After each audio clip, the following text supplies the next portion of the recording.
Hey there, want to make your voice heard at a Board of Supervisors meeting? We're all ears. Here's how you can get involved. First, hop online and look at the agendas. This will give you the scoop on what's coming up before the board. Each agenda item includes a brief description of the issue, the recommendations, and potential impacts. If you need more detail, check out the detailed reports online. Those are called board letters. Then, decide if you want to speak at Tuesday's general legislative session or Wednesday's land use session. You'll have 3 opportunities to have your say. Let's start with non-agenda public comment. This is your chance to talk about things that aren't on the agenda, but try and keep your topic related to county government. For non-agenda public comments, you can speak at either the Tuesday or Wednesday session, but not both. So, pick your day accordingly. And keep in mind, the board can't act on the spot. They'll refer your comments to the Chief Administrative Officer, who will look into the issue. Last thing, the board will hear from the first 10 speakers, 5 in person and 5 by phone at the beginning of the session. Then all the remaining speakers will get their chance to speak after the discussion items. During the consent agenda, the board handles a bunch of routine items with one vote. If you want to comment on an item, keep it simple. For example, I'm John Doe speaking on item 5, and I agree with approving the contract. Discussion items are the main event where the board debates before making a decision.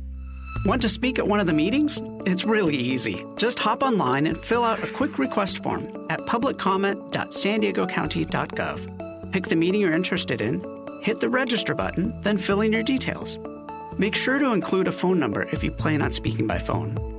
Prefer speaking at the podium in the board chamber? No problem. Just pick the in-person option. After that, just check off the agenda items you want to talk about and let them know you're for, against, or neutral on them. Hit register and you're good to go. A confirmation email will land in your inbox to wrap it up. If you're speaking by phone, the email will include the instructions for how to dial in. Be sure to submit your request early. Once public comment begins on the agenda item, we can't take any more requests to speak. And if you have documents, hand them to the deputy clerk when it's your turn to speak at the podium. Now, you get 2 minutes to speak, but if lots of people want to talk, it might get cut to 1 minute. So, you might want to consider writing 2 sets of comments, one for 2 minutes, another one for 1. That way, if time's cut, you won't be scrambling. There's also a countdown clock at the podium to keep you on track. Once you're at the podium, stay on topic. Stick to the current agenda item. If you stray off topic, you might get a gentle nudge to get back to the point. Keep your comments related to the agenda item's recommendations because that's what the board is relying on to make a decision. Also, speak directly to the board. They're the ones making the decision. When your time's up, it's up. Overstaying might mean getting muted or even asked to leave. Now for some ground rules. For safety, keep aisles and doorways clear. If there isn't a seat, head across the hall to room 302 or the 4th floor balcony to watch the meeting. Respect is huge. Everyone should feel heard. That means you, other speakers, and the Board of Supervisors. Disruptive behavior gets 1 warning, and after that, a deputy sheriff might show you the door. So let's keep it respectful. Your voice matters, and we want to hear from you. Remember, we're all here to make a difference.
Good morning.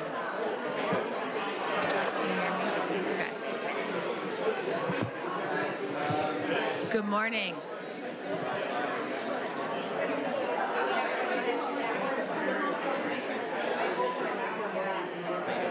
Good morning. Good morning. Good morning.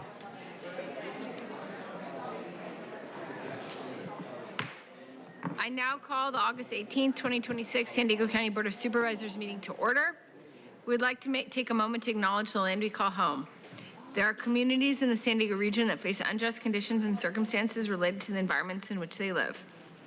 The tribal nations of the San Diego region are an example of one community that has historically faced such injustices. We acknowledge the harmony that existed between the land, nature, and its original peoples, who have since endured displacement, persecution, and systemic oppression. We pay our respect to the unceded territory and homelands of the 18 tribal nations in our region, the most in any county in the United States, from 4 cultural groups, the Kumeyaay Digueño, the Luiseño, the Cupeño, and the Kaiwea. We aspire to learn from Indigenous traditional knowledge and experiences in undoing the injustices of the past. Andrew, please call the roll. Thank you, Chair Lawson-Remer. Supervisor Anderson. Supervisor Desmond. Here. Chair Pro Tem Aguirre. Here. Vice Chair Montgomery Stepp. Here. And Chair Lawson-Remer. Here. We will now have Reverend Beth Scriven deliver the invocation and Senior Probation Officer Ashley Garcia lead us in the Pledge of Allegiance. Please stand.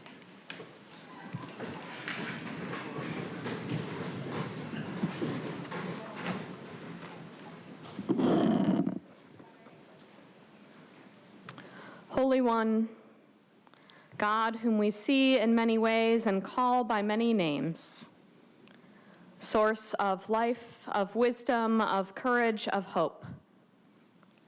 Be with those who take counsel here today for the welfare of this county. Be upon the tongues of those who speak and in the ears of those who listen. Kindle in every heart a deep love for our neighbors, both those we know and those who are still strangers to us.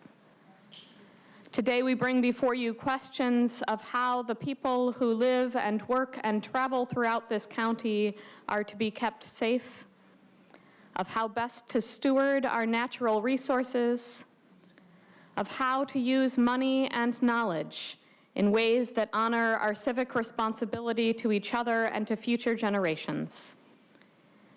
May there be careful and intelligent debate over the comparative value of plans and proposals, and no debate at all over the inherent value of people.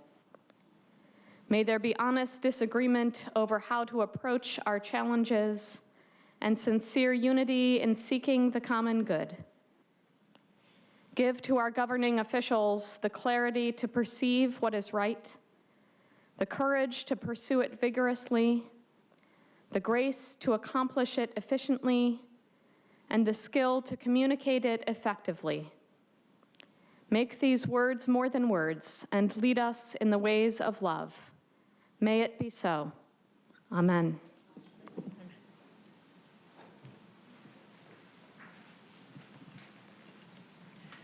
Please place your right hand over your heart. Ready, begin. I pledge allegiance to the flag of the United States of America and to the republic for which it stands, one nation, under God, indivisible, with liberty and justice for all. Thank you. We now proceed with the proclamations. The first proclamation is given by myself, honoring Sam Atisha. Accepting the proclamation will be Sam Atisha.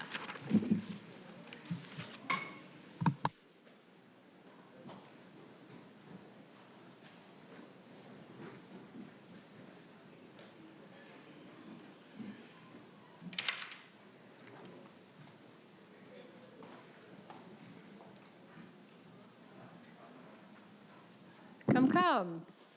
You're the honoree. Good to have you here. Good to have you. Good to have you. Thank you. Absolutely. It is an honor to recognize Sam Atisha and the lasting impact he has made across the San Diego region.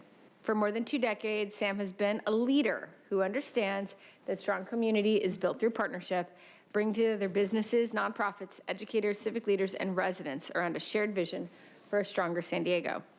Through his leadership at Cox Communications and Cox Charities, Sam has helped invest nearly $10 million in San Diego nonprofits. These investments have touched people at every stage of their lives, creating greater opportunities, supporting young people, and strengthening organizations that make our community more connected and resilient. Outside of his impressive career with Cox Communications, Sam has lent his time and voice to many other organizations, including Partners in College Success, the Monarch School, San Diego Tourism Authority, and the San Diego Regional Chamber of Commerce. His recognition by organizations throughout San Diego and his inclusion on the San Diego Business Journal's 500 Most Influential People list for 8 consecutive years reflects what so many of us already know. Sam has been a driving force in shaping our region, So now, therefore, be it proclaimed by myself and all members of the San Diego County Board of Supervisors that on this 18th day of August, 2026, we commend Sam Atisha and declare this day Sam Atisha Day throughout San Diego County.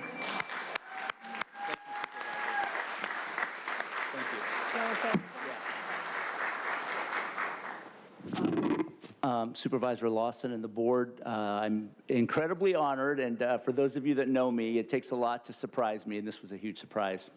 So thank you. You know, I'm an immigrant. August 20, 1970, my parents landed in the United States after trying to get here a few times, got a visa, borrowed some money, made it here, and they built a community. They raised myself and my two sisters, and they instilled a pride in me, a focus in me on giving back to our community. And I'm blessed to live here in San Diego and to do the things I'm able to do.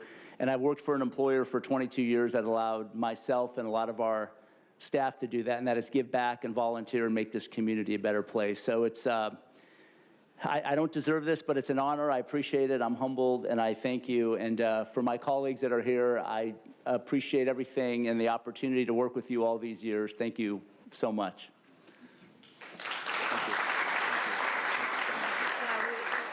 We can do that. We can do a surprise. A meeting on the phone with Joel Anderson. I'm like, oh, why am I moving?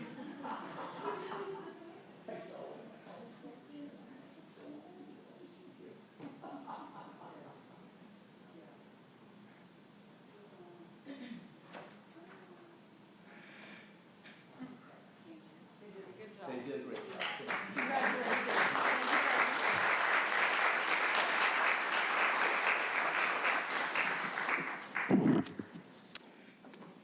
Okay, thank you very much. The next proclamation will be given by myself and Supervisor Desmond, honoring the 80th anniversary of the Department of Parks and Recreation. Accepting the proclamation is Jason Hemmons.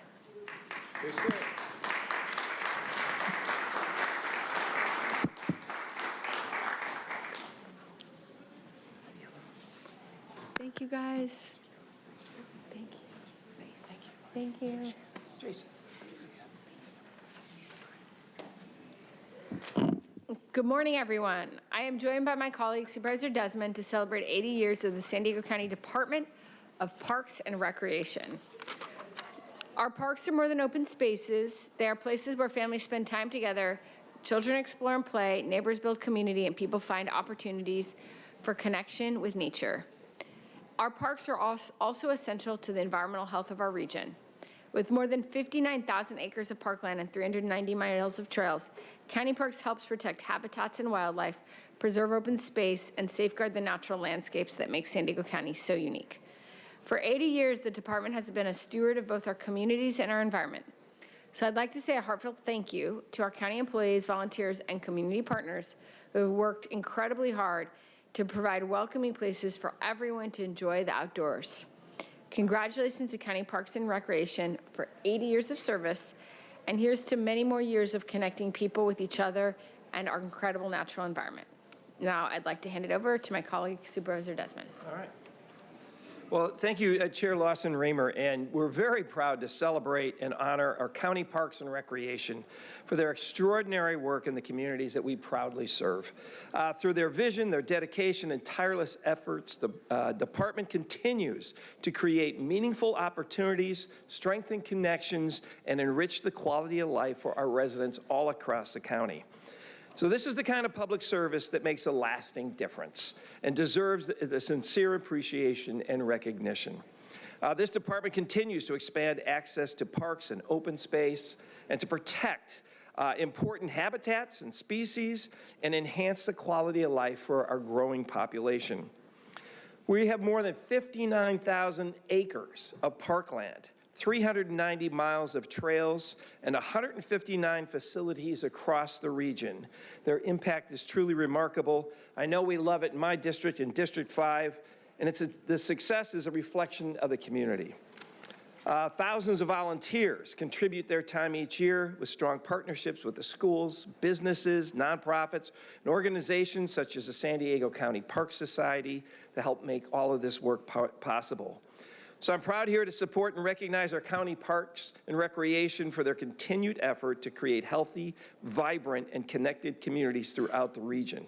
I just want to put in a little side note here. Working with Jason earlier in the year, we opened up a park, and you'd think the community would like the park.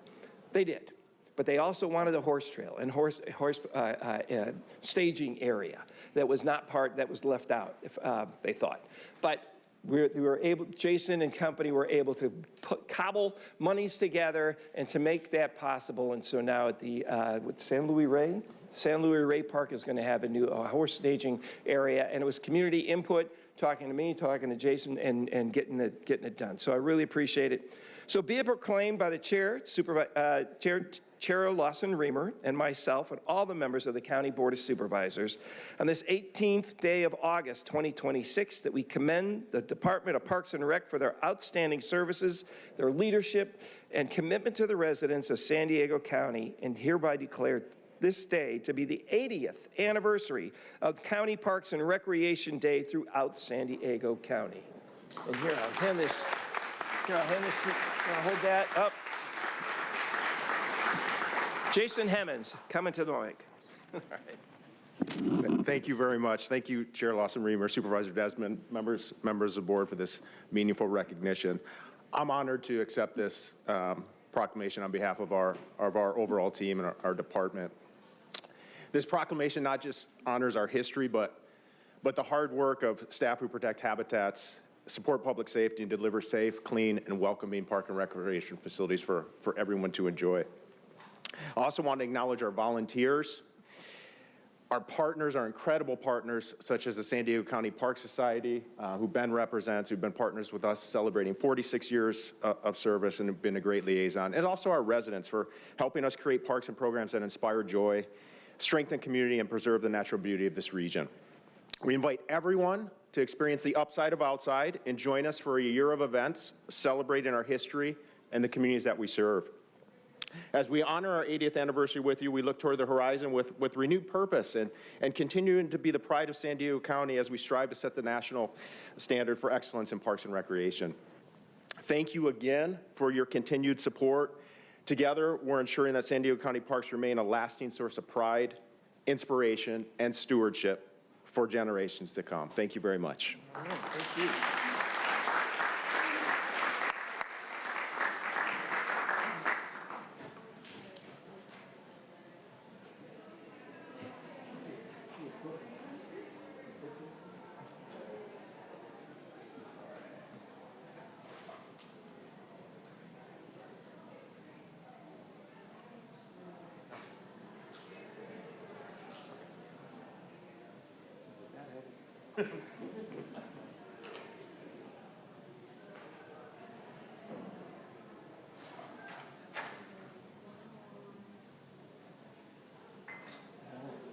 Thank you, thank you. You're welcome.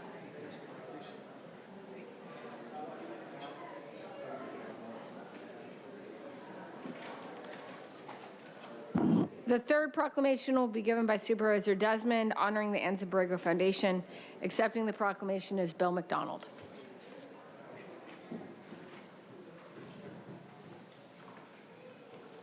All right, let's give these folks a hand as they come down. They came all the way from Borrego today.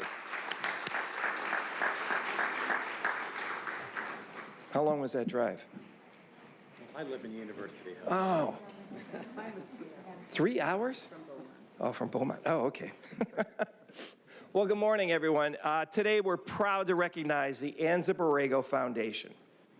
They're the official nonprofit partner of the Anza Borrego Desert State Park for nearly 6 decades of extraordinary dedication to protecting one of California's greatest natural resources. And much of it's in District 5, and also District 2 there in Supervisor Anderson's district as well. But a special thank you to everyone who has made the trek from the desert to celebrate with us. Hopefully this cool coastal breeze is not offensive. But anyway, but since its founding in 1967, the foundation has provided vital support through conservation, education, advocacy, research, and public outreach, and funding that strengthens this and sustains the park.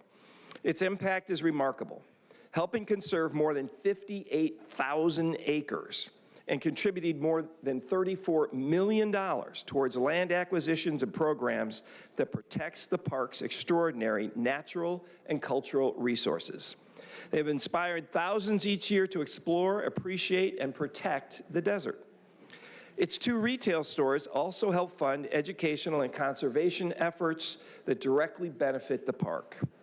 But most importantly, the foundation brings together volunteers, donors, members, partners, and visitors with a shared commitment of preserving Anza Borrego State Park for generations to come.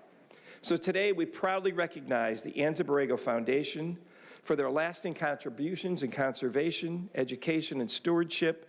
And we want to thank everyone that has helped make this mission a great success. So whereas the County of San Diego, we're committed to recognizing and honoring organizations that embody the highest ideals of public service, and the Anza Borrego Foundation is one such worthy organization. So therefore, here, I got it. Hand out a plaque. Who wants to hold the plaque? All right, here you go. All right, there you go. Big job. All right. Be proclaimed by myself and all the members of the San Diego County Board of Supervisors on this 18th day of August, 2026, that we commend the Anza Borrego Foundation for their service, leadership, and commitment to the citizens of San Diego County, and do hereby declare today to be Anza Borrego Foundation Day throughout San Diego County. Congratulations, and thank you very much for a great job well done. Bill, did you want to come up and say a couple words? Thank you. You're welcome. Thank you, Supervisor Desmond. I'm happy to be joined by Jamie Puritan, our Communications and Marketing Director, as well as several ABF board members. Ben Kingsley, the board treasurer, Sergey Kusht, board vice president, Linda Tandle, board secretary, and trustees Christina Peralta and Todd Linke. Our 1,500 members and many thousand more friends join us in thanking you for your support. Summer and early autumn are relatively quiet periods in the desert, of course. At least it is for humans. ABF's activities during this season are mostly online webinars or easy-paced hikes scheduled for the evening. From October to May, the events are more numerous and include guided driving tours, birding excursions, primitive camping adventures, and more adventurous hikes. A consistent theme in our programs is education. We believe that as people learn more about the desert, the more they believe it deserves protection and conservation. In recent years, ABF's developed teacher symposia. Working with school systems throughout the county, we host annual cohorts of third grade teachers, middle school teachers, and high school teachers. Each cohort of up to 24 teachers spends a 3-day weekend in Anza Borrego, learning in the field from state parks experts, encountering the look and feel of the desert. They study ways they can inspire the next generation of Californians to value the desert. Visit theabf.org for schedules and more information. theabf.org. We treasure our official partnership with the park. Park Superintendent Ray Lennox has stated many times that he regards the relationship between the park and ABF as the model for the state park system. He also reports that our relationship is recognized in Sacramento as such a model. Ray attributes much of the basis for the excellent ABF park relationship to the talents and passion of ABF Executive Director Bree Fordham. I, the board, and the ABF staff share that view. Bree regrets very much she was unable to attend today's meeting. Later in this meeting, in a coincidence not arranged in advance, we will put into action our mission to protect and preserve the park. We will join the Chaparral Lands Conservancy and other groups in making a presentation to the board in opposition to the Golden Pacific Power Link. Again, thank you for this recognition. We will strive to continue to be worthy of your support. All right, thank you very much. Thank you very much. Thank you. You get up here, you get up. Okay, all in front.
Sorry, we have new microphones. Okay.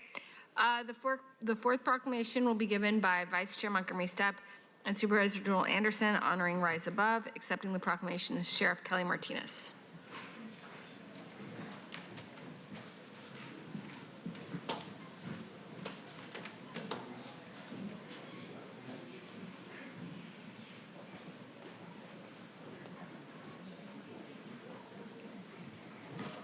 Long time no see.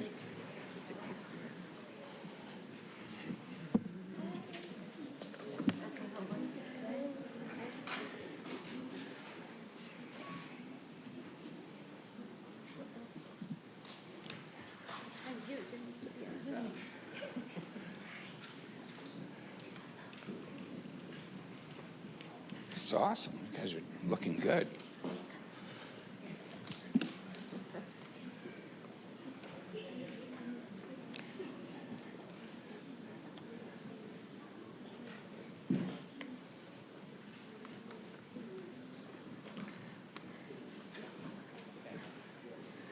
Do we have anybody else coming up? I think everybody's seat's being stolen right now. Good morning, everyone. Today we're honored to recognize the San Diego County Sheriff's Office Rise and Above program, an incredible initiative dedicated to empowering and uplifting youth throughout the community.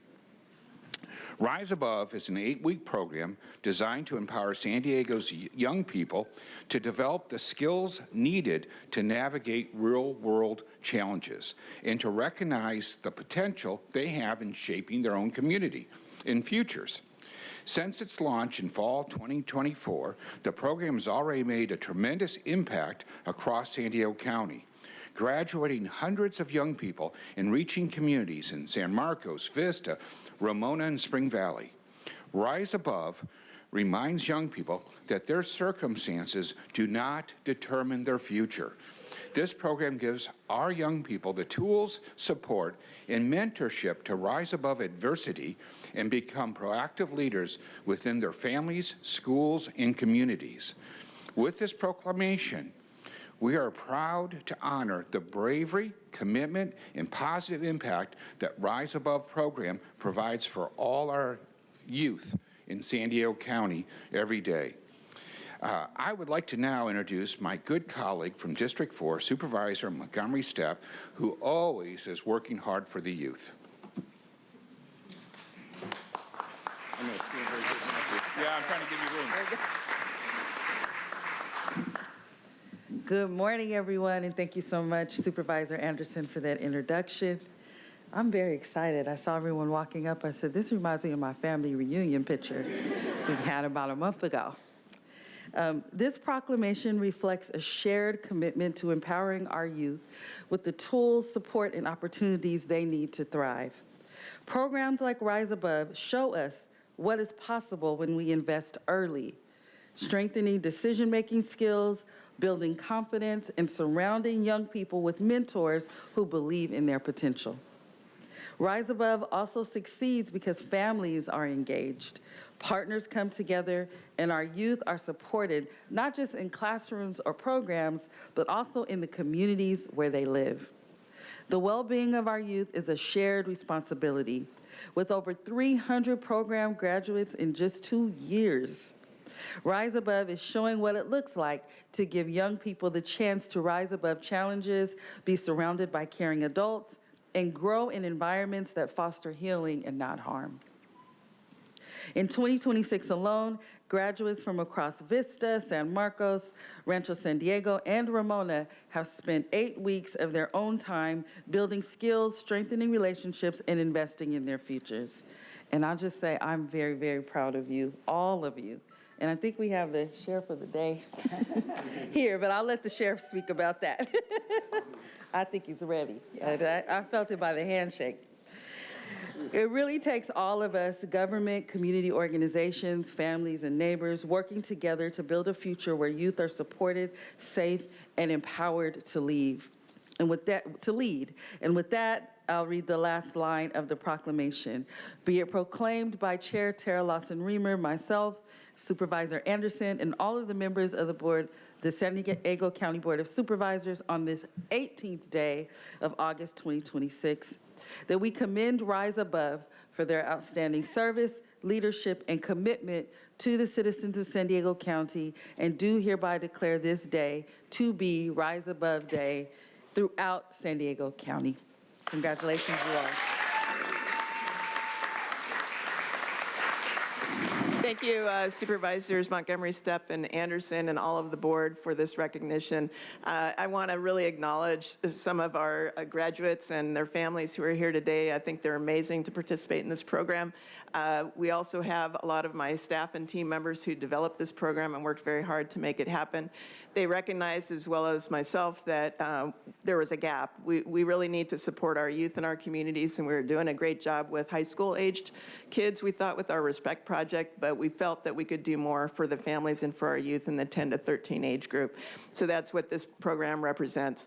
For those of you who are interested in participating or know some children and families that might want to participate, we'll be coming to some other communities real soon. Santee, Alpine, and Solana Beach are next on the list, I believe. And having said that, thank you to all of you. And I think Isaac has something to say, right? Thank you for having me. I really appreciate Rise Above. Rise Above taught me to not get near strangers or to not even get close to drugs. Again, thank you for having me here. And then one more, Deliano, would you like to say something? I just want to appreciate everybody who made this program really fun, and it was cool and fun at the time, and I just want to appreciate them. Thank you. Get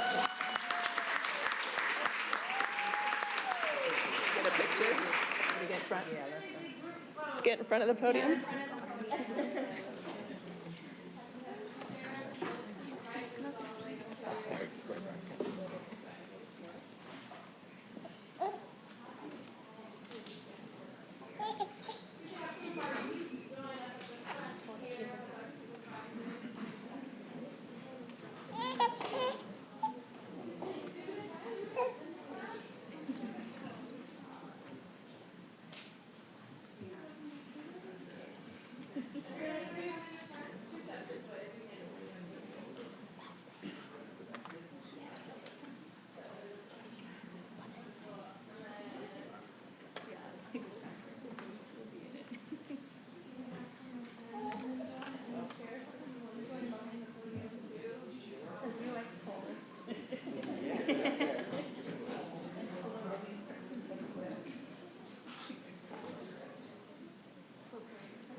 Thank you all so much. I'll give everyone a moment to sit down.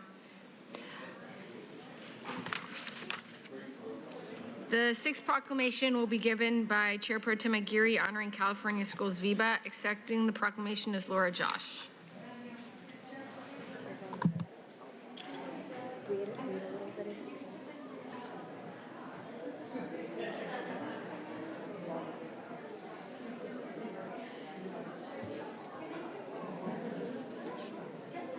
Sorry, apologies to the vice chair. Okay, well, we're going to flip the order. You'll go after, because I just called everyone up, so you'll go after, yeah. Okay, My apologies.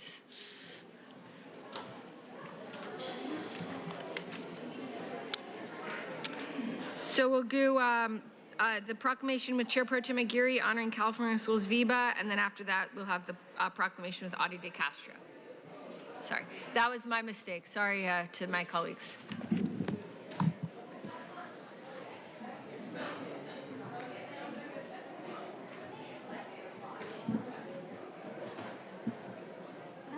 How are you? Nice to see you. I know, right?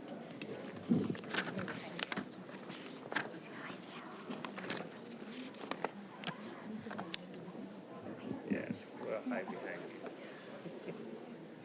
Good morning. Okay, good morning, everyone. This proclamation is honoring California Schools VIBA, who is helping us celebrate National Wellness Month in San Diego by hosting its annual Regional Health and Wellness Fair on August 20th. I'm accompanied this morning by Laura Josh, who serves as a general manager for Cal VIBA, and her entire team, which I really appreciate you guys being here. Cal VIBA was founded in 1993 by school district superintendents and labor leaders as a joint labor management healthcare trust dedicated to providing top quality, equitable healthcare benefits and wellness programs to public sector employees. Today, Cal VIBA has grown to serve 80 public employers, including school districts and public agencies which support 160,000 employees and their families, including many families in District 1 who now have access to healthcare closer to home in Chula Vista with the new South Bay Resource Center. This matters deeply in District 1, the district with the heart of our region's workforce. This is where our educators, our first responders, and our essential workers live, work, and raise their families.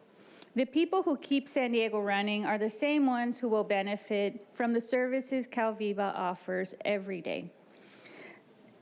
As a Live Well San Diego community partner championing the importance of self-care, stress management, and healthy habits all throughout the month of August, this is what makes Cal VIBA's model so powerful. Cal VIBA represents a true partnership between labor like the American Federation of Teachers, California Teachers Association, and the California School Employees Association, schools and public agencies working together to make healthcare more accessible, more affordable, and more effective for the people they serve. You see that reflected in the people here today.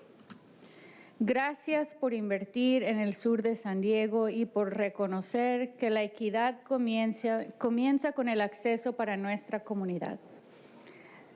Now, therefore, be it proclaimed by Chair Lawson Reamer, myself, and the rest of the members of the County Board of Supervisors on this 18th day of August that we hereby proclaim today to be Cal VIBA and National Wellness Month throughout San Diego County. Thank you.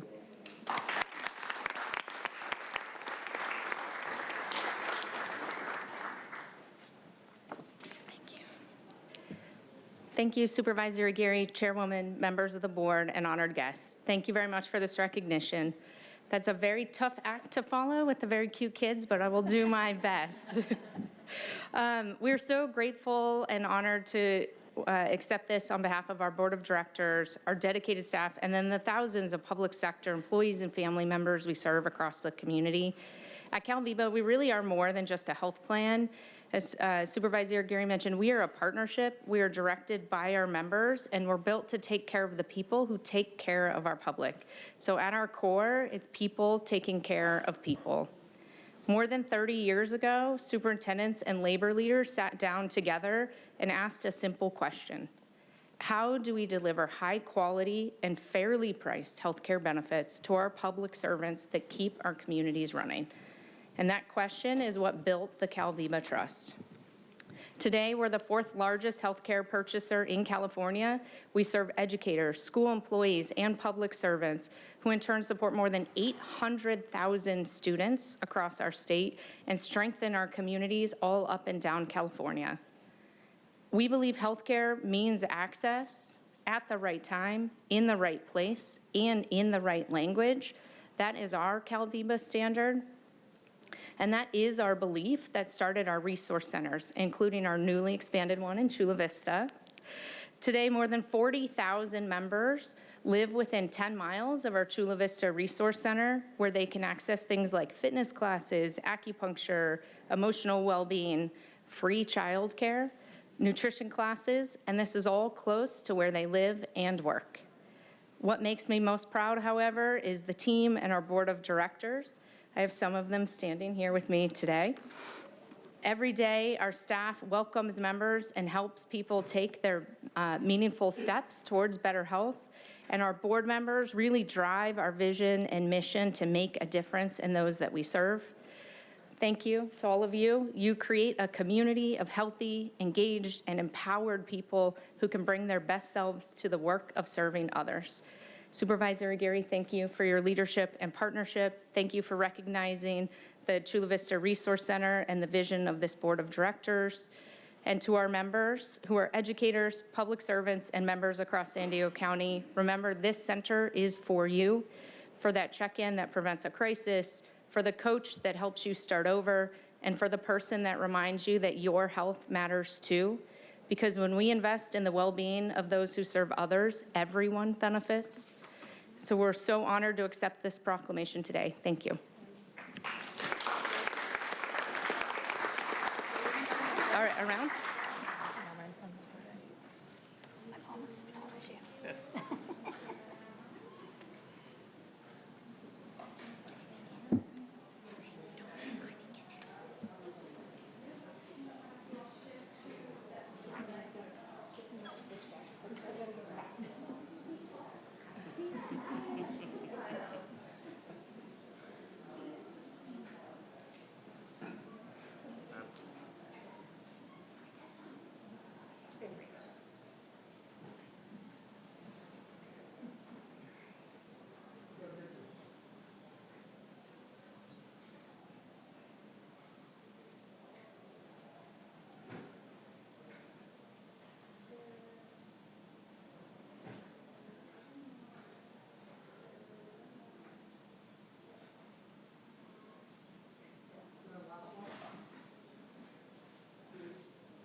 Okay, thank you very much.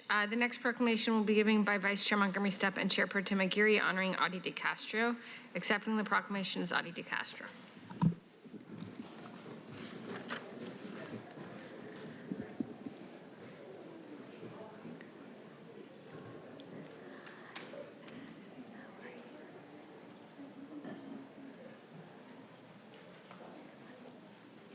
How are you, Audie? So good to see you. Thank you for being here. Supervisor, thank you so much. Okay, I'll just put this on.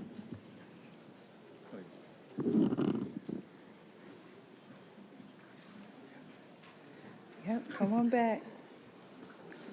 Another family reunion.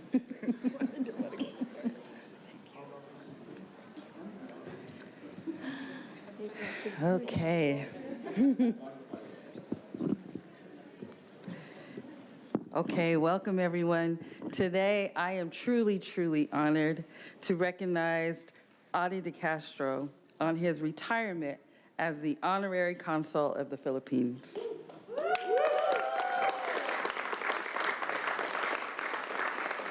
A proud Morris High School alumnus and the son of a devoted mother who was active with the Bay Terrace Philan Seniors, Audie's roots in our community run deep.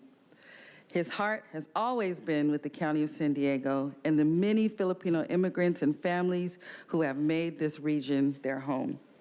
Throughout his tenure, Audie's work made a meaningful difference in the lives of thousands of Filipino and Filipino-American residents across San Diego County, one of the largest Filipino communities in the United States. His responsiveness, accessibility, and cultural competence service filled a critical gap for individuals navigating legal, immigration, and emergency situations. He became a trusted and steady presence for families seeking guidance, reassurance, and support. Adi worked closely with the Philippine Consulate in Los Angeles to advance trade, tourism, and diplomatic priorities. In 2018, he played a key role in bringing more than 300 U.S. residents to the Philippines through the annual Ambassadors Tour, an effort in which San Diego proudly provided the largest contingent.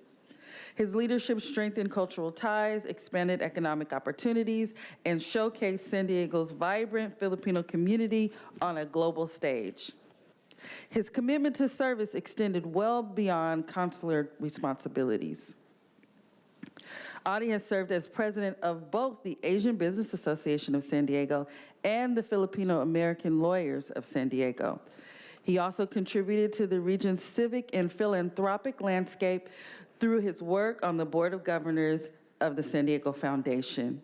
And he did all of this while successfully operating and growing his law practice, De Castro PC, providing trusted counsel across diverse industries and maintaining the highest standards of service.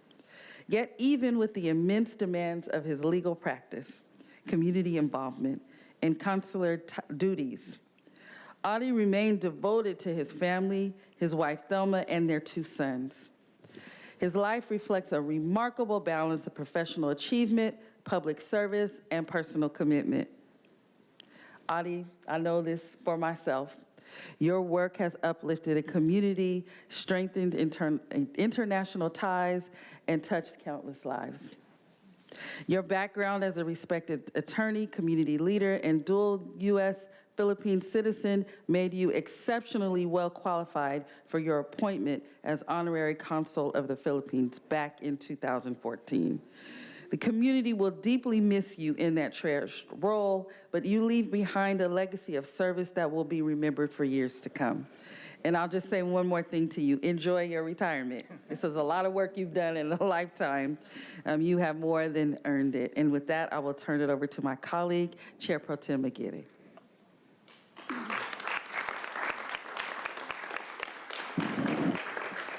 Magandang umaga.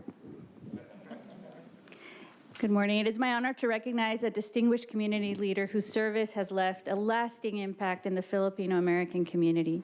I'm proud to represent District 1, which is home to one of the largest Filipino-American communities in San Diego County.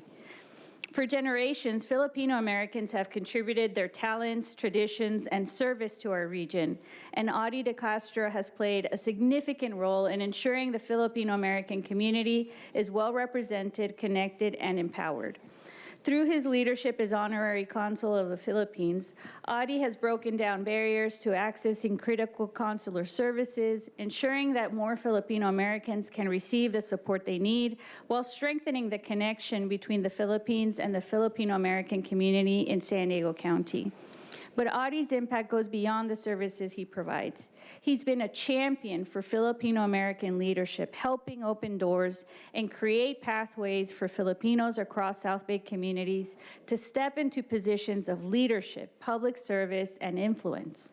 Because of his advocacy and belief in the power of representation, more Filipino Americans have found their voice, earned a seat at the table, and taken on roles that help shape the future of our communities.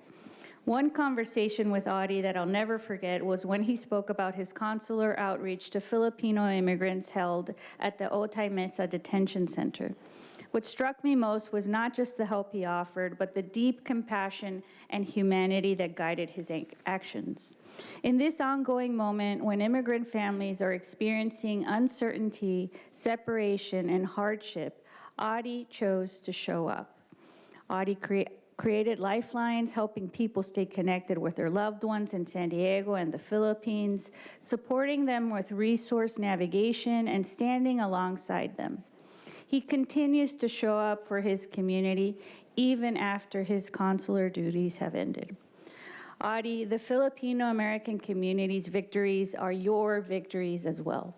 Every leader empowered, every connection strengthened, every opportunity created is part of the legacy you have built through a lifetime of service. Thank you for bringing your time, energy, and heart to this important work and for the lasting difference you have made and that you will continue to make.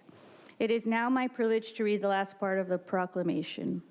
Let it be proclaimed by Chair Tara Lawson-Remer, Vice Chair Monica Montgomery Stepp, myself, and the rest of the Board of Supervisors on this 18th day of August 2026 that we commend Audie de Castro for his outstanding service, leadership, and commitment to the citizens of San Diego County, and we do hereby declare this day to be Audie de Castro Day all throughout San Diego County.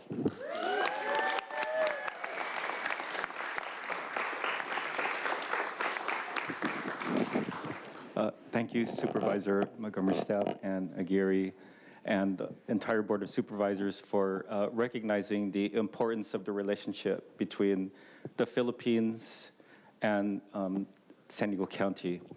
I'm very proud to say that the Filipino-American community has played a significant role in enhancing the culture and economics of San Diego County. I'm very grateful to the county for receiving our community well. It's been one of the greatest honors, professional honors in my life to be appointed by the Philippine government to represent it, and as well as to represent the Philippines here in San Diego County, a place where I was born and raised. I want to thank the entire community for their support and being kind to me. I also want to thank my wife and son who are here somewhere for they've been behind me for all these 12 years. I'm going to miss the role, but I'm going to be around. So thank you all. Maraming salamat po.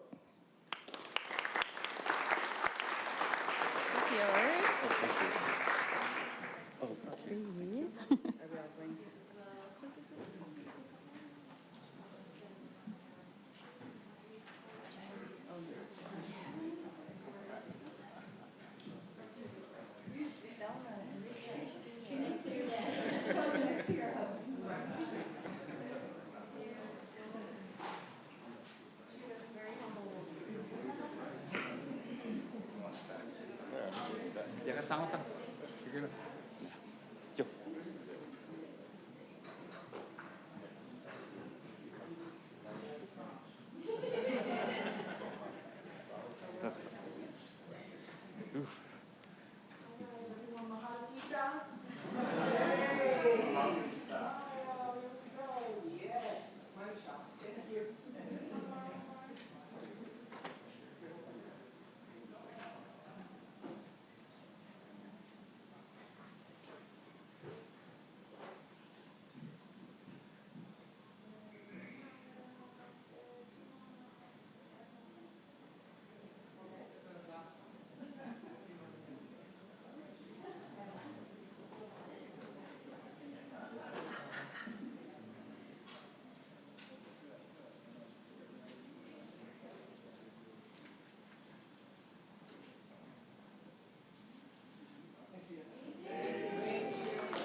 Okay, thank you, everyone. I'll give folks a moment. The final proclamation will be given by Supervisor Anderson, honoring pretrial, probation, and parole supervision week. Accepting the proclamation is Irene Countryman.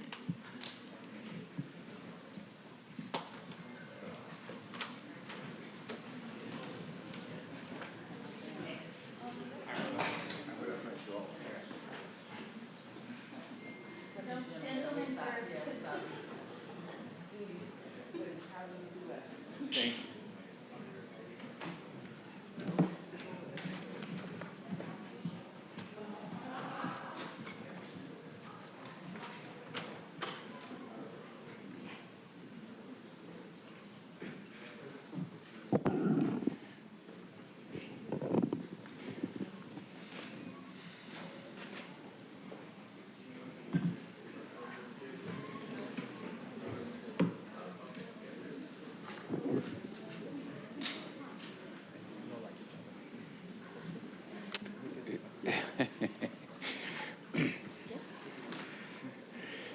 He beat me to the punch. He said, pretend like we all like each other, Scooter. Usually that's my line. Good morning again. I'm very honored today to recognize National Pretrial Probation and Parole Supervision Week. I would like to thank Irene Countryman, Quentin Brooks, and all those who are joining us today on behalf of the Probation Department. National PPPS Week recognizes the critical role of pretrial probation and parole supervision professionals in protecting public safety and helping individuals make a positive change in their lives and in the community. Their work requires a unique balance of compassion and accountability, often under challenging, very challenging circumstances. Through their dedication, professionalism, and commitment to service, these individuals help strengthen our communities and contribute to a safer San Diego County for all of us every single day.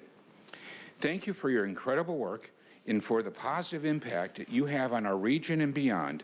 For these reasons, I am proud, along with my colleagues, to present this proclamation honoring Pretrial Probation and Parole Supervision Week. I'd like to read the last paragraph. Be it proclaimed by Chair Lawson Reamer and all the members of the Board of Supervisors on this 18th day of August 2026 that they commend the San Diego County Probation Department for their outstanding service, leadership, and commitment to the citizens of San Diego County. And we hereby declare this week of July 19th through the 25th to be National Pretrial Probation in Parole Supervision Week throughout San Diego County. And I just want to personally thank each and every one of you.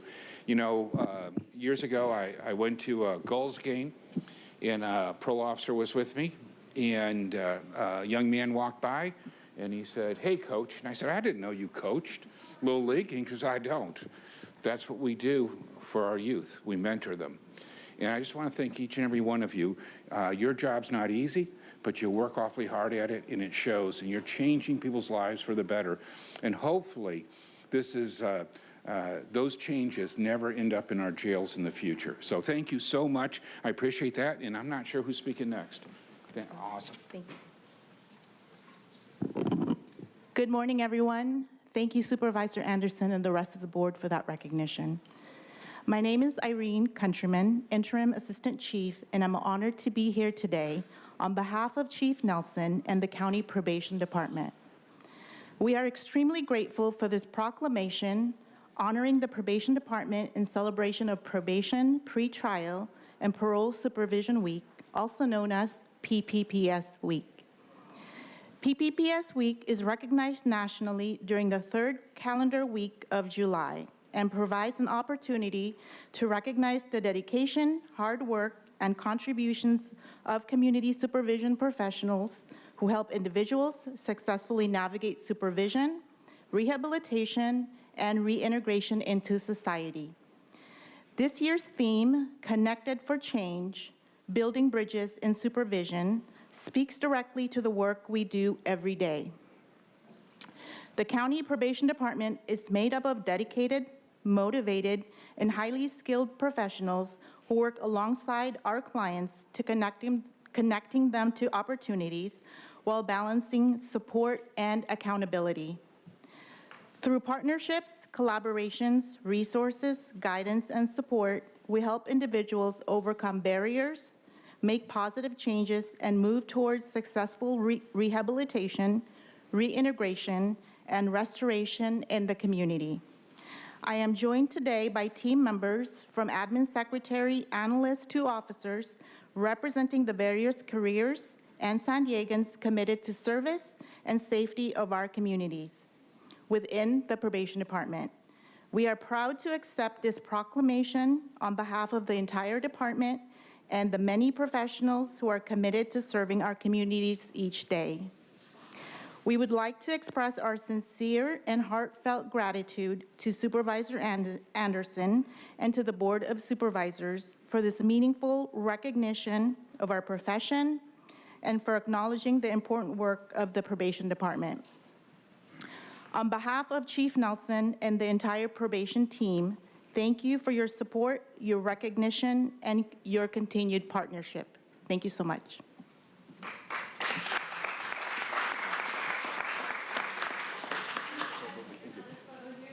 Yeah, I think we're all going to move out to the front here.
Okay, thank you all very much.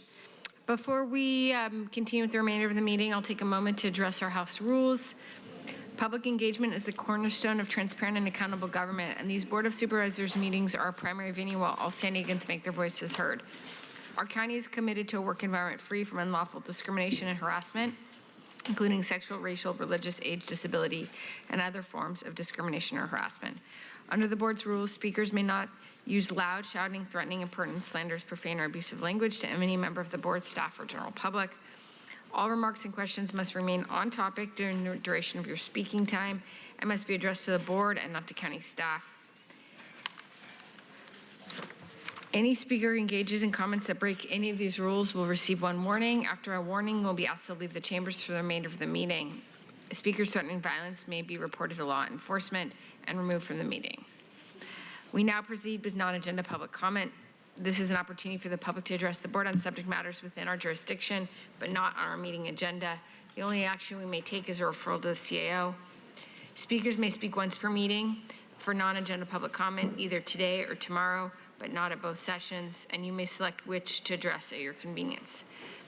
For non-agenda public comment, we have 5 speakers in person and 5 speakers by phone at the beginning of the meeting. The first 5 in-person speakers are randomly selected, and the remainder will be heard at the close of today's session. In order to ensure time and completion of today's agenda, for any discussion items with 10 or more speakers, individuals have 1 minute to share their opinion. According to Rule 4A, members of the public that are non-English speaking and need interpretation assistance receive twice the allotted time for their comments. And a final reminder, according to the board's rules of procedures, audience members shall not whistle, clap, stomp feet, or do anything to disrupt the proceedings. If you disrupt the meeting, you'll give 1 warning. After that 1 warning, if you disrupt the meeting again, you will be directed to leave the chamber. Andrew, please call the speakers. Thank you, Chair Lawson-Remer. We have 37 requests to speak on matters not listed on the agenda, 25 individuals in person, and 12 requesting to speak by phone. For those that requested to speak by phone, please dial into the conference line using the instructions that were provided to you. We'll begin with the in-person speakers, and we'll now randomly select the first 5 speakers in person. All the remaining speakers will be heard at the conclusion of today's session. As your name is called, please come forward and stand on the arrows until it is your turn to speak at the podium. You will have 2 minutes to address the board, and I'll ask you to please begin by stating your name for the audio record. I'd like to invite forward the first 3 individuals: Ronald Owens Jr., allegedly Audra, Crystal Sudano, and those 3 individuals will be followed by Cesar Javier and Keith Thigerson. If I've called your name, please come forward.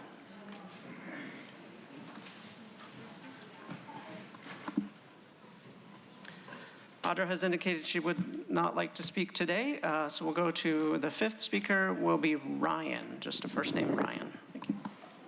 Do I have 1 minute or 2 minutes? You'll have 2 minutes, sir, and if you could Thank you. Thank please you. begin by stating your name. Thank you.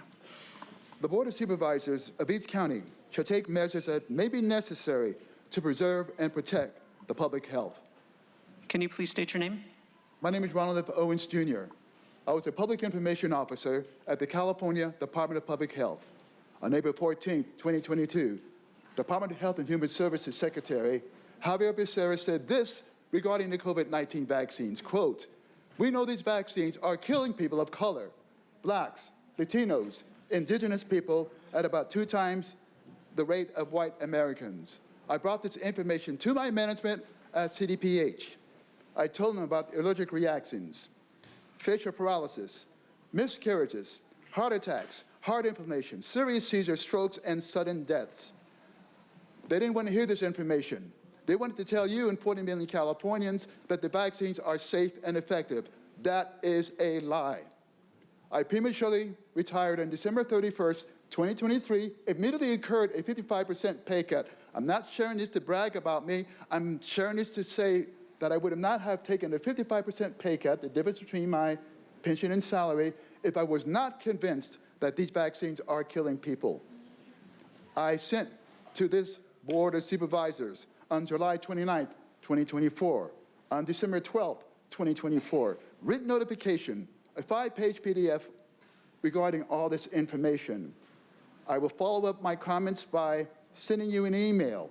Please, I implore you, do not assign this to staff. Read it yourself. This is life and death information. I've traveled 54 counties. This is my 55th county. I rode a motorcycle 600 miles yesterday to speak before you 2 minutes.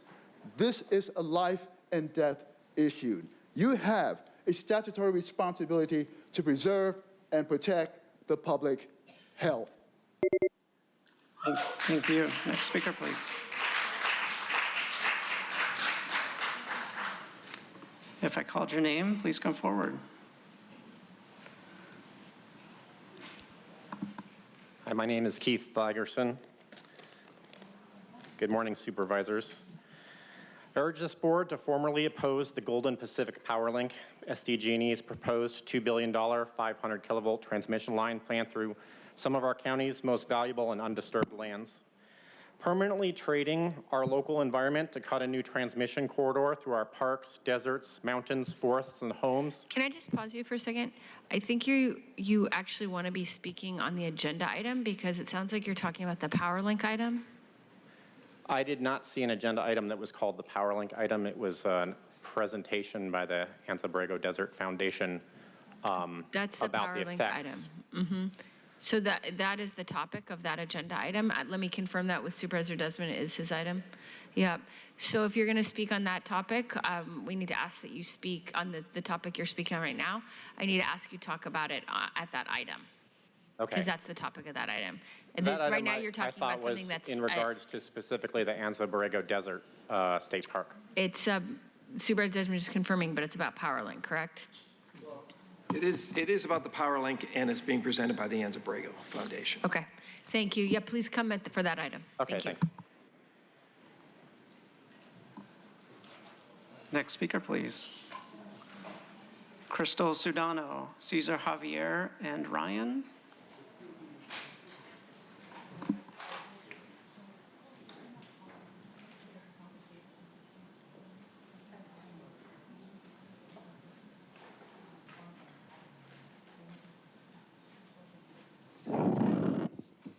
Give me 10,000 Filipinos, and I will conquer the world. We do not hate just because to be popular. We hate because of that spiritual and emotional value, a jewel to us Filipinos. We are here consistently because good governance simply all about survival from conception to grave of San Diegans. Thank you, Uncle Sam. Thank you for our home, for our street, for our utilities, light, water, food, clothing, but it is not enough. It looks like, pardon us, we have the belief that the priority of this leadership is business rather than safety and health of humans. Let us not fear. Let us not be threatened. It is the truth. Ma'am Aguirre declared it January. People are sick and dying. How many are dying now, Ma'am? You do not know because the city, these beach imperial do not have human and health resource or agency. That is true, Ma'am Rimmer, Ma'am Chair. We have been with Air Pollution Control District many meetings. We have many meetings with Ma'am Steve, and the ceramics manufacturing is still there, killing us, depriving us of happiness in our home. Thank you. Thank you. Next speaker, please. Again, is Crystal Sudano present in the chamber? Or Ryan?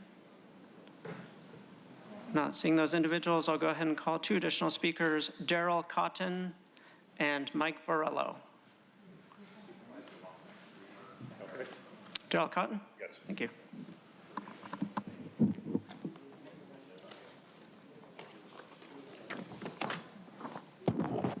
Hi, my name is Daryl Cotton. I'm with 151 Farms. I own a commercial property at 6176 Federal Boulevard. My neighbor is the United Rentals Yard at 6144 Federal Boulevard.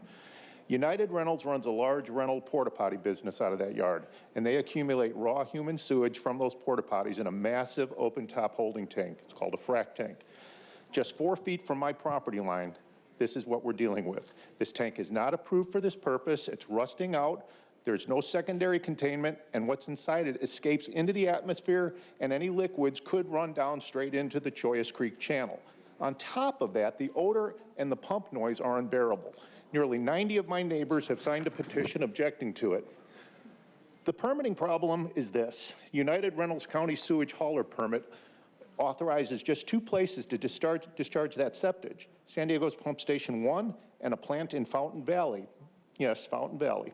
But since December of 2022, the records show that more than 5.4 million gallons went instead to the city of El Cajon, a site that is not on the county permit. The county recently found this operation, quote, in compliance, end quote. But those inspections came before those city of El Cajon records were ever surfaced. And stopping the discharges isn't the whole fix. That tank needs to come out, and whatever is left in it handled as hazardous material before any of it reaches that creek. So my request is simple, and it's in my August 13th complaint letter to the board.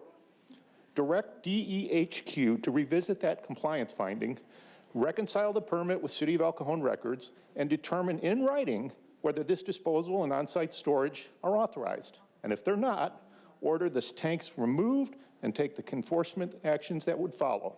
The county already has the evidence. I'm asking this board to see that it gets reviewed. Thank you.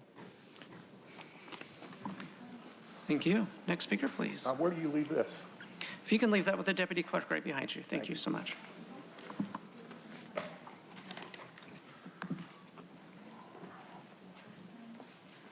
Good morning, Mike Borello. Last time I was here, a long time ago, 3 minutes. Now they're down to 2.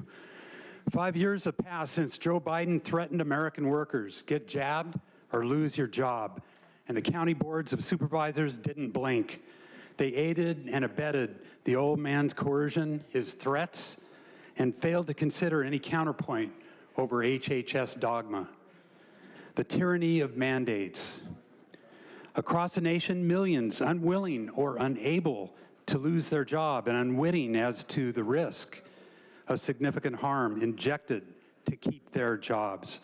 Unaware the experimental contents were designed to transfect and genetically reprogram protein synthesizing organelles with billions of cells to produce cytotoxins.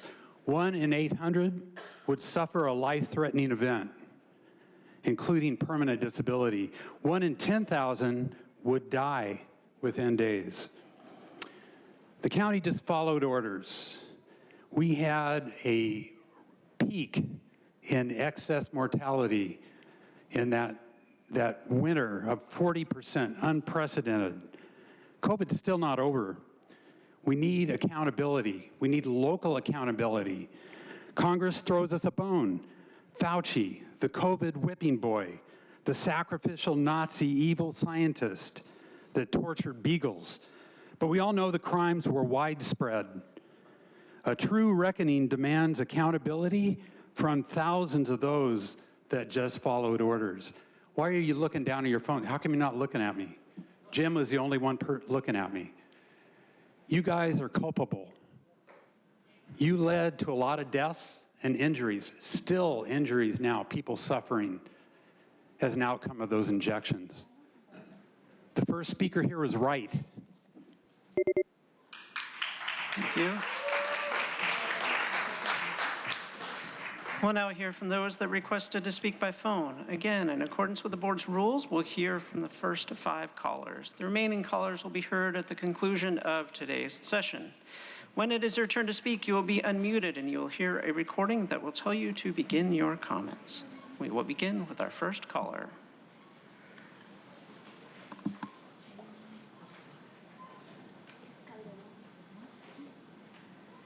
All abold, the county is auto-deleting emails after only 2 years, which should have been kept.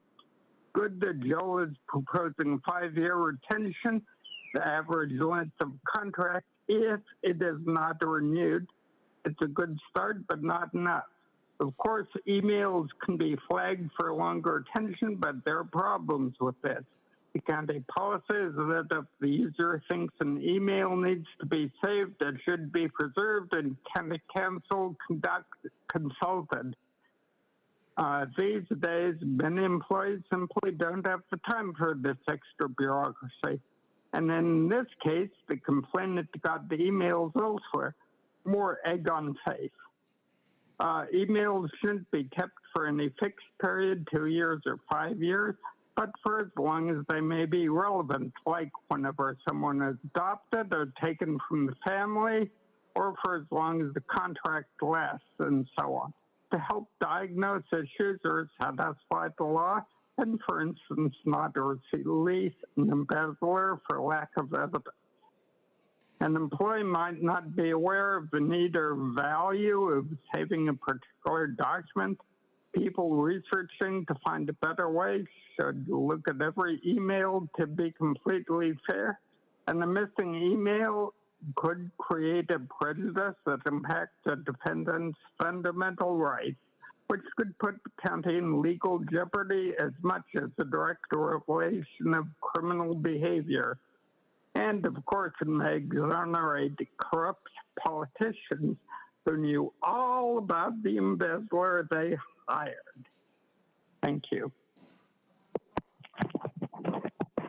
Thank you. We'll hear from the next caller.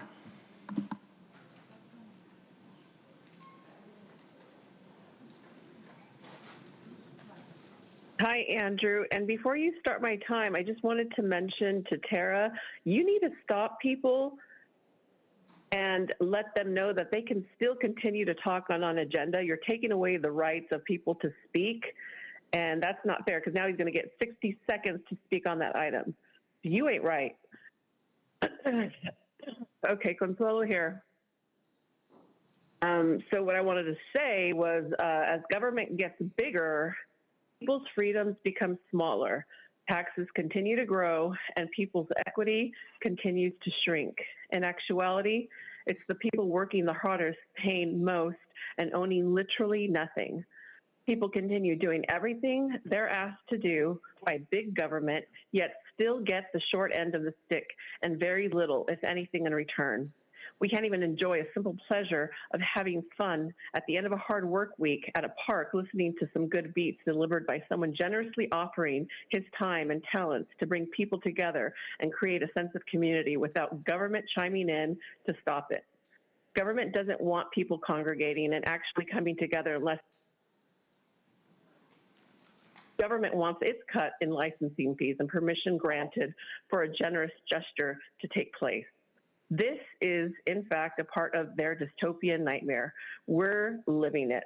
People like Paloma, Tara, Monica, Sean Elo Rivera, and so many other officials have the public fooled, having the public actually believing that they work for the taxpayers, when in fact they are working for globalists. I'm here to remind you that they all work for globalists. They're all puppets here, working to lay down the blueprint and install a system that is neither conducive to humanity nor the planet. They continue to promote crazy ideologies under the guise of being equal, inclusive, and tolerant, not only destroying our family structure, but also destroying human biology and going against. Yeah, we'll hear from the next caller.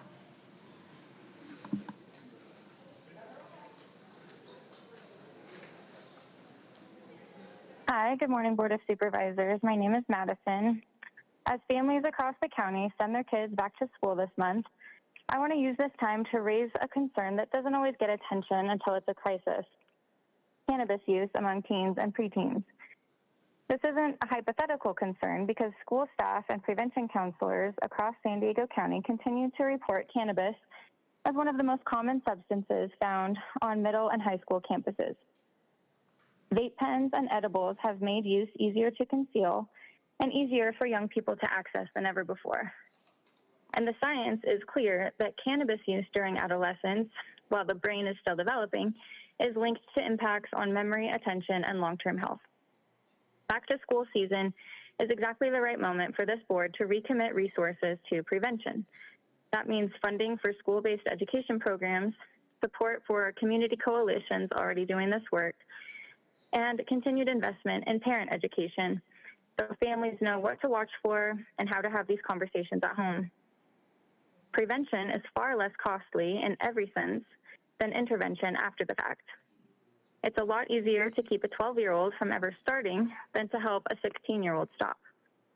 I'm asking the board to treat youth cannabis prevention as a standing public health priority, not something that only comes up when a licensing ordinance is on the agenda, but something funded and supported year-round. Thank you. Thank you. We'll hear from the next caller.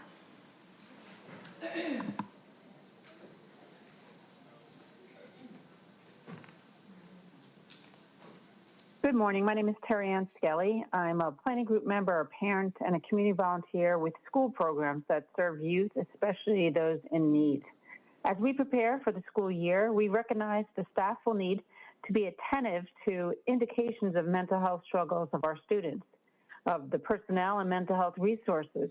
They've been written more robustly lately in all of our school districts' budgets. We'll take these dedicated resources and commitment from everyone at school and in the community, including the decisions made at the county level. Now, more than ever, we need this Board of Supervisors to make a commitment to our youth. We need enforcement of law enforcement against tobacco stores, vape shops, and marijuana storefronts who's selling flavored and intoxicating products, which is against your laws and the state's. Students need clear messages from all levels of government regarding how best to handle their problems. An example of such a message: drugs are never the answer. Not alcohol, not tobacco, not vaping, not marijuana or abuse of prescription drugs. Now is the best time to push back against extending the footprints of commercial enterprises that encourage intoxicating products in our unincorporated communities. This would show your commitment to prevention and to our youth. Thank you for hearing my concerns this morning. Thank you. We'll now hear from the final caller this morning.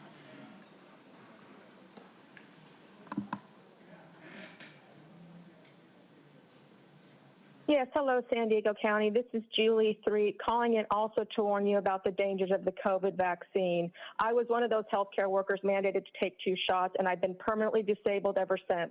I have a lesion on my brain, chronic tinnitus, both retinas detached. I've had 5 eye surgeries, and internal bleeding so bad I've been hospitalized 3 times, requiring 12 contaminated blood transfusions. I also work for the public health clinic in Butte County, where I witnessed injuries right in the chair, seizures, faintings, and miscarriages. All lies. Fauci lied, people died. What can you do? You can issue a public warning on your website. You can bring back in your medical officer who lied to you and have an agenda item to atone for all the lies. Social distancing was a lie. The mask on children didn't work. Isolating seniors was a crime. Have your sheriff investigate every single death, including their COVID vaccination status. Have Sheriff Martinez bring in those responsible for lying to you and hold people to account. On this Rise Above Day, I'm giving you several resources. React19.org. Over 4,000 peer-reviewed studies will show you that this vaccine is harmful. DocInTheLoop.com will give detox strategies for those that are injured in your county. AmericansForHealthFreedom.org. You can sign that pledge that you will do everything to get this COVID vaccine off your county and out of your public health department. Again, Fauci lied, Pfizer lied, people died. The California Department of Public Health lied. You all lied, and you need to atone for this problem. Thank you. Okay, I'm just reminding folks, I think we have some new faces in the chamber today. We don't clap or engage in other behavior that disrupts the proceedings. So I know some folks haven't been here for a while, or maybe have never been here before, but just a reminder, no clapping, no stomping. If you want to show support for something that somebody says, you can do this. It's like a silent cheer. Okay. Next time I'll be issuing a warning. Thanks. And Chair Lawson-Ramer, that concludes a request for non-agenda public communication this morning. Again, all the remaining speakers will be heard at the conclusion of today's session. Okay, thank you, everybody. The next item on our agenda is the approval of the minutes and statements of proceedings for the session of June 24th, 2026 and June 25th, 2026. Is there a motion to approve the minutes? So moved. Thank you. We have a motion by Chair Pro Tem Aguirre, a second by Vice Chair Montgomery Stepp. Thank you. Please vote.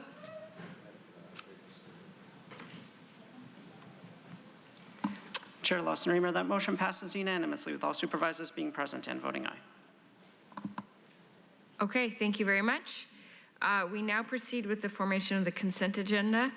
This is items 1 through 6, 8 through 9, and 11 through 23. I'd like to note that item 7 has been withdrawn from the agenda by the CAO. All items on the consent agenda are routine and will be acted upon with one motion.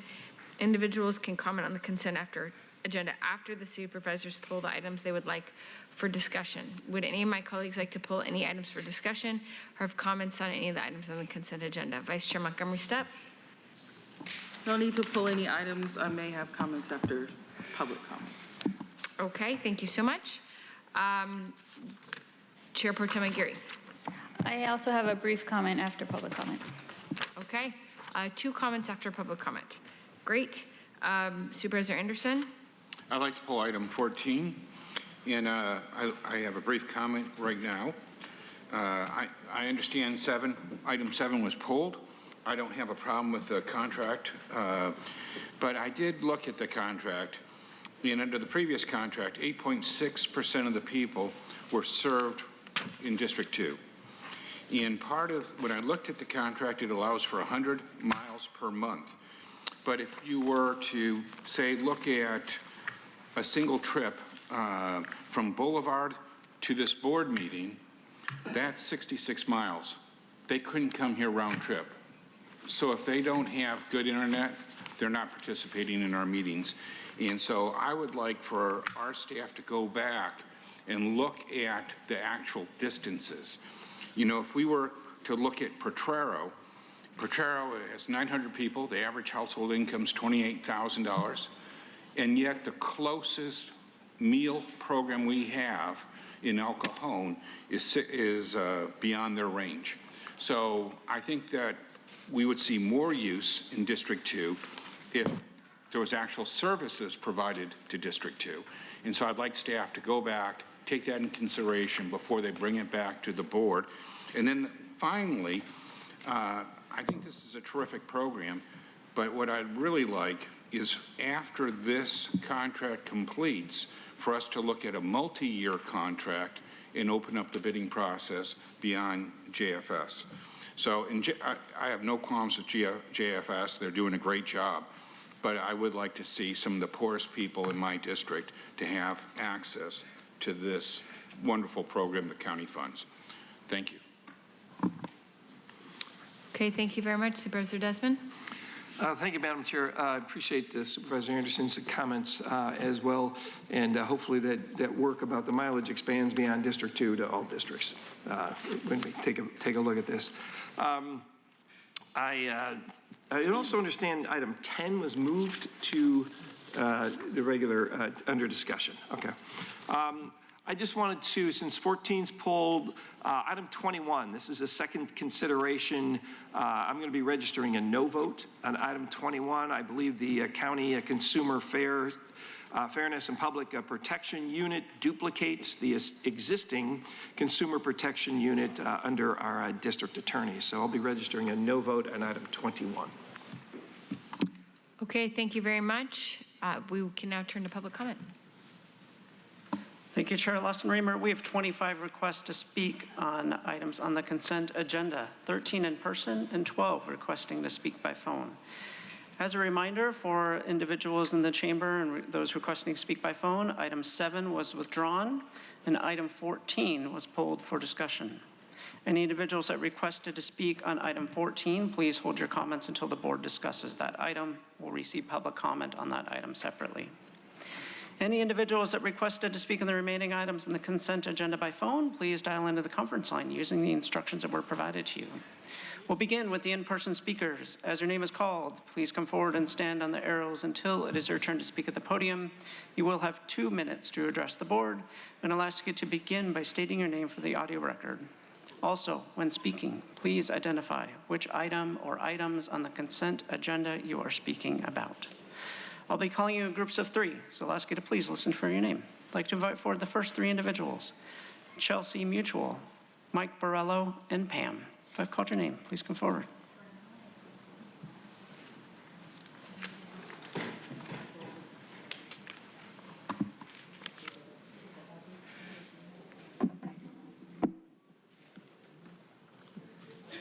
You're all complicit in the danger and the disaster that was COVID. None of you spoke up against it. You need to today. All right, item 5. I love this one because every child, state your name? Pam, every child should be helped, every infant, not just based on skin color, but we know the state government along with this county government tend to discriminate based on money. But why do disparities in Black infant health still exist in this county and still need funds? What are you doing with the money? Number 6. Receiving an award for your home visiting program to support families and pregnant mothers during their time of need. By chance, do these visitors encourage abortion? Do these visitors tell the family's children they may have been born in the wrong body? It must be a conundrum for Paloma, Tara, and Monica to promote the health of infants while at the same time proudly proclaiming the county as an abortion sanctuary. So as abortion promoters, women on the board, it must be maddening to decide which side you're on, the side that favors the killing of healthy unborn babies or the use of funds to help those babies who survived birth but are unhealthy and in need. Number 15, no. 250 pages of invented issues to manufacture chaos, harm, and destruction, all while promoting the privileged position of fake women and fake girls to diminish and eliminate females. Why are the mentally ill and autogonophilias included in the category of women and girls? Funny, the left's argument against 2 sexes always proves there are only 2 sexes because you're always fighting against it. And finally, on number 9, no. The individuals aged 19 to 44 years old represent the largest Medi-Cal population in San Diego of 35%. This is the age that was allowed to infiltrate our country illegally.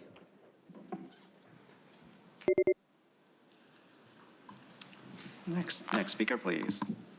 Yes, Mike Borello, item number 4. I have a problem with item number 4.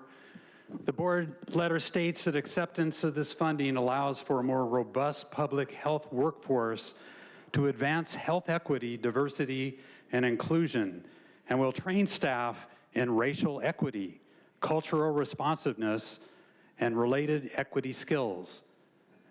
That framing is a big problem. Public health is not a social experiment. It's a high-stakes technical field. Competence is non-negotiable. Would you board an aircraft whose pilot was selected primarily so the cockpit felt inclusive, or the one who had logged thousands of hours and met the highest performance standards, regardless of background? The answer is obvious. The same logic applies here. Lives and public trust are at stake. I am not opposed to capable Health and Human Services agency.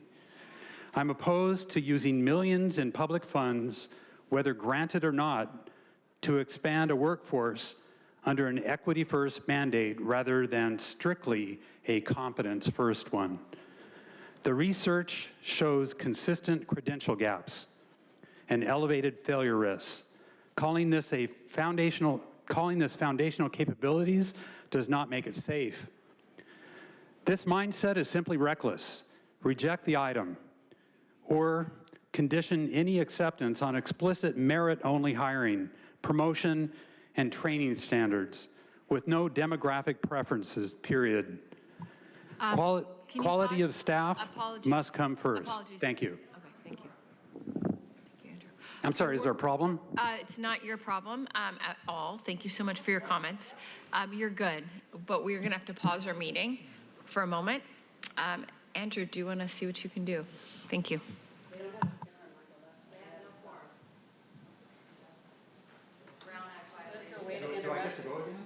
Yeah, you need to finish because they didn't have a quorum, so you get to do it again. Requesting to begin from the start over again. Thank you. Wait till people come in though.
Can you please start the speaker's time?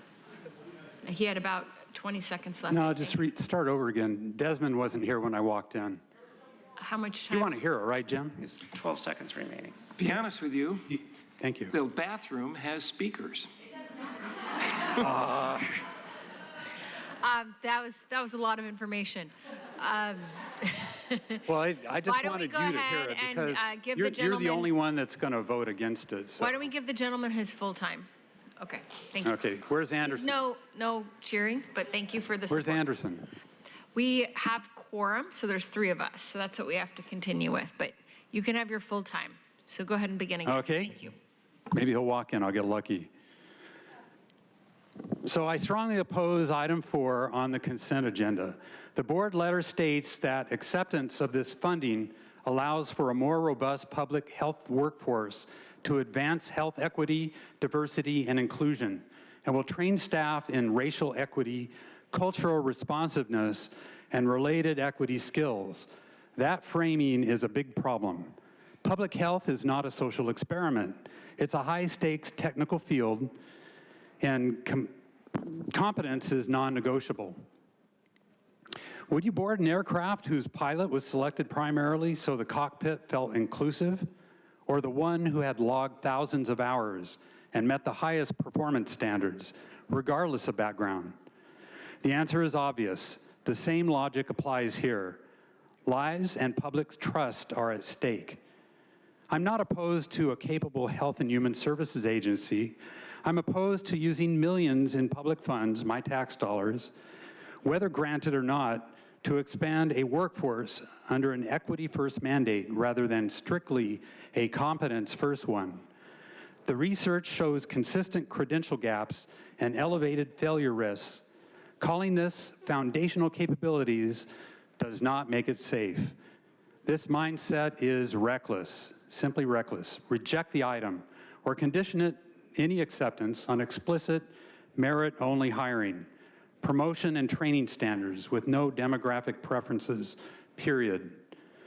Quality of staff must come first, especially in health and human services, so they don't make the same stupid mistakes like they did during the COVID pandemic. Thank you.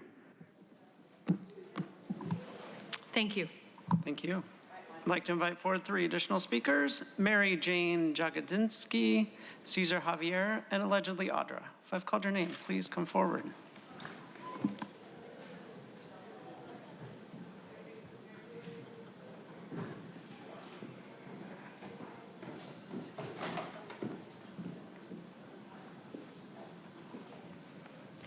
Good morning, Chair, Vice Chair, Supervisors, and staff.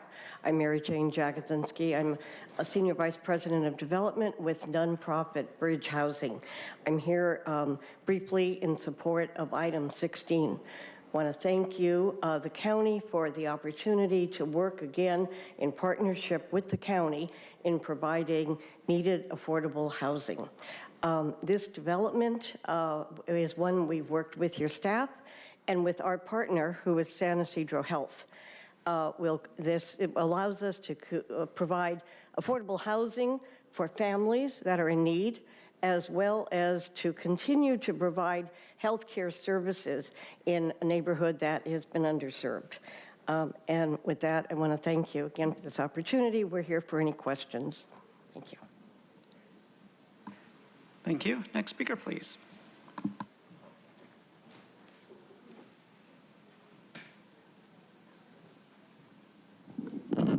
Item 5. And if you could please state your name. Cesar and Purita, the smallest political unit, District 9, City of San Diego. Number 5, with all respect to my brothers and sisters, African Americans, we are members of the New Creation Church, and we look at how demography is being slandered, being destroyed or something. Why, Mom, Steve? Why did you not approve my being member of the advisory board, AIS?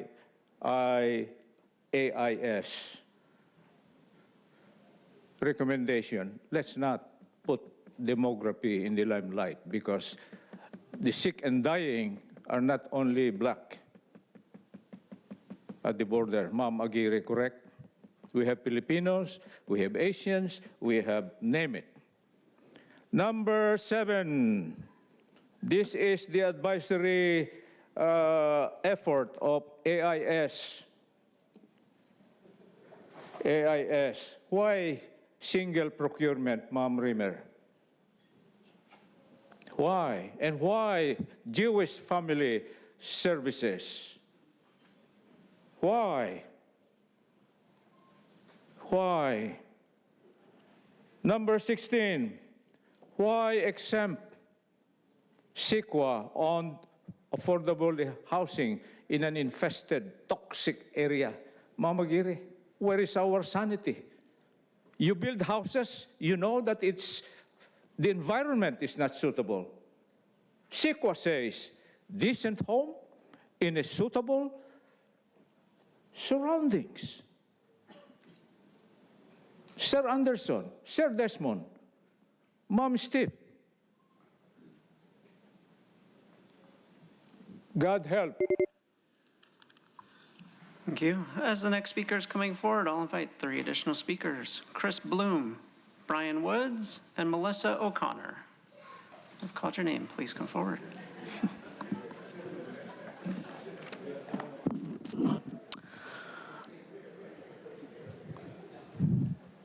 looks like we need to do some housekeeping because you guys can't even start off after summer break and run a meeting correctly. The Brown Act is very simple. It is the bare basics of running a meeting, and you didn't even have a quorum. And how long did it take you? I'm not sure, but at least my camera got it over there. And Jim, for you to sit there and say there's speakers in the bathroom, I mean, we didn't need to know you were going to the bathroom, but that is not a quorum. You have to be at the dais, and for you guys to sit here and have the arrogance to act like it's no big deal. How can you be trusted with much if you can't be trusted with little? That is the question. And so everything that you do in these agenda items is fraud, waste, and abuse. There's abuse of animals going on continually in the county, and yet we're giving money and donations to them. Public health, infrastructure, and workforce. It's like we don't even know what a woman is, do we? Right, but we're going to be trusting you with our health when all it is plenty of stuff has been exposed about the genocide shots that you guys were promoting and have potentially taken. And now things are coming out, and it's like, you guys can't be trusted with that. I mean, Black infant health, are you sure you care about that? Why don't you talk about the abortion clinics that were targeting Black women? It's like we don't want to talk about the real stuff, or the, you know, you promote the actual babies being ripped apart limb by limb, and then you want us to trust that you're going to go to someone's house and give children and mothers health care? What are you going to do, abort them? Because I guess now we can do it till when they're, you know, basically born. It's like you can have them and then just rip them apart limb by limb, so it's so great. And how many genders are there? We're not sure. So how much are you going to be able to have equity in that? It's a circus show what goes on here, and so you guys can't be trusted, and it's just evident to the people. Next speaker, please. Hi, good morning. Good morning, Chair, Vice Chair, County Board Supervisors. My name is Chris Bloom, Director of Development for the nonprofit Bridge or Housing Organization. I'm speaking obviously in support of item 16. The development disposition of agreement and the CEQA exemptions for affordable housing and the healthcare facility on county surplus land. The proposal is simple. It's 120 units for low-income housing, serving large families up to 60% of the area median income. This model has been successfully done in the past. It connects housing, affordable housing, with necessary healthcare services in desperate need in this county. We value our continued partnership with the county. It's proven over our track record, and we thank you for the opportunity to continue that partnership. My team and I are here to answer any questions or comments after today. Thank you. Thank you. Next speaker, please.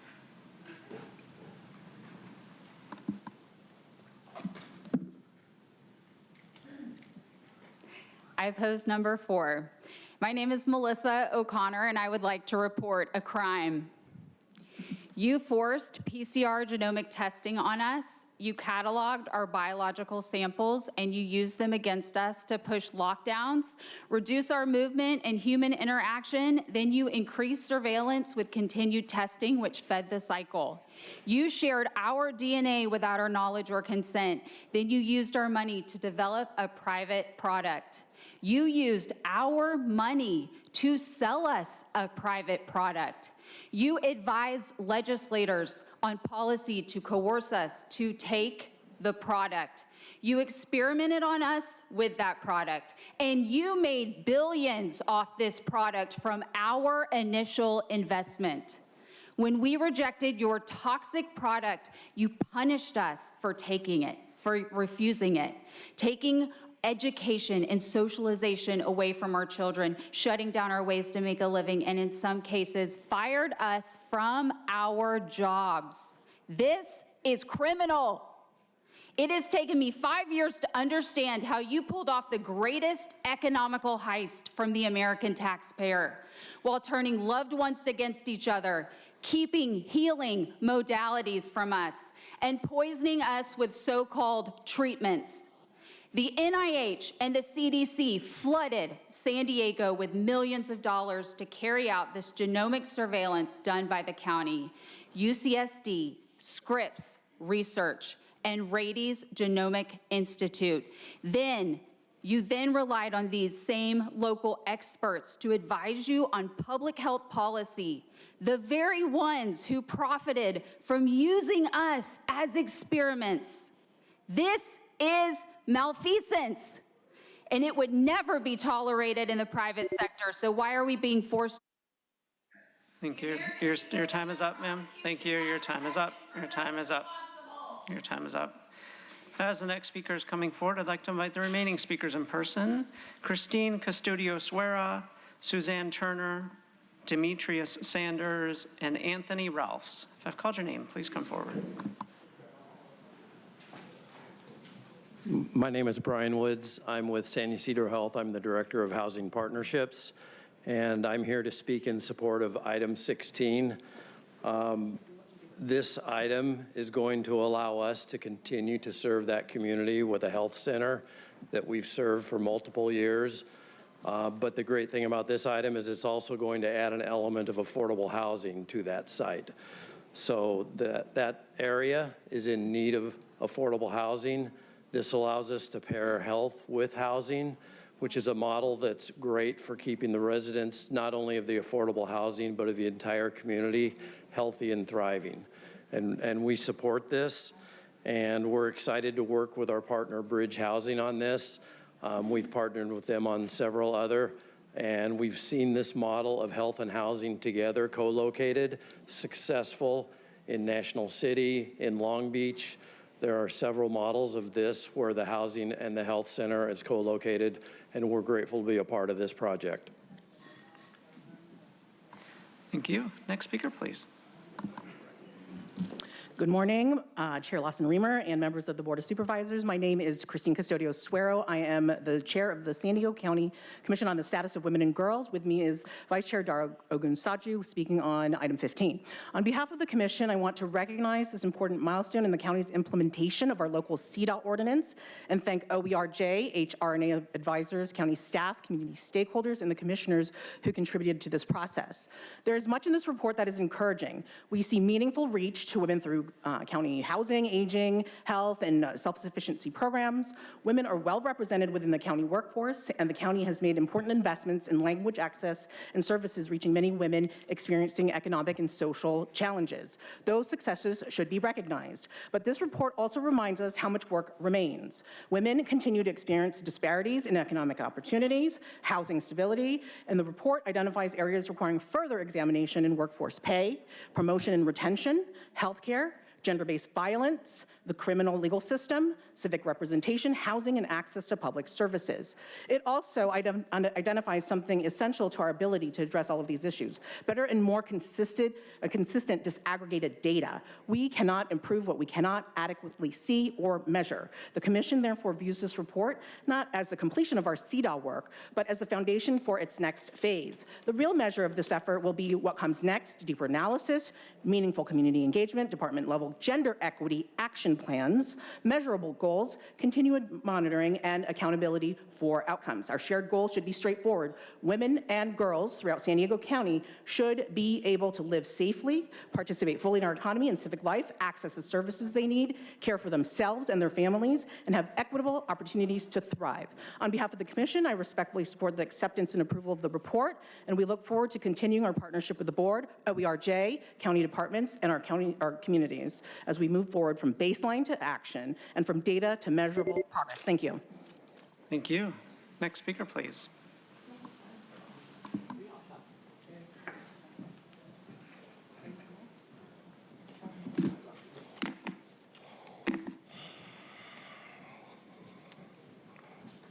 How y'all doing? My name is Demetrius Sanders from Akron, Ohio. Founder, CEO of Put Down the Guns and Pick Up Your Life. Was approved by Marco Somerville, Dan Horgan, the mayors. Since last year, I've been here, and I've been feeding the people. I didn't see nobody else up there. Alpha Project been helping me. The 16th been helping me. Seeing nobody else helping. I saved all y'all last year. Asked Donald Trump in Washington, D.C. because I follow them and they follow me on social media. They know what's going on. All the tunnels. The hostages, I'm the second wonder of the world. God's secret weapon, the ultimate guardian leader. hope. I'm finna find all the people about that lady, July 6th. I'm putting everything together because you only get 2 minutes because I don't do this. This is my first and last time. Finna do this again. My first and last time. I didn't want to do this. I have my own town hall meeting coming up. I got the library at the Malcolm X Library on Euclid. That's where I do mine. We get more time than that because I book them for like 4 or 5 hours or all day. But this will be my last time. I just want y'all to know, I don't see nobody out here helping their veterans. When we out here feeding them, me, my organization, and the Alpha Project and other people helping, you know, that come out there and volunteer to help, I'm coming for all the people that's kidnapping everybody. I just want y'all to know, hope is here. Y'all see me? Have a nice day. Next speaker, please.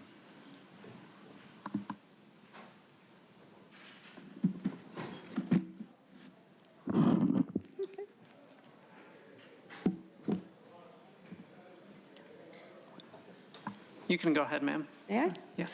Thank you. My name is Ms. Turner. I'm speaking in opposition to agenda item 16. Thank you for being indoors, Board of Supervisors, on this wonderful day in our county of San Diego, the best county in paradise. In my time, there's 3 sections. Section 1 are indicators that tell you how important this is. Section 2, why I'm the person to champion this issue. And Section 3 actions we're asking the board to take on item 16. These 3 items of actions we're asking you to take is to investigate what's been going on with bridge housing at Kettner Crossing for the harassment of the seniors who have all given you letters to the effect of what their problem is. Section 2, we're asking for a survey. If you would send an independent survey to all the seniors in the building so they can respond to you specifically about the issues that are going on under bridge housing in Kettner Crossing and others. Action item number 3 will be cap to COLA so that the rent increases will be maintained for the entire year to COLA, which is 2.8% instead of 8.2%, which financially will evict the seniors from the building. Here's how you know this issue is important for me. I left the emergency room last night. Here's my ER, and going back this afternoon, the ER doctor said I could come and speak, and then I have to go back. Number 2, the packet in front of you cost me $130 to prepare for all of you. That's 10% of my income this month. So this is important if I'm going to spend 10% of the Social Security that I get, so I can give you guys this information. Number 3, in retaliation for me representing my seniors and speaking here today, Bridge Housing has canceled my personal lease renewal in the building in violation of federal low-income tax credit protections. Section number 2, I'm an experienced, incredible community advocate. I've worked with the Board of Supervisors for many years. Tara's office, Omar, was wonderful about, yay, tomorrow the seniors are getting free food at 9:30 a.m. right outside of this building because of Tara. Thank you. Your time is up. Thank you. A final call for Anthony Ralphs.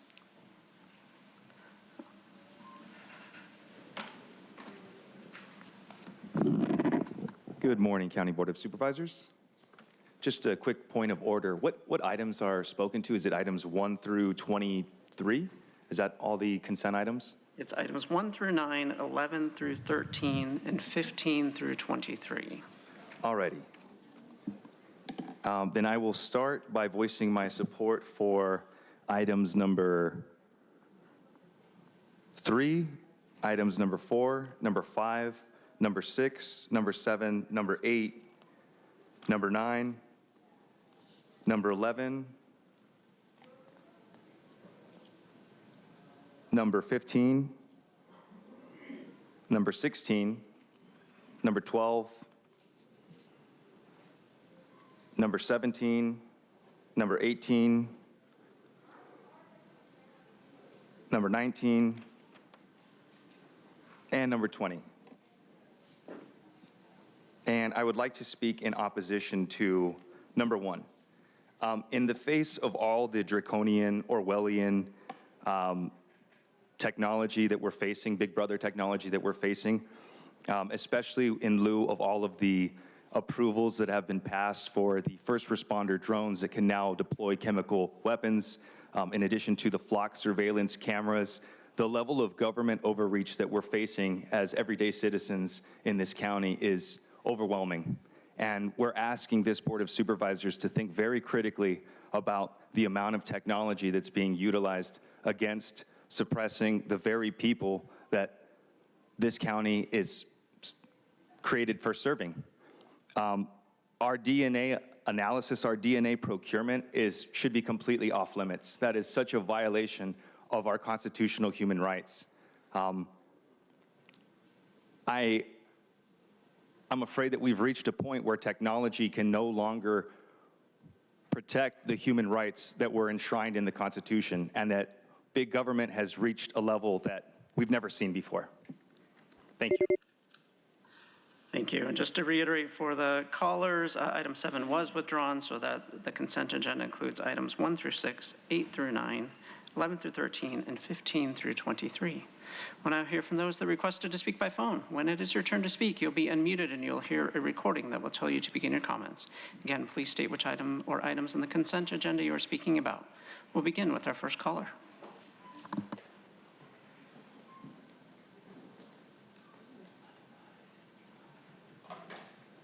Paul Bold, conflict of interest, codes and appointments. You have 23 appointees, 38 COI codes, and a few seconds to speak on each one. This is not participatory democracy, but democracy spelled with a K. An indefinite appointment like Madeline Smith to the Treasury Oversight Committee is asking for trouble. Bridge Housing.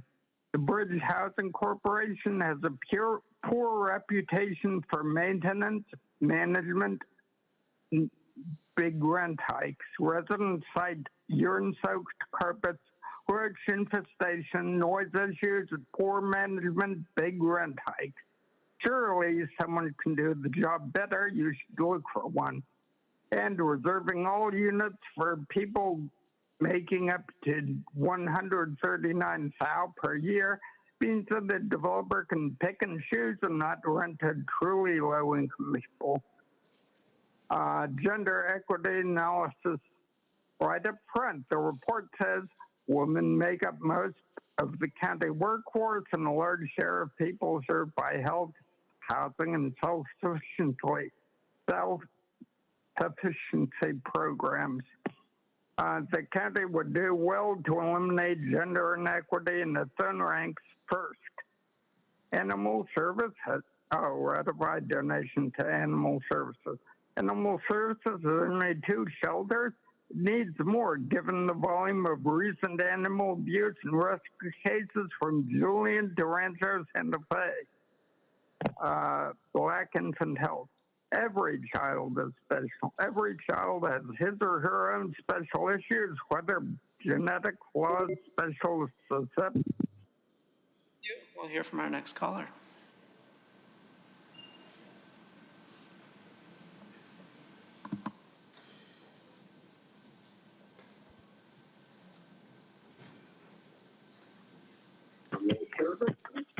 Good morning. Thank you for letting me speak. My name is Kathleen Lippett, and I'd like to share some information for research that was done through Kaiser regarding the inconsistent and inaccurate information that pregnant women receive about cannabis use during pregnancy. There's a misconception among many of them that it is good for many conditions during pregnancy, and that is not true, and not being told to them are the risks. And that remains across California. Kaiser had a mystery caller who contacted over 505 bud tenders, randomly selected at licensed cannabis retailers statewide, posing as pregnant women, and the results were striking. 1 in 5 told a pregnant woman that the cannabis use was safe during pregnancy. Only about 40% of prenatal cannabis use is unsafe. That fewer than 6% referenced the state-mandated pregnancy warning. Bud tenders were far more likely to caution against tobacco than cannabis and suggesting that the gaps in knowledge about cannabis risks. Nearly 1/3 said edibles are safer in pregnancy despite little evidence comparing those modes of use. And the good news, 90% encourage the caller to speak with a healthcare provider, but often only when asked directly.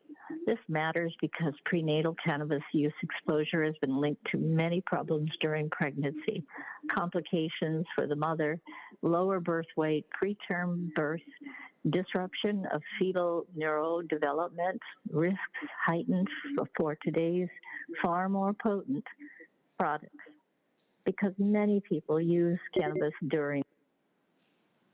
Thank you. We'll hear from the next caller.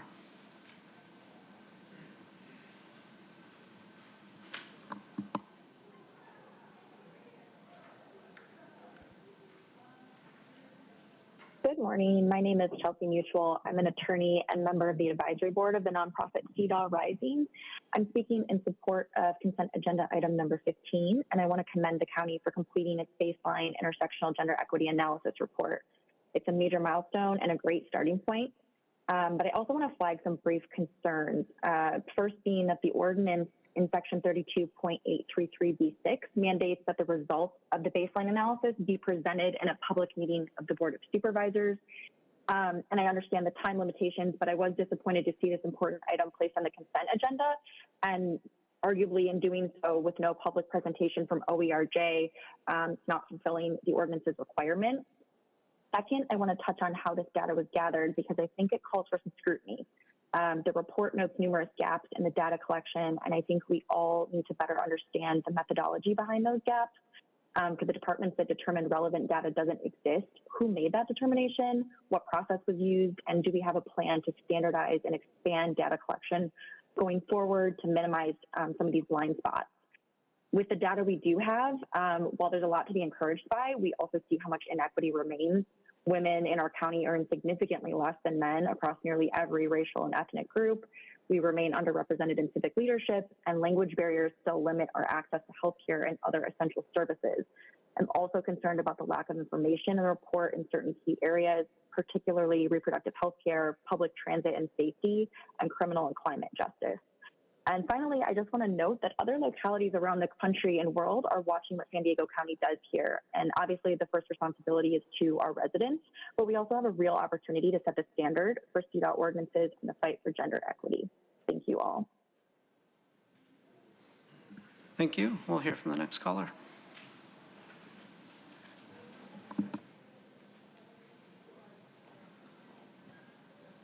Okay, Gonzalo here. Yeah, gender equity. You can't even define what a woman or a man is. But here we go. Okay, so this, let's see, I'm speaking on 15, 5, 20, 16, 1, 7, and, well, it's just going to pertain to all of them. Okay, so as I mentioned in what I said earlier, you all continue to promote crazy ideologies under the guise of being equal, inclusive, and tolerant. And that is not only destroying our family structures, but also destroying human biology and going against the laws of nature. So at this point, let's see, it's obvious that the main objective of these politicians is, in fact, to bring our cities and county down to its knees, and doing their part to make sure that we as a community are divided, and struggling, and believing that there are actual teams like red and blue, liberals, conservatives, that have our backs and are looking out for our best interests. That couldn't be furthest from the truth. People are now starting to notice. I'm loving everything that I'm hearing at this meeting so far. People are starting to notice that things like their property values are being compromised, their health, their just everything. They're recognizing how they've been swindled into believing that big government has their back. So it's great. A new day is dawning, a new earth is forming, the system is failing. Humanity on every level is recognizing what's happening. people are starting to recognize what's happening to them, not only to them, to just everybody. They're standing up for, even if they're not struggling, they're standing up. Thank you. We'll hear from the next caller.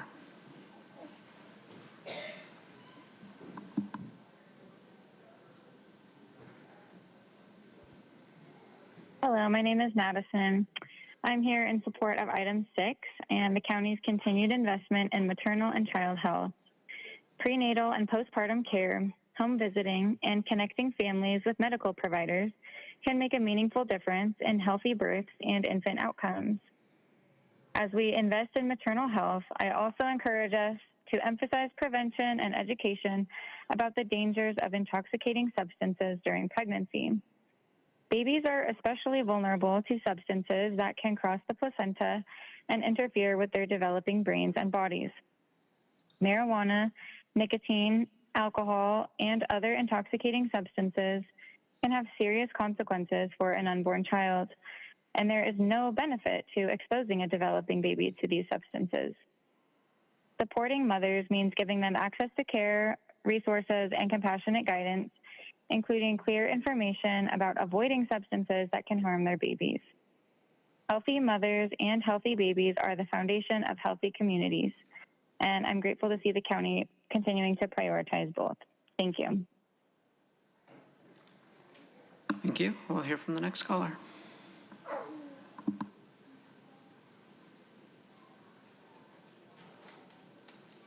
Good morning, Board of Supervisors. My name is Terry Ann Skelly. I called in to voice my support for consent item 8 regarding transitional youth housing program. As a county planning group member and a parent of 3 adult sons, I have appreciated the county's attention to supporting young adults in their journey to successful education, meaningful employment, emotional well-being, and long-term stability, with dependable, affording housing being a serious and important concern. I continue to be very uneasy about the young adult population, especially since the recent nationwide, highly respected Monitoring the Future came out.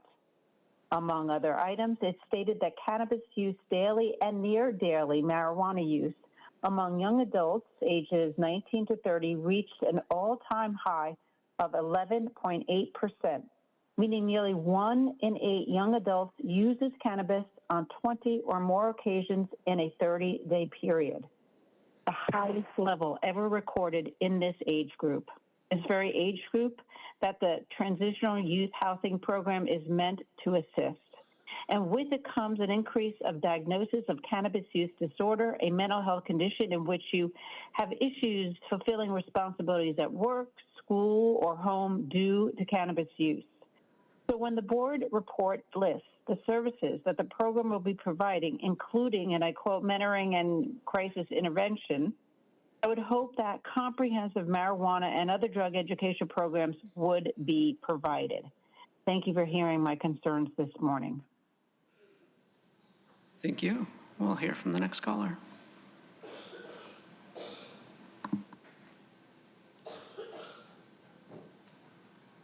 Good morning. My name is Becky Rapp, and I'm speaking today to items 5 and 6, funding for maternal and child health, home visiting, Black infant health, and prenatal equity initiatives. I support accepting these grants. These programs provide important services to mothers, babies, and families, and I appreciate the county's efforts to improve birth outcomes and reduce infant mortality. But I'm asking the board to make sure that marijuana use and exposure are not left out of these maternal and infant health education programs. The CDC states that THC crosses into the developing baby and that marijuana use during pregnancy can harm fetal development, including lower birth weight and abnormal neurological development for newborns. Another CDC study found that high-frequency marijuana use during pregnancy was associated with about twice the risk of delivering a low birth weight baby, and that marijuana smoke contains many of the same toxic and cancer-causing chemicals found in tobacco smoke. This education needs to be addressed, both marijuana use during pregnancy and exposure to marijuana smoke after the baby is born. Please accept this grant funding, but direct staff to include clear evidence-based education about the risks of marijuana use during pregnancy, the potential effects on fetal development and birth weight, and the dangers of secondhand marijuana smoke in all appropriate maternal, infant, home visiting, and birth equity educational materials. Families deserve to know the risks so they can make informed decisions and protect their babies. Thank you. Thank you. We'll hear from the next caller.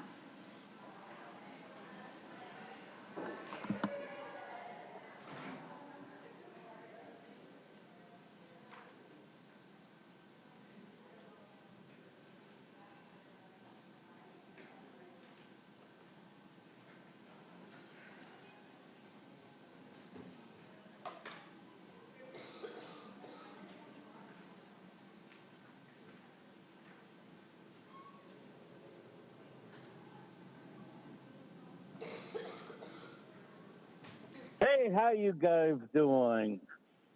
The board that can't understand normal thinking, and I hope you understand the context. Now, let me go ahead and tell everyone why we're going to go ahead and approve all these items. It's because we allow non-citizens to vote in our elections. I know this because I worked there for 20 years. We don't do any checks whatsoever to remove non-citizens from the voter rolls once they got in there, unless they show up for ceremony to be sworn in, at which point we will then look to see whether or not that person has voted in the past. We have already seen multiple people not being able to become citizens because they've been voting. We also seen in 1982 groups like the NGOs registering people in their names, getting their ballot through the absentee process, which we don't have anymore because we just mail out the ballots, and voting those ballots. The registrar of voters will not answer these questions for you. They will detour you. They will do anything that they can. And then, if you keep on bugging them, they will use Prop 36, deference, to go ahead and medicate you so that you don't speak anymore, like they're trying to do with Andrea Abbey, who is not incompetent, but you guys think she's incompetent because she is investigating the same fraud that took place in Arizona that stripped away $2.4 billion from taxpayers. Each one of these members are not elected by the people, they're elected by the NGOs that fraudulently create ballots. I would like any of them to tell me I'm wrong. They can't, because they know I'm right, and that is why they are trying to silence me for good. Thank you. For the record, that speaker was Gambler Hermes. We'll now hear from the next caller.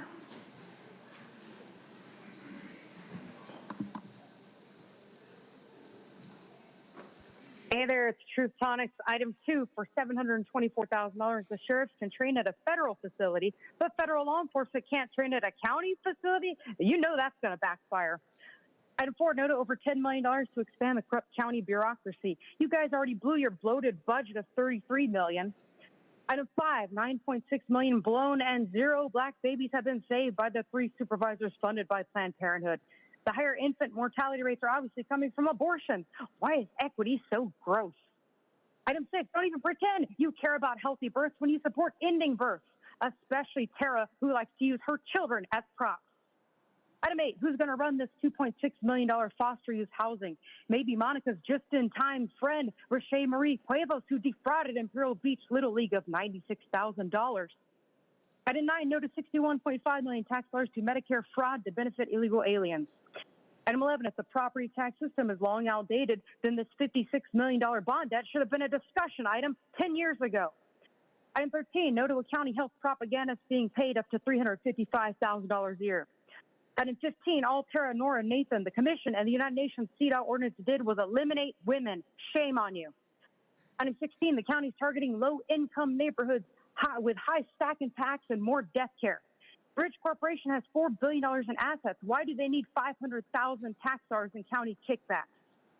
Item 21, rather than Tara and Allison Snow's housing lawsuit scams, the only place we need consumer fairness and protection is from the county's own corruption. Item 22, no to SEIU, Environmental Health Coalition, and Center on Policy Initiatives, Minion, Mary Grio. No to Human Traffickers, Catholic Charities, Apaswami Pajanor. No to Laura Wilkinson, who donated $4,100 to Manuela Paloma's campaign. So a vote is in violation of the Levine Act, you county criminals who got in with rigged elections. Thank you. Thank you. We'll hear from the next caller.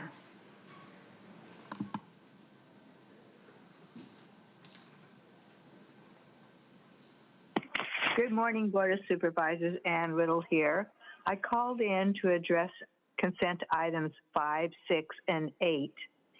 And of particular interest to me is item 5 regarding the Black Infant Health and Perinatal Equity Initiative. About 3 decades ago, the county initiated a program they called Infant Immunization Initiative because we discovered here in our San Diego County that our children weren't receiving timely immunizations, and that it seemed, in comparison to Tijuana, they had a higher rate of immunizations, and they were concerned about cross-border transmission of our diseases to their children. I was a representative from PTA at that point, and originally we were concerned, as is the grant for item 5, about Black infants. And that concern still exists. But what we discovered is it was more of a case of economic circumstances than it was of race.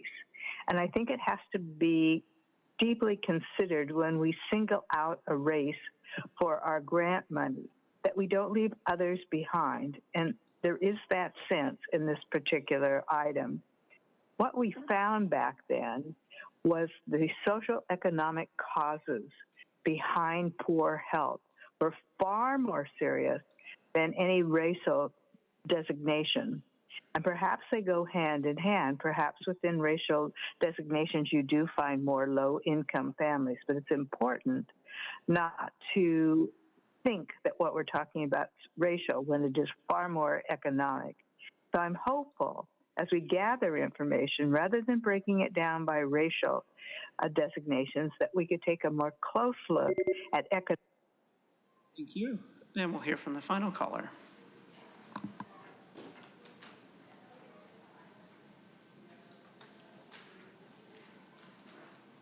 Hi, Natalie Rashke here. Thank you for hearing me today. I'm kind of concerned with number 4. I am a current EHV holder. COVID, it's been proven that it was created in a lab, which created me to become homeless. I don't trust that any of this grant funding is going to support what it says it's going to support. Since my EHV is within the city, I will become homeless again due to COVID.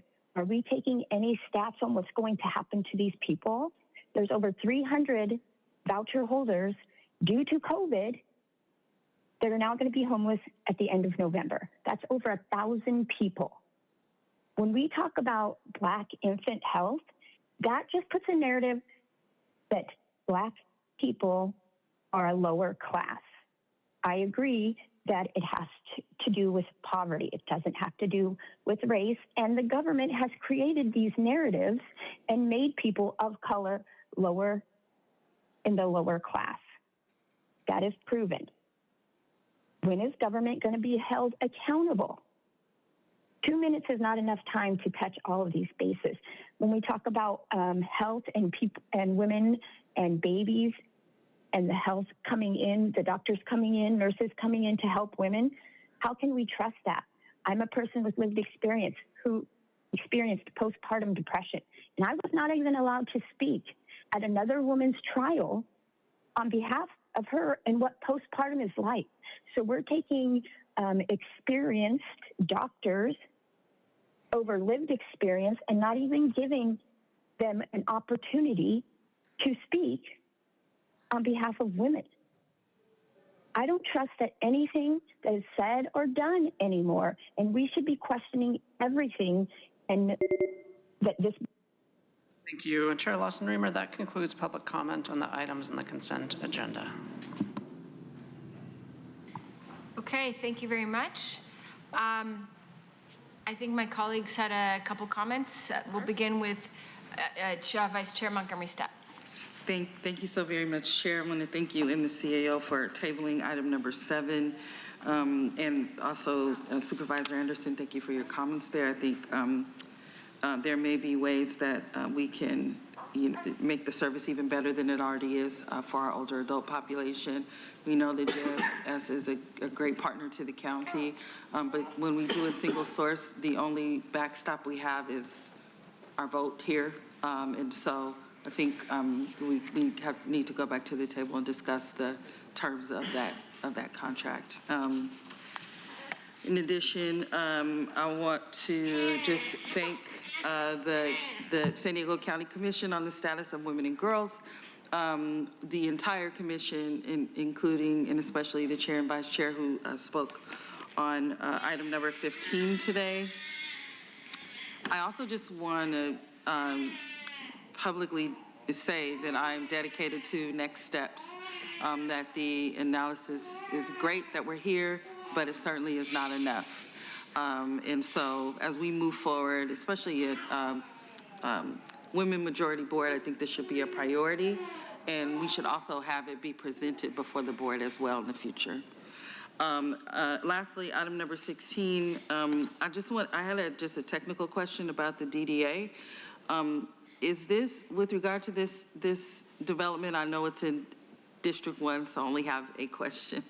I'm not taking over anything. But will there be any other approvals with regard to this particular development? Or is this the last stop here? I think, Mr. Albright. Yeah, Chair Lawson-Remer and Vice Chair Montgomery Stepp. This completes the board approval to move the project forward. Okay. So this would be it. Okay, thank you for that. I will just express what I've expressed before about another project, one in particular that was in my district that we used county land, which is an amazing partnership, that there is no way that people that are living on what was formerly county land should be coming to us saying that they cannot afford the rent. This is, I think, a big part of that partnership is that we are able to provide stability for people who need it the most. And I think that being a part of granting the county land is an amazing thing that this county has done for years. I know that Ron Roberts led in that effort years ago. And I think as we move forward, understanding that we can build units and still have such a need in our community because maintenance is important and also the cost of rent is important. And so I just want us, as we're at the table with our partners, our developer partners, we thank you very much, and also our project managers, that we are keeping in mind that we need, our primary backstop is to provide affordable housing stability for people that are on what was formerly our land. That is extremely important, and I want to continue to focus on it as we enter these additional agreements with developers and project management companies. With that, I'll move the consent agenda. Thank you. Thank you very much. Turn the floor over to my colleague, Chair Pro Tem Aguirre. Thank you, Madam Chair, and thank you, Vice Chair, for your comments regarding these types of projects. I think it's, you hit the nail on the head. It's extremely important for us to ensure that these partnerships, that we protect those that we're working to protect. And just because rents can be increased due to state statute doesn't mean they should, right? So I agree with her comments. I just also want to speak briefly to item 16, which authorizes, of course, the agreements that we're talking about with our partner Bridge Housing and San Ysidro Health to redevelop county-owned land at 3177 Ocean View Boulevard into 121 affordable homes and a new healthcare facility. The Ocean View project is about much more than putting roofs over people's heads. It's about creating affordable homes where families can live well, stay connected to their community, and have access to the services they need. This project is more than housing. Residents made their views very clear to us, and they said that any redevelopment should keep the clinic open and accessible. This plan does that. Families get quality, affordable homes with a community garden, a play space, and allow San Ysidro Health to continue to provide care. As the county continues developing its surplus properties, this is a model we should try to replicate: affordable homes, strong community amenities, access to essential services for families, and lasting public benefit. And to that, I'll just add what we just previously discussed is ensuring that those who are under-resourced, that are on fixed income, don't end up in a situation where they are being displaced because ever-increasing rent costs. Thank you so much. And with that, I'll second. We have a motion on the floor and a second for the consent agenda. We had one item that Supervisor Desmond had registered a no vote on. That was the CFPP item. Please vote. I'm going to voice my yay vote. Thank you. Thank you, Chair Lawson-Remer. That motion passes unanimously with all supervisors being present and voting aye, and noting for the record that Supervisor Desmond registered a no vote on item 21.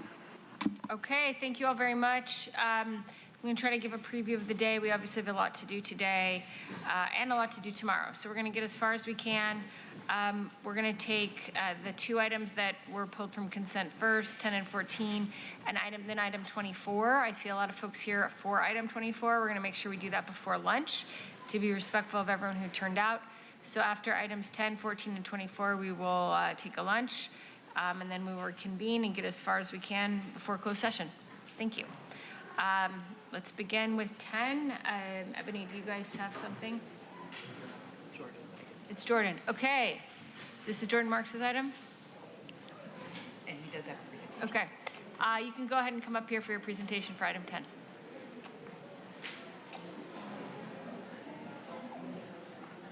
If your board would like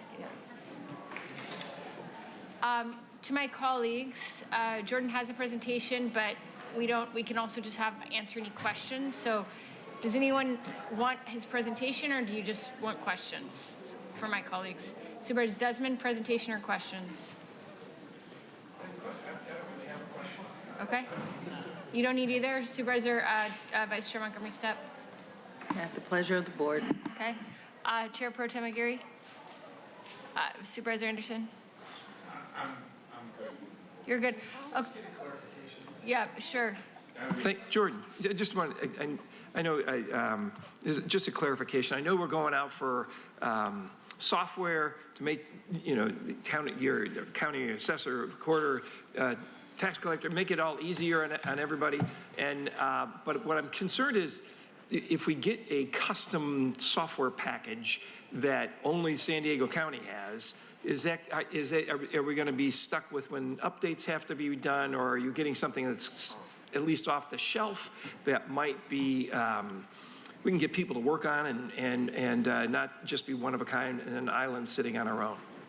Thank you, Supervisor Desmond. What's fantastic about the opportunities in front of us is that off-the-shelf solutions are available.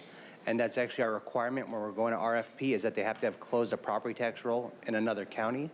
We expect multiple bids that will allow us to then join a user group of other counties and then lower costs of administration for the board and the citizens over time. So by having shared costs in a technology, we'll be able to add developments with partners, whether it's LA County, Riverside County, Orange County, San Francisco County. So we fully expect to be a part of a user group and not have those costs that are associated with a custom build. Okay, thank you. Sounds like Supervisor Desmond's pitching you softballs, but if you have any opening remarks, just a couple of remarks, I don't think there's a need for a formal presentation. If not, we can just go to public comment. Now, is it, I apologize, I couldn't hear. Is this item 10 or 11 that we're, I believe we're talking about the real estate fraud fee, is that right? Mm-hmm. So great news. The state of California has passed, I apologize, we're talking SB 255, which has met a opportunity, and it's a mandate, but an opportunity for us to alert the citizens of San Diego County if real estate fraud has occurred on their property. Thanks to the leadership of my team, I want to give recognition to my Chief of Staff, Alejandro Larios, Val Hanfield, who's my Chief Deputy Recorder County Clerk, Teresa Pizarro, my Head of Finance. We have already offered in the County of San Diego what's called Owner Alert.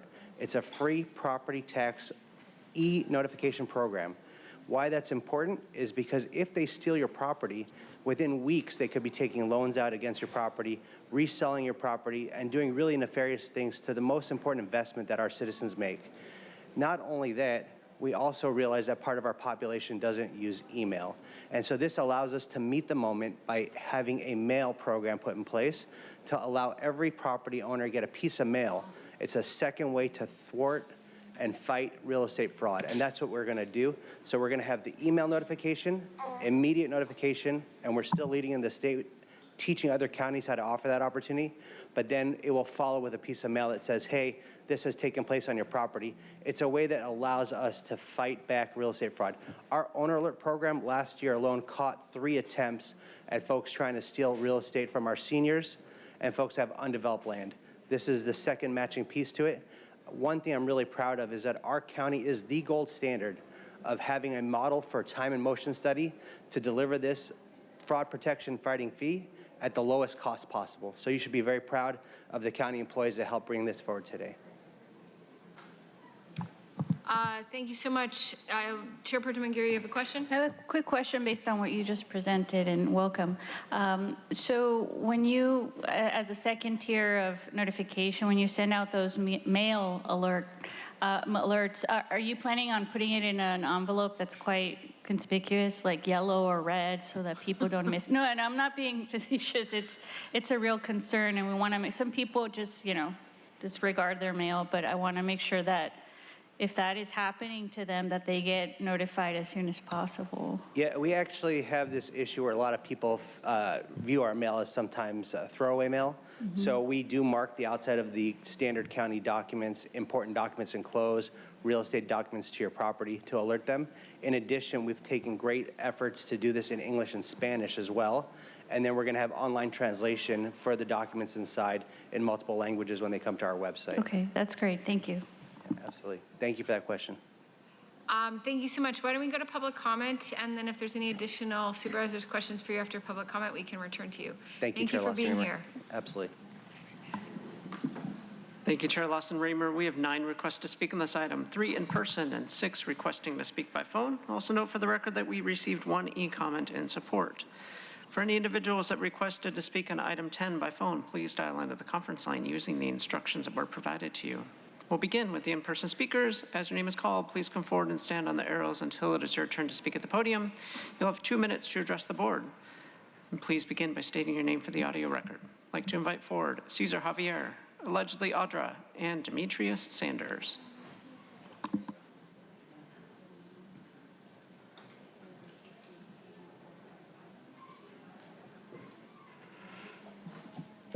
Two minutes, bummer for you guys.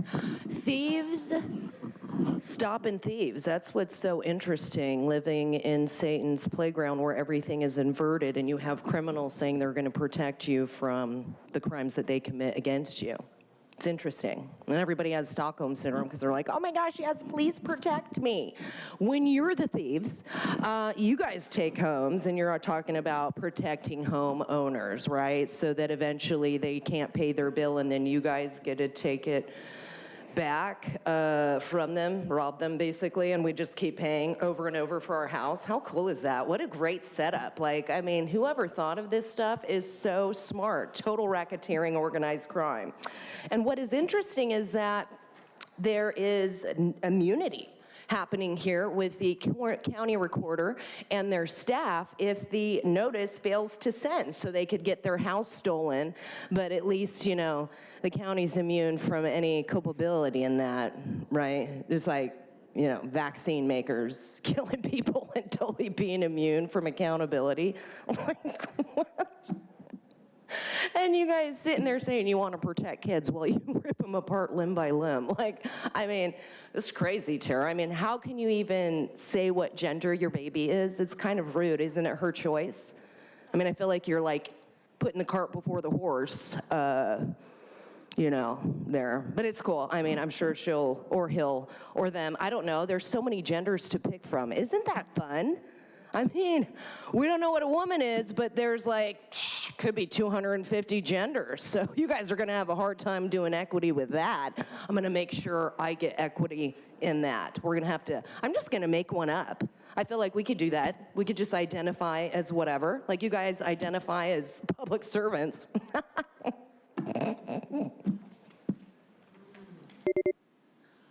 Final call for Cesar Javier or Demetrius Sanders. Not seeing those individuals, we'll now hear from those that requested to speak by phone. We'll begin with our first caller.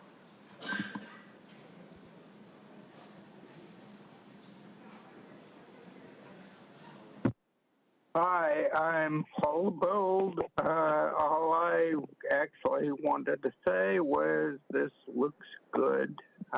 I have good feeling about our county assessor, and that's really all I have to say. Thanks. Yeah, we'll hear from our next caller.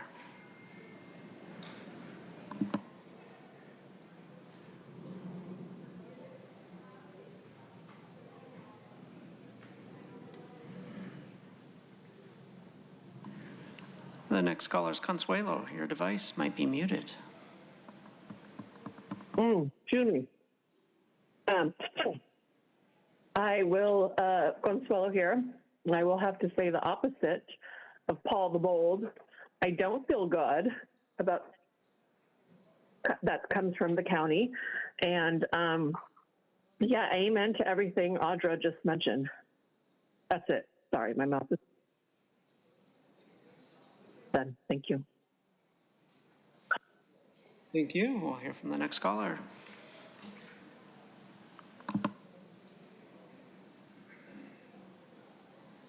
Hey, it's Truth. I guess it's up to me to save these comments and go somewhere with it. Although I was thinking about food too. Jordan, your presentation, it was a little bit short, I have to say. You did a lot better on that. What was it? The charter bastardization? You did a lot better on that one. I have a question. If item 11 was it about an outdated property tax system with zero public discussion required, apparently, is this the same concept, Jordan? Were notifications of basic service that should have been updated and provided years ago, like when computers were invented, or just no? I'm actually going to assume that the commies on board, like Manuela Paloma, are trying to circumvent property fraud prevention.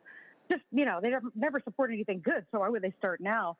And I find it ironic because multiple property-owning commies like Manny, Tara, and Monica can be against theft and defrauding of properties when it's not their property in question. Because we all know the county should have confiscated Manuela's second home when she failed to pay her property tax bills for 4 years. See, equality is not ensured for all, as the law demands. And that's exactly why we need more notifications. The only change to the bill I would add is that the state should foot the notification bill because people already pay plenty of fees and taxes to have homes and streets paved in gold. Plus, it's unconstitutional to have unfunded mandates like pervert Scott Wiener and the rest of the Sacramento swamp keep introducing. That being said, I support Jordan Marks and Senator Kelly Ciarta's attempts with SB 255 to get some real justice in this corrupt state. Because, you know, no justice, no peace, as in we the people should shut down these meetings in the same way the purple shirts did until the county-derived fraud stops. Just a thought, you know, just the same way, nothing different, right? Equality. Plus, anyone that doesn't support the prevention of the theft of someone's title to their property is obviously gross. So I want the mailers to be manila in color and say "I on them" in 192 languages. Thank you. Thank you. We'll hear from the final caller.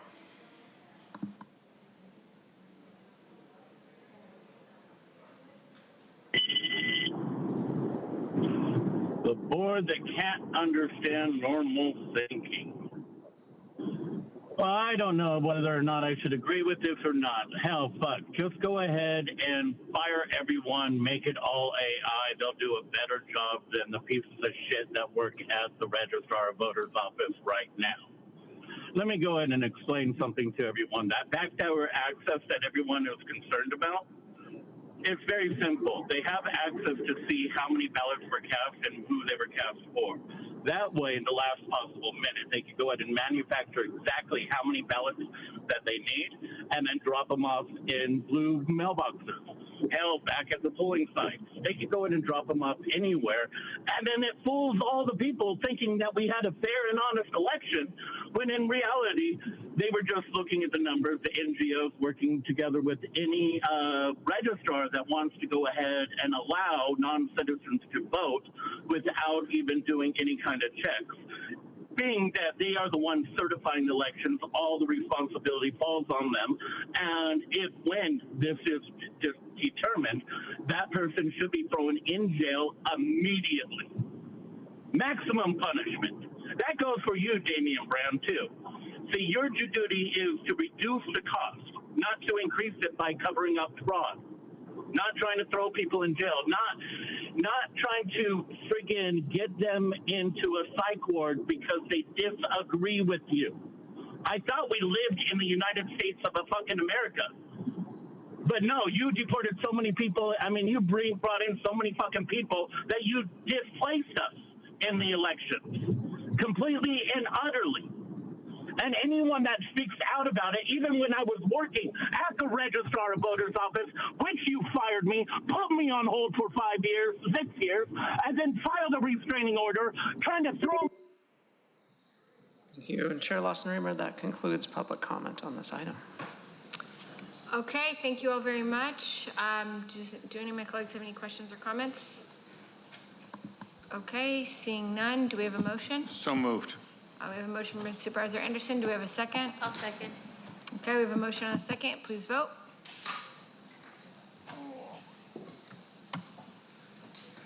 Chair Lawson-Remer, that motion passes unanimously with all supervisors being present and voting aye. Okay, thank you all so much. Thank you so much, Jordan. Appreciate you being here. Okay. We'll now move to item 14, which was pulled from consent by my colleague, Supervisor Anderson. Just want to say I really appreciate you bringing this forward initially. I appreciate this coming back from staff. I think this helps strengthen our transparency around community surveys. You know, as a social scientist by training, I think it's really important to continue utilizing community surveys to understand community priorities, and it's really helpful to have a policy at the board so that we're all able to do this in a way that we really get good data, good information, and we can share that information with that public. So I'd love to make an initial motion just out of solidarity and support for item 14, and then I'll pass it on to Supervisor Anderson, who pulled this from consent. I had a small minor amendment to it, and that's why I pulled it. And so the amendment simply would say that it applies to all moving forward and to anything in the last 2 years. I'm sorry? You said all Yes, it only changes that it just changes the application of the actual item 14 to include anything that was initiated over the last 2 years. Some contracts we have were initiated before this, but their polling hasn't been done, and I just want to make sure that it applies to that potential polling. Although the contract was initiated, the polling hasn't been conducted. So that's the only amendment. I just want to make sure that we're crystal clear that there's no loopholes that people can slide through unintendedly. So just to clarify, and then I think it'd probably be helpful to put up on the board exactly what you want to amend. But just to clarify, your amendment, the intent is to apply to any polling or community surveys that have not yet been conducted, even if the contract has already been signed to do that work. Is that correct? When we made an inquiry about some specific contracts, our county council said it would not apply to them, or not necessarily. And so I asked for language that would make it apply. So we would simply submit the language that would make it apply. And that, and essentially, you hit it on the head. You summarized, but I was so long-winded with, so succinctly. Thank you. Why don't you go ahead and put that on the board so everyone can see? The last paragraph. Oh, poor Andrew has to type it. Give our clerk one moment.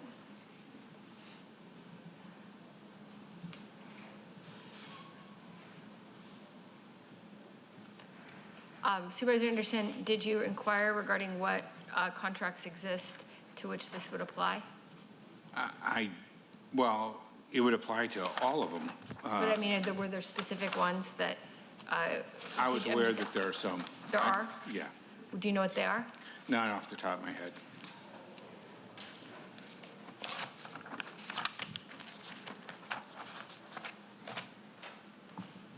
Okay.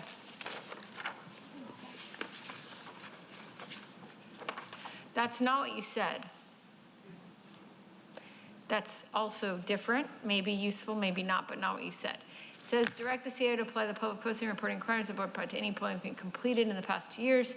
That is not what you said. What you said was direct the CIO to apply the public posting reporting requirements of board policy A72 to any polling and community surveys not yet conducted, but that were commissioned under existing contracts. So what you said was not what's written. When we brought it to county council, that was the language in county council's here so they can intervene. But that's what they came back to us with. We were trying to figure out how to word it, but I didn't want any current contracts not to apply. And the feeling was that this would only apply to future contracts, and I think it should apply to all polling, whether the contract was conducted up to 2 years ago. So this was really focused on any contracts of the last 2 years that may move to poll moving forward.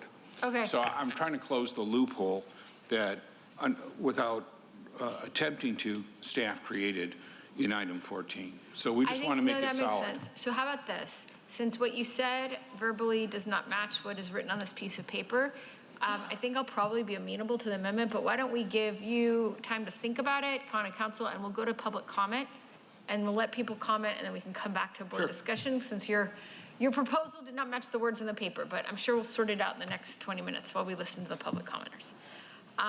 Okay, why don't we go to public comment? Thank you, Chair Lawson-Remer. We have 10 requests to speak on this item, 3 in person and 7 requesting to speak by phone. I'll also note for the record that we received 1 neutral e-comment. For any individuals that requested to speak on item 14 by phone, please dial into the conference line using the instructions that were provided to you. We'll begin with the in-person speakers. I'd like to invite forward Pam, allegedly Audra, and Demetrius Sanders. If I've called your name, please come forward.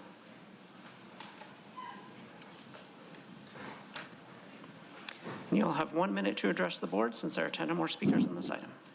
I'll ask you to please begin by stating your name. Your name. So this is a bit ridiculous. You're sitting here saying in the next 20 minutes you're going to figure out what's going on with the item, but you want to hear from the public. Sounds like this is really a good way to get information from the people, right? Is this a survey? Do we just give you the answers and then get the questions later?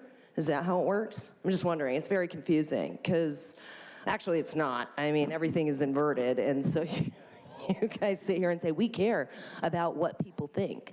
We want to hear what you have to say. That's why we give you 1 minute. Right? I know, Tara. Is that what you're going to tell your daughter? Shut up, you got 1 minute. You know what I mean? See how good she can do, trying to convince you that she didn't steal money from your purse. Yeah, and then no loopholes, Joel. None intended, just the intended ones. Good job. Yeah, but it just shows people how untrustworthy you guys are, and it's great. Good job. Thank you. Next speaker, please. Pam or Demetrius Sanders? Nope. Okay. We'll now hear from the individuals that requested to speak by phone. We'll start with our first caller.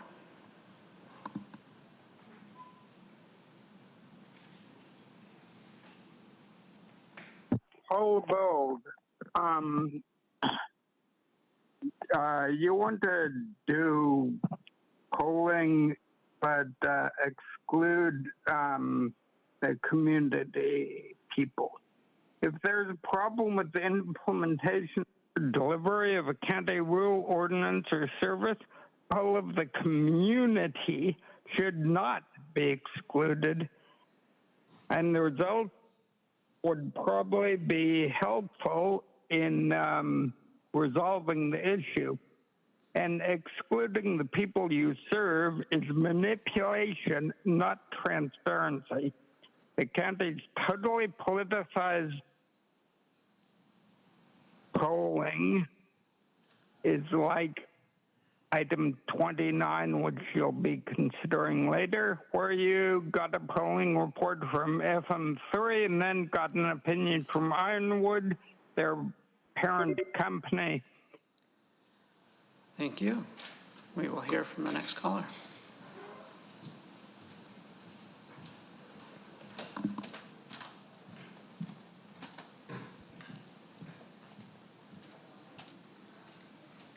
Good morning again. This is Kathleen Lippett.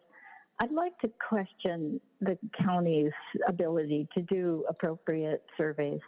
Survey methodology is very complicated and is very clear when survey questions, the questionnaire, when there's bias that's built in a number of places, and the county rarely acknowledges that. Also, spending $40,000 on a community survey is at a time when the county is in deficit is hardly something that you should be doing.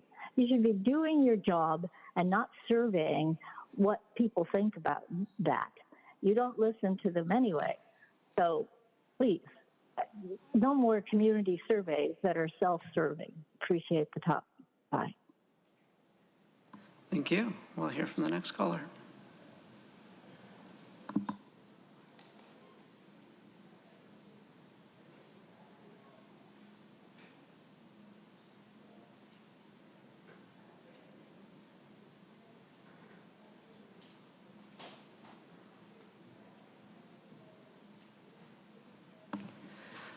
Next caller is Consuelo. Well, amen to that. And can you hear me? We sure can. Go ahead, Consuelo. Okay, thank you. I said amen to that, and to Paul the Bold and to Audra. Yep, just more waste. And I will repeat what Paul mentioned. If there is a problem with the implementation or delivery of a county rule, ordinance, or service, a poll of the community should not be excluded. And the results would probably be helpful in resolving the issue, but whatever, there's nothing to resolve. It needs to be dissolved. And excluding the people you serve is manipulation and not transparency, as Paul mentioned. So, yeah. And I just wanted to comment how, Tara, you need to get a babysitter, girl. I know somebody. Okay, that's it. We'll hear from the next caller.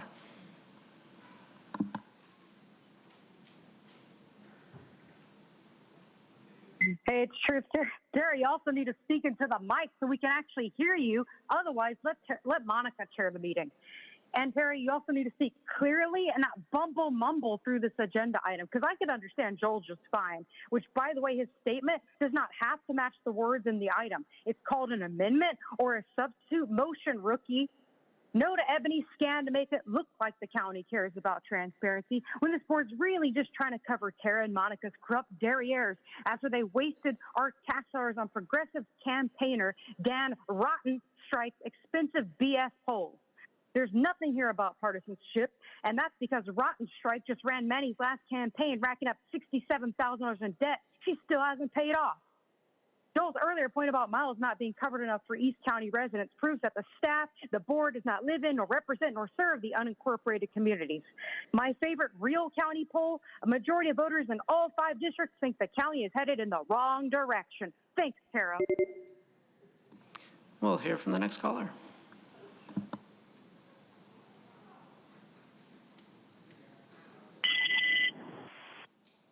Really, do you understand the fact that, Tara, remember when I went ahead and said I was going to find out who you're working for? I have the PRR and I already sent it out there. That is basically the rough draft of anyone that could go ahead and find out basically RICO charges. or something like conspiracy, you know, stealing the money, where the money goes, the rehab things, basically the same tactics that they used up in Arizona. As a matter of fact, I figured we'll go ahead and do that with the HHFA and all that stuff and find out exactly where all the money is going. Well, let's go ahead and track all your guys' campaign contributions between each other. You know, the shell game that you guys love to go ahead and play. Isn't that why you guys are currently throwing Andrea Ebbing in prison? She's been in there since, what, May 1st because she talked at the Board of Sandag meeting?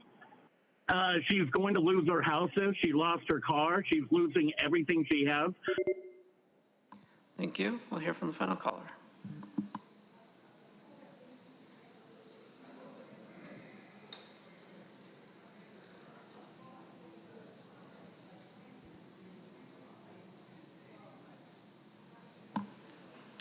This next caller is Ann Riddle. Your device might be muted.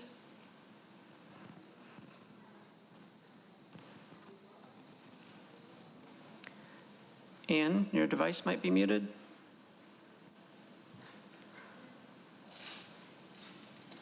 And not hearing anything from that caller. Chair Lawson-Remer, that concludes public comment on this item. Okay, thank you so much. I will turn the floor back to my colleague. I imagine he has his amendment sorted out by now. So what I'm trying to accomplish to make sure that nothing slips through the cracks, County Council has conferred that that's the best language. So I'd like to stay with that language, and I don't see it as a big whoop-de-doo changing much, except for that it would remove any confusion as to what it would apply to. Okay, I am happy to accept that. So well, I'd like to second your motion then. Fabulous.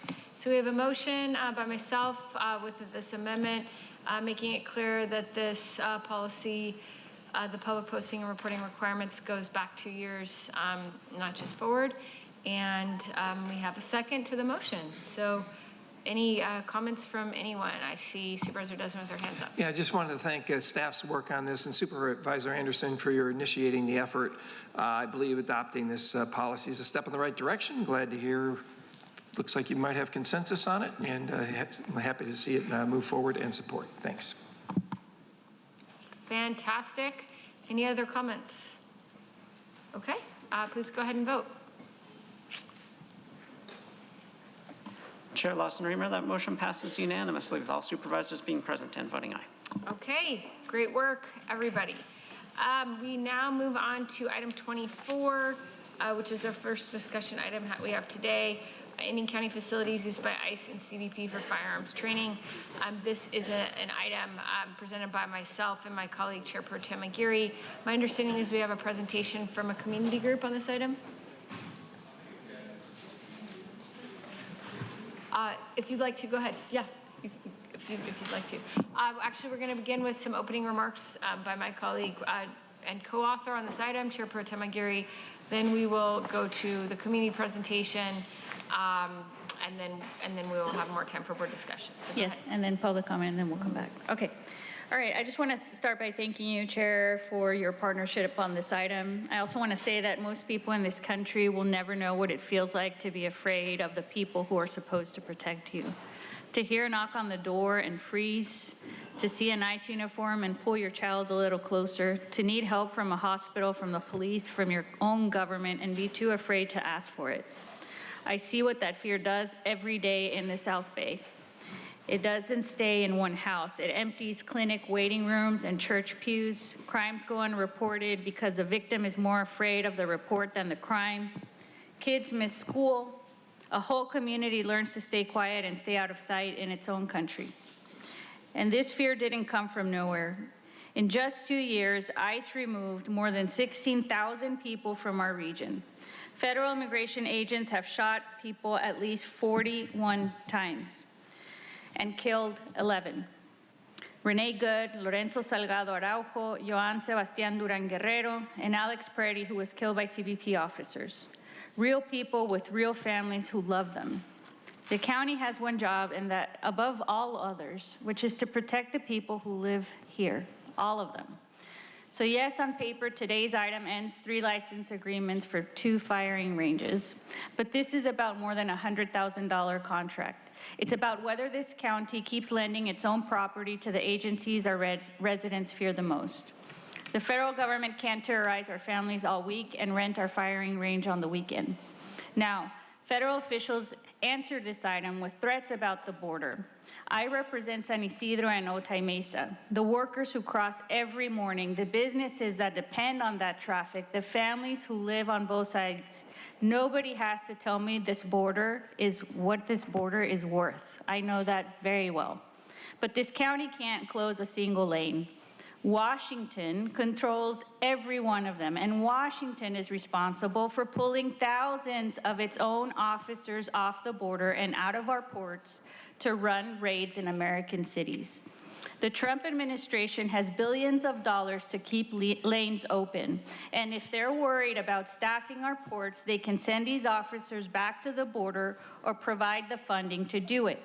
We don't answer fear with more fear, and we can't trade our values for a license fee. When fear forces a community into silence, the people they elected have a duty to speak, and that's what this item is about.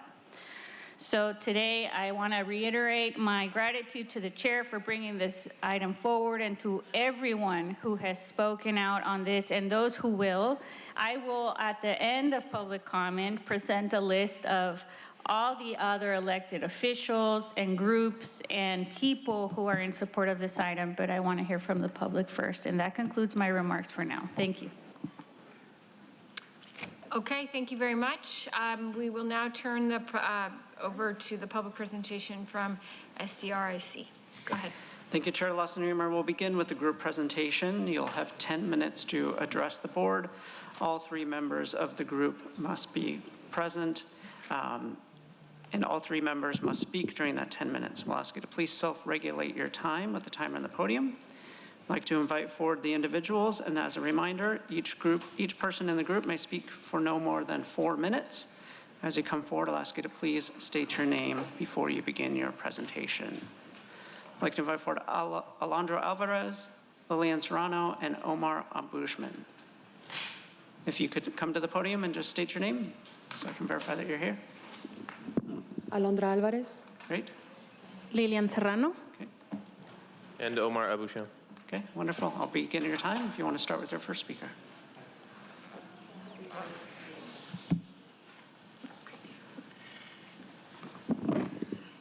Good afternoon, supervisors. For the record, my name is Alondra Alvarez, and I am with Universidad Popular from North County, San Diego. And I want to ground us in what it means when we say people are living in fear. And so we are going to listen to what it sounds like when ICE abducts a father in Escondido. In this video, you will hear the cries of children. You will hear a woman say, "Look at my child, help me, we have no one else." And then you will hear a child cry out, "They are going to kill him."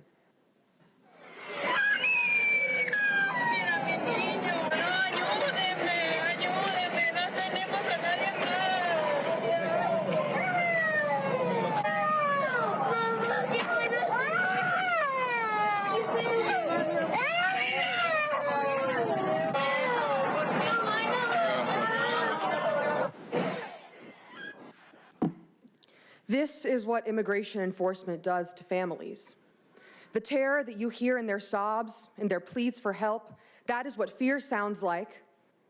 Fear that she cannot protect her family because the breadwinner was taken, and fear that ICE will murder their father.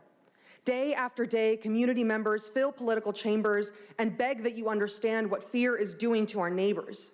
And I want you to hear these cries and these sobs and these pleas for help when people come up to this podium and talk about the fear that is breaking apart families in San Diego. Lots of us deliver food to the homes of families that have been living behind locked doors, people that will not seek medical care, report crimes, or interact with any form of government. People will call us in fear that ICE is on their street when in actuality it's police. ICE and CBP have collectively logged 3,350 hours at the county's Regional Firearms Training Center since 2024.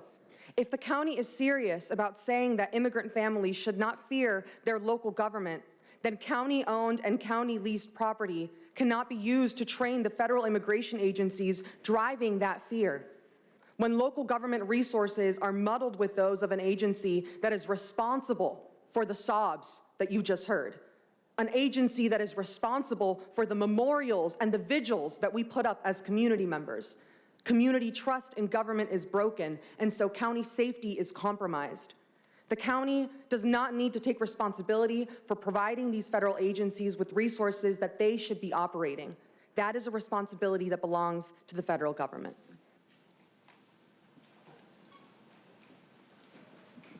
Good morning, my name is Lilian Serrano, and I'm the director of the Southern Border Communities Coalition, a network of organizations along the southern border that come together to advance human rights in our communities. As someone who grew up in the binational San Diego-Tijuana community, I know firsthand how interconnected our cities are. Many of us who all call San Diego home know that the borderlands are a place of encounter, opportunity, and hope. But the reality is that the current federal policies are undermining that reality. What we want is efficient border crossings that facilitate the movement of our communities and of our economy. For years, we have been demanding that the federal government invest in the infrastructure and resources necessary to address that very real concern for our border communities. But we need to be clear. The Department of Homeland Security is responsible for training and qualifying its own officers. If Customs and Border Protection, or DHS, needs a firearms training facility to meet the requirements of those officers, it is that agency that is responsible to create that facility. It's not the responsibility of San Diego County to fulfill the training needs of the federal law enforcement agency. This is especially true in a moment when Congress has provided DHS with extraordinary resources. More than $200 billion have been allocated by Congress to this mass deportation agenda, an agenda that, as we heard, is terrorizing our communities, tearing families apart, and creating mistrust with our own government. All of this happening here in San Diego County. Those unprecedented resources include billions for staffing, training, and improvement to CBP facilities. The federal government has both the responsibility and the resources to train its own officers. Yet, while our communities continue to experience long waiting times at the border, DHS has diverted CBP officers away from the ports of entry to support ICE enforcement operations across the country. Our region is experiencing the consequences of federal decisions that prioritize terrorizing families over responding to the very real needs of border communities. San Diego County should focus on protecting safe rights and dignity of those of us who call this region home. County resources should strengthen and protect our communities, not facilitate a federal deportation apparatus. We know that we can and must do better, and we welcome the federal government to engage in communications with border communities to really address our needs and not terrorize us. Thank you. Good afternoon, Chair and members of the board. My name is Omar Abusham, and I serve as the Programs and Outreach Coordinator for CARE San Diego, the Council on American Islamic Relations. Now, building on what my colleagues have shared, I want to focus on one question specifically. How should San Diego County use its own resources and property? Over the last several years, the county has taken deliberate steps to build trust with immigrant communities and to define the role the county government should play when it comes to federal immigration enforcement. One of the clearest examples is Policy L2. That policy limits the use of county agencies and county resources for federal immigration enforcement except in limited circumstances. This is important because the county recognized that residents should be able to access local services, interact with county employees, report their concerns, and seek help without fearing their local government, and that their local government is being used as an extension of the federal government and federal immigration enforcement. The county reinforced that commitment through clear ordinance, which established additional protections around federal immigration enforcement and including safeguards regarding access to non-public areas, while the county has also expanded Know Your Rights education and taken steps to strengthen health and safety oversight at the Otay Mesa Detention Center. So we commend you for that. However, these are not isolated actions. They reflect a broader commitment by the county to protect access to services, preserve community trust, and ensure that our county resources are being used to simply serve San Diego residents. And that is why these agreements with ICE and CBP matter. County facilities are public assets. They belong to the people of San Diego County. Their use should be consistent with the policies and values that this county has adopted. But these agreements were entered into many years ago without public deliberation by the Board of Supervisors. There was no public board vote. There was no meaningful opportunity for San Diego residents to weigh in on whether the county property should be used in this way. And for years, these agreements continued largely outside of public knowledge and public debate. So today, the public finally has an opportunity. The board now has the chance to determine whether continuing these agreements is consistent with the direction the county has already chosen, whether that's through policy L2, the clear ordinance, and the broader efforts to build trust with immigrant communities. We believe it is not. The county should not take steps to limit the use of its resources for federal immigration enforcement on one hand, while continuing to make county property available for that same purpose on the other. County resources should be focused on what they are intended for: serving San Diego residents, protecting our communities, protecting essential services, and maintaining the trust the county has worked to build. Today, the board has an opportunity to make the use of county property consistent with those commitments. We urge you to vote yes on the board letter, terminate those agreements, and end ICE and CBP's use of county facilities here in San Diego. Thank you.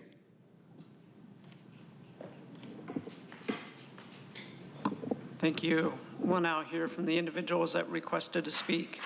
We have 57 total requests to speak, 38 in person and 19 requesting to speak by phone. Also note for the record that we received 205 e-comments, 174 in support, and 21 in opposition. For any individuals that requested to speak on item 24 by phone, please dial into the conference line using the instructions that were provided to you. We'll begin with the in-person speakers. As your name is called, please come forward and stand on the arrows until it is your turn to speak at the podium. You'll have 1 minute to address the board since there are 10 or more speakers on this item. And I'll ask you to begin by stating your name for the audio record. I'll be calling in groups of 3, so please listen for your name. I'd like to invite forward the first 3 individuals: Sydney Aki, Cecilia Ambrosio, and Mike Borrello.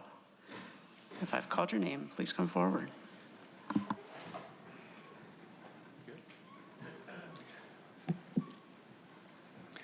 Good afternoon, board. My name is Sydney Aki, and I am the regional director, or the director of field operations for the region of San Diego and Imperial Valley. I want to comment on the potential impact that this will have on our operations at ports of entries. But before that, I'd like to clarify a couple of things here with the U.S. Customs and Border Protection. One agency under 22 agencies within the Department of Homeland Security. Under CBP, we have 3 operational units: Office of Border Patrol, Office of Air and Marine, and Office of Field Operations.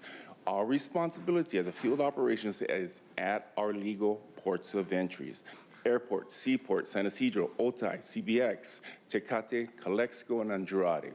We focus on the economic engine, the commerce that's entering the United States. This referendum will impact the Office of Field Operations only. Our officers work and partner with the Sheriff's Department and the county to qualify our officers. Based on that, we... Thank you. Thank you. Your time is up. Sir, thank you very much. Thank you. May I say one? No, I'm sorry. We really try to be fair to everyone who's here, and there is a strict time limit on comments. So thank you very much for being here. Sir, I really appreciate you being kind of in accordance with the meetings and the rules that apply equally to all people here today. So thank you so much. Madam Chair, if I may. Supervisor Desmond? Can you ask him if he has the ability to stick around in case there's future questions that we Absolutely. need an expert? Is that possible? Would you be able and willing to stick around until we get to the board discussion in case there are questions from my board colleagues? I'll be happy to do so. Fantastic. Thank you so much. Thank you. Next speaker, please. Good afternoon, members of the board. My name is Cecilia Ambrosio. I'm a supervising attorney for the immigration team at Legal Aid Society of San Diego. I'm here to support the board's action to end the use of county-owned and county-leased facilities by ICE and CBP.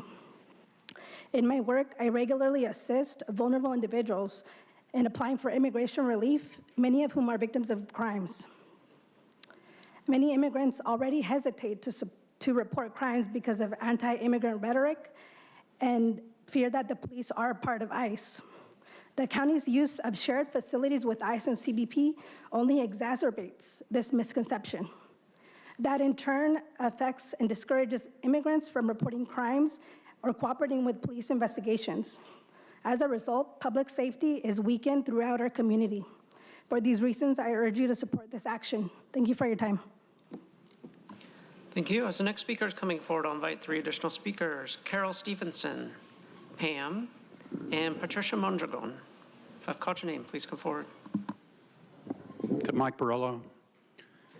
So we wouldn't be here today if, again, Joe Biden, and actually it goes back to Obama, hadn't opened the floodgates and just allowed mass illegal immigration into the United States. We wouldn't have to be dealing with this now, and then this administration gets blamed for violent actions. I think we should be guests. We should be kind guests to ICE and allow them to practice here. You want proficient shooters. You don't want them out of practice because they can hurt innocent people, right? Or shoot the wrong people. So we shouldn't be doing this. Plus, it's going to probably lead to cutting of more federal support for San Diego. And you're going to lose all your money that you want to bring in, right? Thank you. Thank you. Next speaker, please. Hi, my name is Carol Stevenson. I'm a member of Showing Up for Racial Justice, and I live in District 4. And we all know what safety, real safety looks like. It's healthcare and childcare and nutrition services and housing and neighborhoods where people go about their lives in peace. And it's not the cruelty and violence that we are seeing perpetrated on our communities by ICE and CBP. And the county can promote real safety by ending the county facility use by ICE and CBP and continue to work to end all county entanglement with immigration enforcement. Thank you. Next speaker. Pam, the Biden administration in this county created the chaos and environment of fear in which we live today, and now this county refuses to cooperate to deport convicted violent criminal illegal immigrants, leading to the escalated chaos ongoing in this county. Millions of illegal immigrants are not entitled to be here because they came in under Biden without any vetting. Oh, and they probably didn't get the COVID injection either. Deserve to be here or belong here. They are not San Diegans. They are given never expiring freebies by generous Americans. Interesting, the groups here that fight against ICE and CBP, you don't hear them with their fight and their energy to find the unaccompanied minor children that were stolen and purchased to come here into this country, and thousands in this county that were disappeared under your watch. Do not break these contracts. As the next speaker is coming forward, I'll invite 3 additional speakers: Zenia Zamaripa, C.K. Calderon Vargas, and Greg Robinson. If I've called your name, please come forward. Good morning, Supervisors. Patricia Bondragon with Alliance. We are with Alliance San Diego. I am a lifelong border resident. I know how important our ports are to our families, workers, and binational economy. We should not allow the federal government to hold our border communities hostage with threats of longer wait times. CBP staffing and training are federal responsibilities. ICE and CBP have access to extraordinary federal resources, more than $200 billion appropriated since 2025. Their combined budgets will have more than tripled since 2021, while funding for our local communities is being slashed. If border wait times are CBP's concern, stop diverting officers from our ports, fully staff, and operate our ports to capacity, get OTI 2.0 open, and provide federal facilities to train CBP officers like they do for Border Patrol agents at their McCain Road training facility. We can protect our binational economy and immigrant communities. Please vote yes. Thank you. Next speaker, please. Members of the board, my name is Kena Samaripa. I'm here today wearing two hats. First, on behalf of the San Diego Regional Chamber of Commerce, we do recognize the concerns that led to this proposal and have long supported comprehensive immigration reform and opposed aggressive enforcement practices that create fear and disrupt our communities. We were concerned about the unintended consequences, as CBP has indicated that this proposal will impact officer readiness and lane availability. 200,000 people cross our border every day for work, school, commerce, and to visit family. Border delays already cost our economy nearly $2 billion annually and disrupt integrated supply chains that support 95,000 regional jobs. My second hat is personal. I'm one of those cross-border workers, and for 20 years, I've spent countless hours on foot and in my car waiting in line. Today, I cut that down thanks to Sentry, a program born here in San Diego from the collaboration between community leaders and regional CBP authorities. We urge the board to remove CBP from this proposal and consider our cross-border workforce, students, and working families. Thank you. Thank you. Next speaker. Good afternoon, Supervisors. I'm Sique Calderon Vargas, a physician and Director of Latina Services at the San Diego LGBT Community Center. Every week, I sit with LGBTQ+ immigrants who fled everything to survive, many because of who they are and who they love. As a doctor, I now watch them skip the care they need because seeking help feels like a risk. And on county land, these agencies rehearse how to fire their weapons, practicing to shoot at our people who could be our neighbors, our friends. These are our neighbors, trans women, asylum seekers, mothers, and fathers. They deserve a county that protects them, not one that arms the people they fled. Please vote yes on item 24. Gracias. Before the next speaker begins, I'd like to invite 3 additional speakers: Lori Johnson, Cesar Javier, and allegedly Audra. If I've called your name, please come forward. Okay. Yeah, I'm Dr. Greg Robinson. I currently serve as president of the County Board of Education. I'm here speaking for myself, however, my board hasn't taken a position on this. But I strongly support stopping use of ICE facilities on our county. And I do that out of concern for our kids, especially the children that the county educates. We educate the most vulnerable children in our community. We have foster youth, homeless youth. One of our schools educates solely young women. Amongst those young women, every single one, low income, all from communities of color, but a sizable proportion of that school, Haitian youth. I was at their graduation less than 2 months ago. We had to send our teachers, our staff, our counselors into the community to guarantee those parents, if they could get on campus, they could attend their children's graduation. We need to stop that kind of climate and fear. Thank you so much for the bravery of bringing this up. Thank you. Thank you. Next speaker, please. Good afternoon. My name is Lori Johnson. I live in District 3, and I'm here today to urge the board to terminate the agreements allowing ICE and CBP to use San Diego County facilities for firearms training. First, I want to thank Supervisors Aguirre and Lawson Reamer for spearheading this effort. I appreciate their leadership in asking the county to take a hard look at how public resources are being used. Thank you. County-owned facilities should serve the people of San Diego County. Allowing federal immigration agencies to use those facilities for firearm training makes our county a resource for federal immigration enforcement and sends the wrong message to our immigrant neighbors. I also believe it erodes the trust of all San Diego County residents in their local government. Our county should be making decisions, really? Finally, I want you to insist that Sheriff Martinez follow the laws and policies already adopted by San Diego and state of California. Those are not. Thank you. Thank you. As the next speaker is coming forward, I'll invite 3 additional speakers: Patricia Serrano, Karina Pugh, and Lucky Aiden.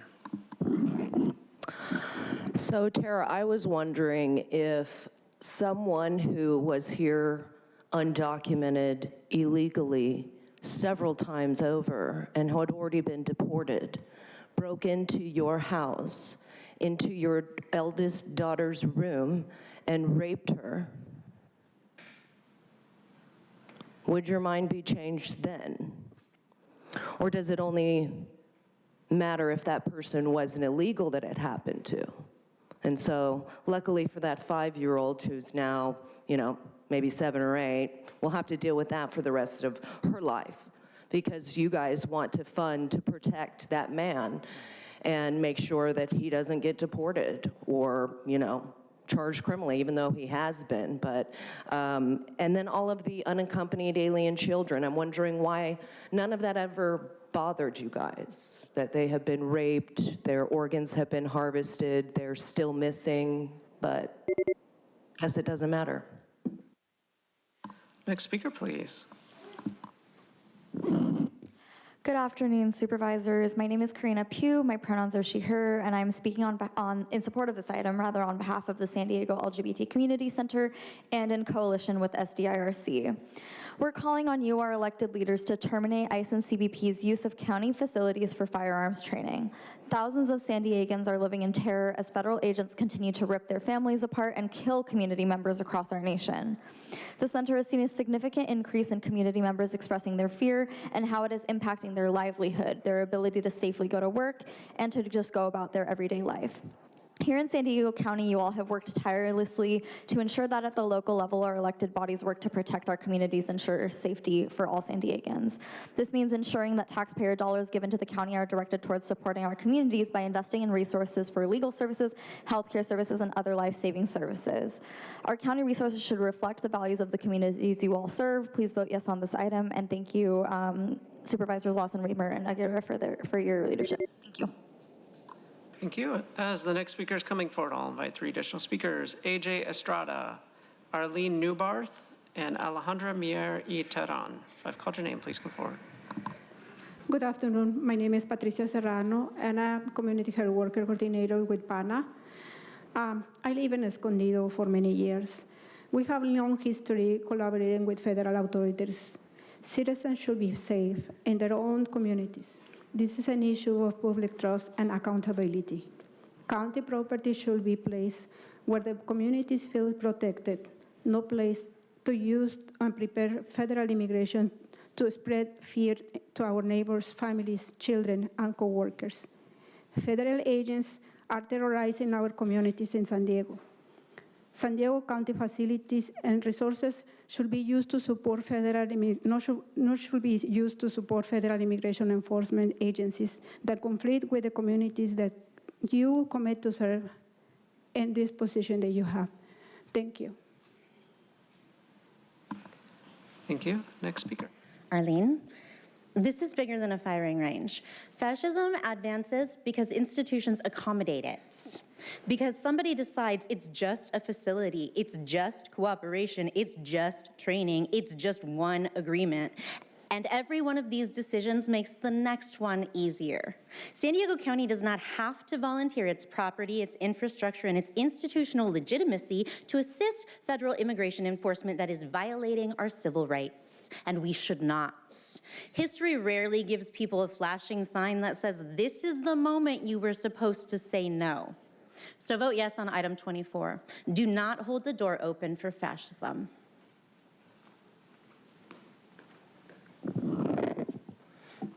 Good afternoon, board members, Chair Lawson Reamer, Supervisor Geary. Thank you so much for bringing this forward. I'm a resident of District 1, and this board has already taken action making clear that we as residents should not fear our county government. Can you please state your name? AJ Estrada. Thank you. Allowing ICE and CBP to train at county facilities is at odds with this work. And for the last 2 years, this administration's chaotic approach to immigration enforcement has been fundamentally about sowing chaos and fear, disrupting our communities. It disrupts the ability of anyone to do business and reliable work within the County of San Diego and a binational region. Not just workers who are targeted, but every working person whose specific tasks or projects are derailed by disappearing coworkers, disappearing funding, and disappearing basic government functions. Every San Diegan who expects that work to come through pays the price. Active service members whose loved ones are detained pay the price. Fathers, mothers, husbands and wives, sons and daughters pay the price. Terminate these leases and give our families a bit of respite, a moment of relief. Let us be in secure knowledge that the county is advocating for us. Thank you. Thank you. As the next speaker is coming forward, I'll invite 3 additional speakers. Demetrius Sanders, Isabel Duarte, and Gilberto Vera. If I've called your name, please come forward. Good afternoon. My name is Alejandra Miriterana. I'm the Executive Director for the Otay Mesa Chamber of Commerce. On behalf of the thousands of workers that cross the border every single day that their jobs will not allow them to be here, I am literally begging you not to play a part in increasing wait times at our ports of entry. These hardworking individuals are already waiting 2 to 4 hours every single day because they cannot afford a home or rent a house in San Diego County. These cross-border workers do not deserve this. And you can avoid this by not canceling specifically the CBP contract. You heard Director Aki. This will only impact officers that are manning our ports of entry. If you cancel the contract, this is what will happen. Wait times will soar. The western pedestrian crossing in San Isidro will close. We will have less lanes available. The San Diego economy will lose billions of dollars. Prices in San Diego County will soar because of the cargo delays. More importantly, Thank you. Thank you. Your time is up. Next speaker, please. Good morning, well actually good afternoon. Isabel Duarte, the Managing Attorney for the Immigration Team at the Legal Aid Society of San Diego. The Legal Aid Society provides critical legal services to San Diego County residents, including at county facilities such as the Southeastern Live Well Center, San Diego Superior Court sites, and the San Diego County Law Library. The presence of ICE at county facilities instills fear and mistrust in the most vulnerable San Diego populations that we serve, including survivors of domestic violence and trafficking victims, including trafficking minor victims, who may forgo our services and do forgo our services for fear of being harmed or detained by ICE. For this reason, we support ending the use of county facilities by ICE. Thank you. Thank you. As the next speaker is coming forward, I'll invite 3 additional speakers. Mike Mullins, Carmen Robledo, and Elise Dingman. If I've called your name, please come forward. Hi, good afternoon. My name is Gil Vera. I'm the Director of the Housing Justice Collaborative at Legal Aid Society San Diego, and we're here to support the board's action to end contracts at county-owned and leased facilities with ICE and CPB. Legal Aid staffs 10 self-help clinics across the 4 San Diego Superior Courthouses, providing assistance in critical civil matters like evictions, elder and domestic abuse restraining orders, and conservatorships. In 2025 alone, we provided nearly 22,000 individuals with one-on-one assistance through these clinics. Although these courthouses are state-owned facilities, they're staffed by county sheriff's deputies. Many immigrants, regardless of their immigration status, are already reluctant to interact with law enforcement because of fear local authorities are connected with federal immigration enforcement. The current contracts only help reinforce that perception. As a result, we are concerned that immigrants who need access to vital court services like legal aid's clinics may avoid our courthouses out of fear. When litigants and witnesses are deterred from accessing the courts, the access to justice suffers for everyone. Thank you for your time, and I urge you to support. Thank you. Next speaker, please. Hi, my name is Mike Mullins, and I'm a resident of District 3. People will say if you do not allow ICE to use county shooting ranges that you are harming law enforcement. But ICE is not a law enforcement agency, or rather, ICE is a law enforcement agency the same way John Wayne Gacy was a clown, a convenient cover story, a way to disguise its process. Across the country, ICE agents have ignored the 4th Amendment of the Constitution, they've ignored the 5th Amendment right to due process, They've assaulted people for exercising their First Amendment rights and killed a man for exercising his second. They've gleefully abused the people of this country and made a mockery of the rule of law. After an agent shot activist Miramar Martinez in Chicago, the chief emailed him a congratulations. I'd like to read what that agent who shot her texted to his colleagues. I fired 5 rounds and she had 7 holes. Put that in your book, boys. That's ICE. Thankfully, the agent who tried to kill her was unsuccessful. That's the only reason we have those messages. Thank you. Next speaker, please.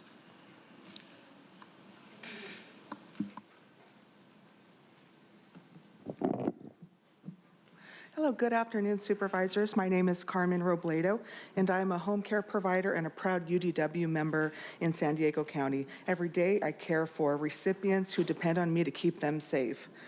And the work has taught me how important it is to have trust in our communities. I'm here today because families in San Diego should never feel intimidated or afraid in the places where they live in their everyday lives. Whether it's going to school, picking up groceries, or simply walking outside, people deserve to feel secure in their own neighborhoods. They still carry trauma from the raids, however, and the detentions, and the fear that any knock on the door could tear their family apart. Allowing ICE and CPB to use county facilities for firearms trainings is harmful. Item 24 is your chance to send a different message. The one that says San Diego County will not be complicit in traumatizing families. The one that says you understand the lived reality of immigrant communities. The one that says county resources should be used. Thank you. As the next speaker is coming forward, I'd like to invite 3 additional speakers. Anthony Ralphs, Serena Pelka, and Pete Borum. If I've called your name, please come forward.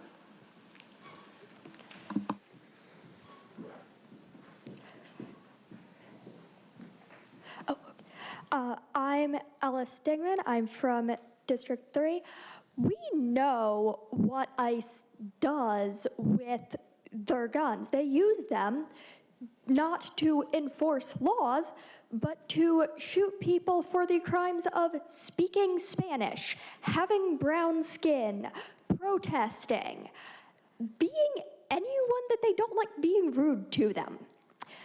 Why should we let them use our facilities to get better at terrorizing our communities? The problem is not that ICE doesn't know how to aim, it's that they're picking people and deciding to aim at them. Thanks for your time.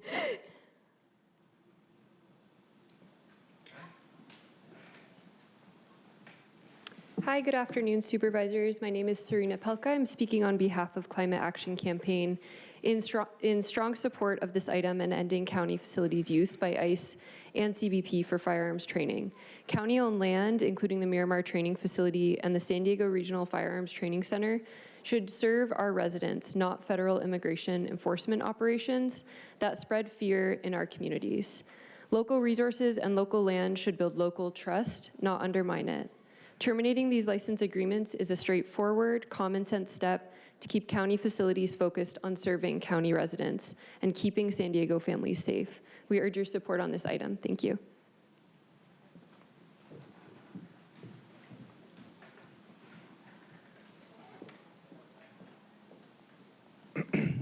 Good afternoon, County Board of Supervisors. My name is Anthony Ralphs. I'm the Vice Chair of the Boulevard Planning Group. Boulevard is a town that is in your district, Joel Anderson. We neighbor Hucumba Hot Springs, and in my short time, 15 years of living there, I've worked at the Hucumba Hot Springs Hotel. I've also been their resident DJ, but the reason why I'm mentioning this is because I know from my firsthand personal lived experience that all of the money that we're putting into Border Patrol is absolutely futile because there are lava tubes and tunnels underneath Hucumba, and there will always be illegal immigrants that can get in through those lava tubes and tunnels because those lava tubes and tunnels can't be blown up because there's active volcanoes in Hucumba in that region. So as long as there's lava tubes and tunnels, all this money that we're spending putting up a big wall is completely futile. There's also tunnels that are constantly being found in Otay Mesa. Also, I want to remind everyone, this country was built by illegal immigrants. Pilgrims were illegal immigrants. They were seeking religious persecution in England. They arrived in a nation that already had laws, God's laws. Those include thou shalt not murder, thou shalt not bear false witness, thou shalt not kill. Thank you. Your time is up. And recalling Pete. Not seeing any movement in the chamber. I'll call the next 3 speakers: Melanie Bennett, Caleb Rainey, and Sierna Kidwell.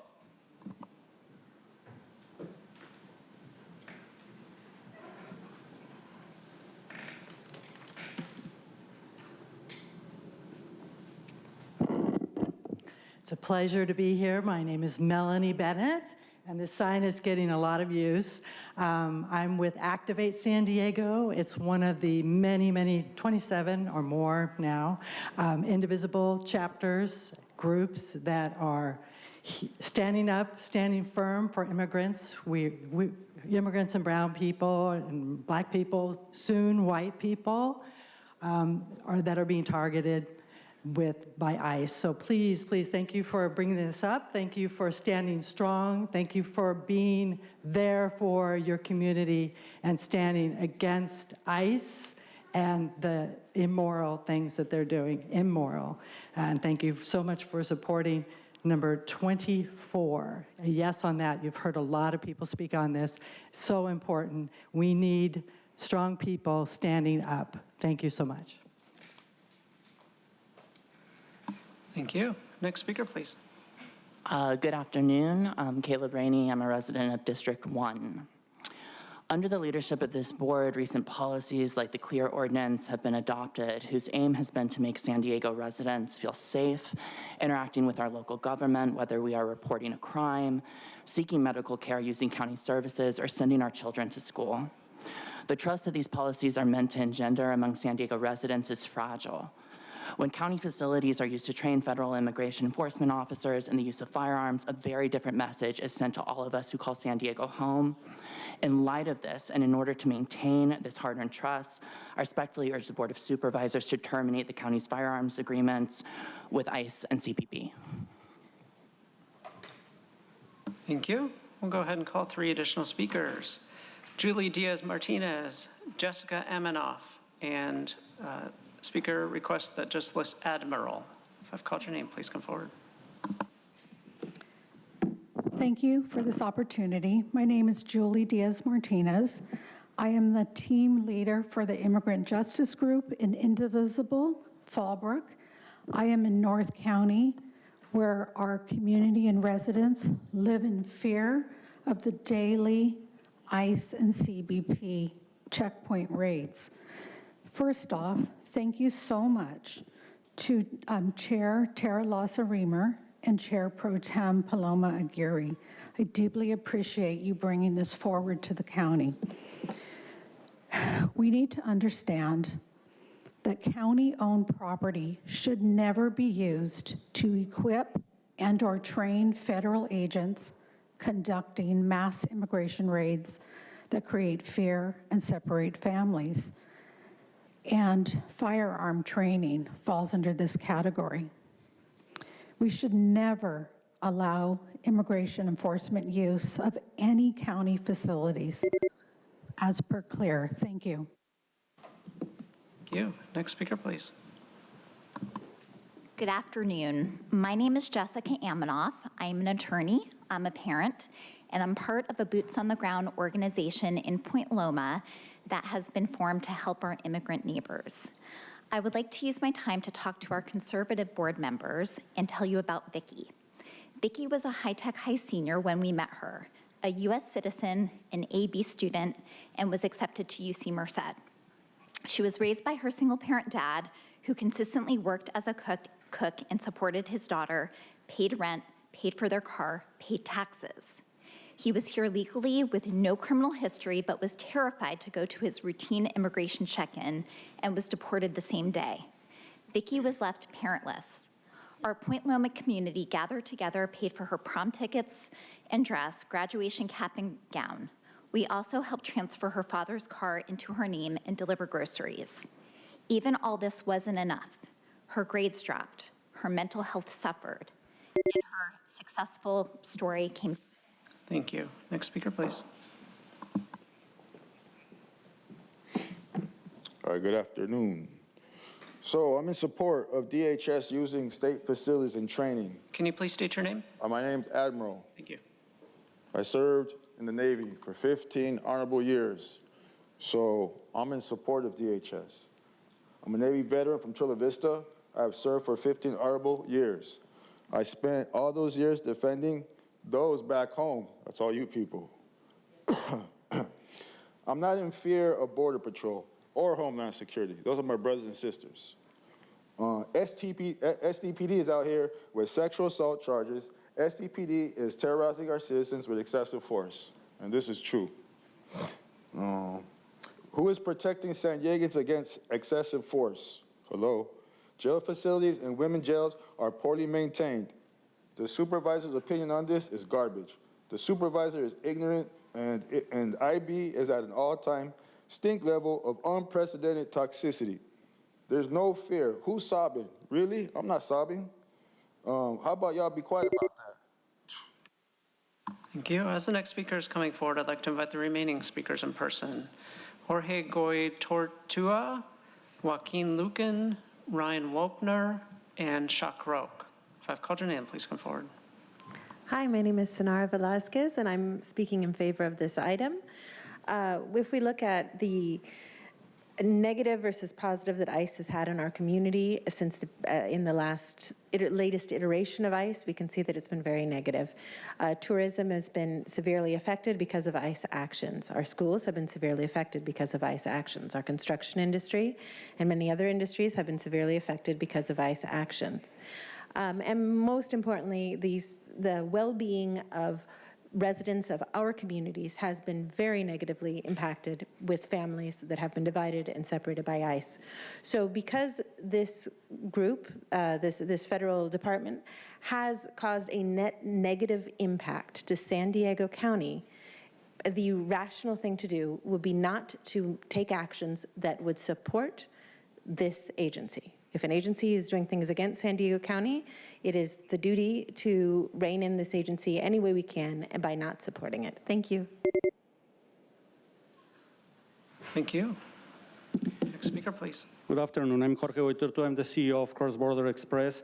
The most important port of entry of international air travel is for our county and the largest between California and Mexico. 75% of our users are actually U.S. and permanent residents. As has been said, CBP, Homeland Security has many agencies, ICE, Border Patrol, and Border Protection. The officers in blue, represented by Mr. Aki, are in charge of all port of entry. In order to process legitimate travelers, including the daily commuters, CBP officers required to have a quarterly shooting range training. Lack of facilities for training will immediately impact staffing in all port of entries, as the agents without such training cannot process thousands of daily crosses, including those who enter by San Diego Airport. I assure you that we are empathetic of what you're trying to achieve. We respectfully encourage you, the board, to further analyze this and find a feasible solution. Tourism, trade, commerce, hospitality, and the whole working community will be substantially impacted if this proposal is approved today. Thank you. Thank you. Next speaker, please. Good afternoon. My name is Joaquin Lucan, and I'm the Executive Director for the Smart Border Coalition. I'd like to urge this board to please, let's get something very crystal clear. CBP's Office of Field Operations performs a very distinct mission. These are the officers staffing our ports of entry, processing approximately 150,000 legitimate travelers every day, including students and a binational workforce supporting healthcare, construction, hospitality, trade, and other critical San Diego industries. Something that has not been said today. They also protect our communities. In fiscal year 2025, the San Diego field office seized nearly 100,000 pounds of illegal narcotics from our ports of entry. This proposal does not simply affect where officers train. It can affect how many qualified officers are available to staff passenger and cargo operations. We respectfully urge you to reconsider item 24 and work directly with local CBP leadership on an alternative solution. Thank you. Thank you. Next speaker, please. Hi, Ryan Vempner. Let's see. I'm here to speak in support of item 24.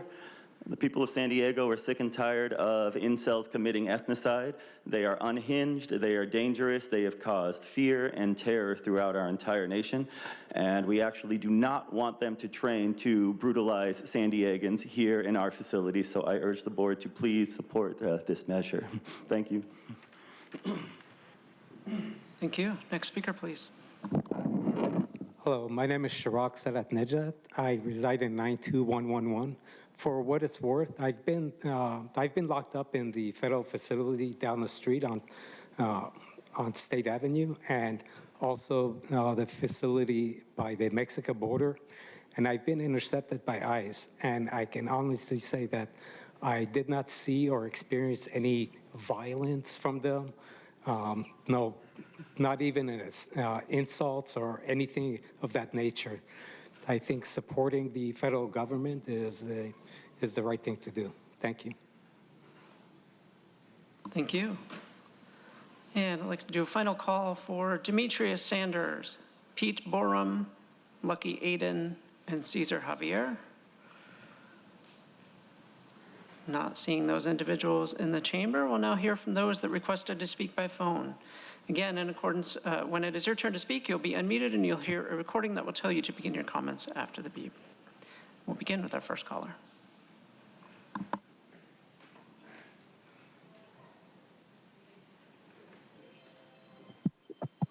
Paul LeBold. I believe the problems ICE and BPS are having with firearms stem from a lack of proper training, which we at the county level should be helping to provide. Excuse me, helping to provide, not trying to restrict. You stress fear. Fear is everywhere these days, from arbitrary government actions to AI spying on us, foreign actors hacking us, or even quasi-government people scamming us. There have been cases, a lot of them.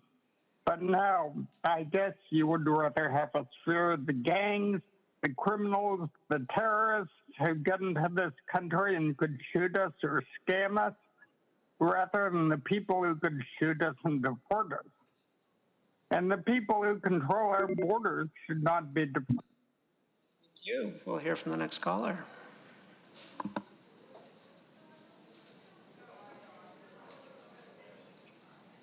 Hello, my name is Janine Rivera. I'm a member of SURGE, or Showing Up for Racial Justice, and I urge the board to terminate the agreements allowing ICE and CBP to use San Diego County facilities for firearms training. ICE is not making our community safer. They're killing and locking up innocent people. Trump said only the worst of the worst would be detained. But he's lied. Innocent people, some citizens even, are being harshly hunted and detained. I want ICE out. These are county facilities supported by county taxpayers. How they are used should reflect the policies and values established by our elected Board of Supervisors and the community. These agreements were entered into without consideration or public deliberation by the Board of Supervisors. County resources should serve county priorities, supporting and keeping its community safe. Decisions about using public facilities to... Thank you. We'll hear from the next caller.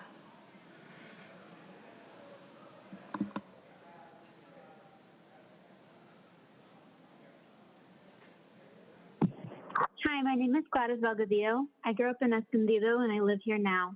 I'm in strong support of Supervisor Lawson Remer and Supervisor Aguirre's plan to end lease agreements with ICE. I will always remember being in school and learning that my friends' parents were being taken away during the Bush ICE raids. My community has always recognized ICE as a threat to our families, and the Trump administration has made that threat more severe.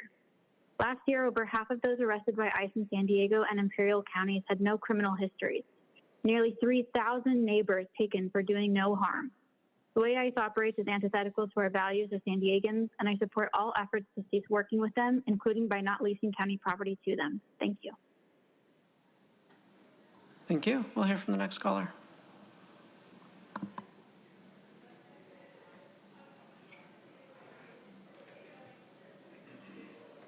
Okay, Consuelo here, and yeah, I agree. The county property should be used for county residents only. And Paloma mentioned, you mentioned something along the lines of Washington ruling things here. Yep, just like globalists rule over you and them. It's its own game, blame game, where in reality both sides play on the same team, demonstrating to the people in the bleachers the illusion of sides, when in actuality, there are no sides, only divide and conquer. As long as you all keep picking a side, you will continue to be a slave to their system, a system that keeps you struggling, barely surviving, and believing that you are free. Reminder, you weren't born to just be slaves to a government and die. Wake up.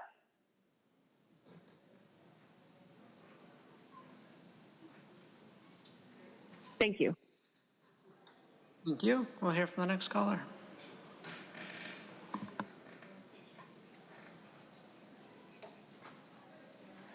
Yes, my name is Mary Best. I'm with Sing for Change. I want to thank Lawson Reamer and Supervisor Aguirre for bringing this issue. Full support for canceling contracts of ICE and CPB. Our community is not safer. To the contrary, it creates an atmosphere of fear for our neighbors who are not criminals. They're going to work, taking their children. But most really importantly, it creates long-lasting trauma, especially for our children who experience separation from their parents and family and instability in their mental and emotional health. Thank you so much. We all deserve to be treated with respect and dignity as human beings. Thank you so much for bringing this before the board. Fully support this. Thank you. Thank you. We'll hear from the next caller.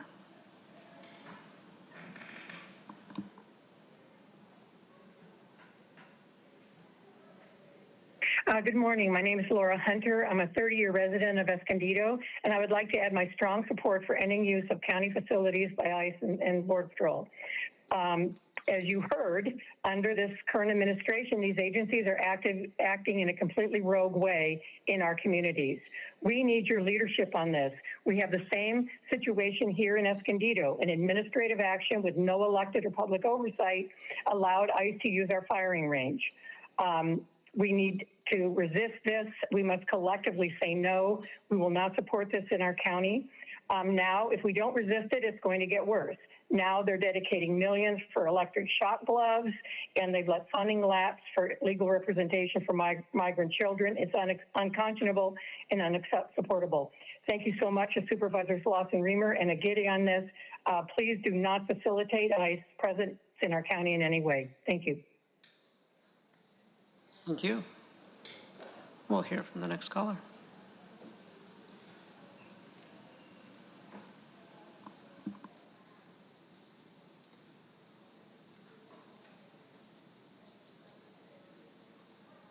Hey, NGO cartel racers who fear losing your modern-day slave trade, it's the real Guerrero truth. There have been 41 shootings with 11 fatalities because nut jobs like Tara and Manny have agitated for violence by showing up to communist events at federal buildings. Manny herself has called ICE terrorists, which is violent rhetoric. She should be federally charged. Tara admits that the agreements do not violate the county's L2 policy, but she's the political theater queen. Fascist Tara also whines that the county made a backroom admin deal. Well, isn't that what she and Monica did with the Center on Policy Initiatives, J.C. Cooper, FM3, Ironwood, Rotten Strike, and even with our Special Events Trust Fund, you serial hypocrite? Including the blowback sale of the OTI facility, there will be millions of less tax dollars for San Diego County because Tara and Manny only accept federal blood money, which means allowing an illegal alien invasion. 16,000 criminal aliens deported isn't nearly enough. We need to keep bringing down housing and health care costs. If people are not supposed to be in this country, they should be deported. They should be deported. Deported. Deported. Ah, what a fascist. Thank you. Thank you. We'll hear from the next caller.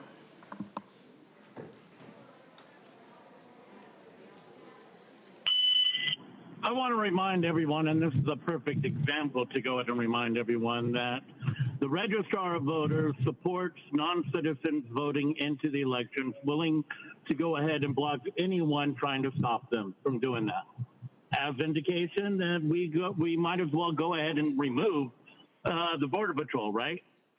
Look, we don't need any of that because, you know, for what, the last 6, 7 years? We've been on the top of the move out cities, and we have more and more voters every single year. I wonder where they're coming from. Probably non-citizens voting for these measures. And apparently the people don't give a shit. They support it because they don't want to go ahead and talk about it. They don't want to go ahead and stop Sean Brom from allowing non-citizens to vote in our elections and saying it is certifiable. For the record, that speaker is Gambler Hermes. We'll hear from the next caller.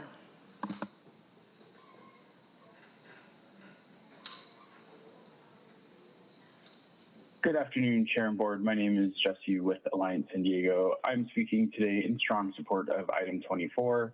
This federal administration has spent the last 18 months turning local municipal budgets into a bloodbath of scarce resources left for our communities. This county, my neighbors, our family, is not here to subsidize the lawlessness of federal agents executing our community members in broad daylight. We should be furious that the federal budget came at the helm of our communities, and now we're being asked to subsidize those very dollars taken from us. Maybe if this administration focused less on siphoning hardworking taxpayer dollars for illegal wars and golden laden ballrooms, his chief border patrol agent would not be throwing a tantrum filled with threats made at our community. It is not our opponents on the other side who are called to witness and document the terror being unleashed among our very community members. They are not asking if those very binational students and workers are returning home every day to their families. A firearms training facility is not what advances economic mobility, and those who believe that should not be the ones leading. Thank you. We'll hear from the next caller.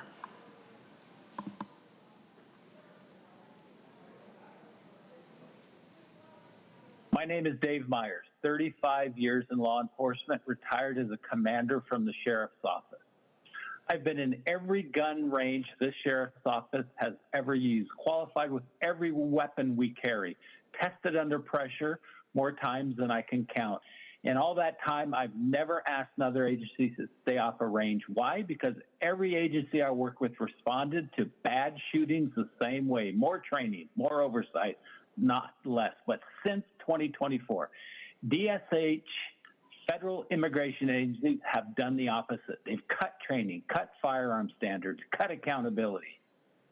And then we're told about their conduct that doesn't matter what we watched on video. Supervisor Desmond, you're running for Congress. You flew planes full of people who trusted you because you trained constantly under standards that never dropped. If your co-pilot's training just got slashed, would you fly with them? Would you let your family fly with them? Thank you. We'll hear from the next caller.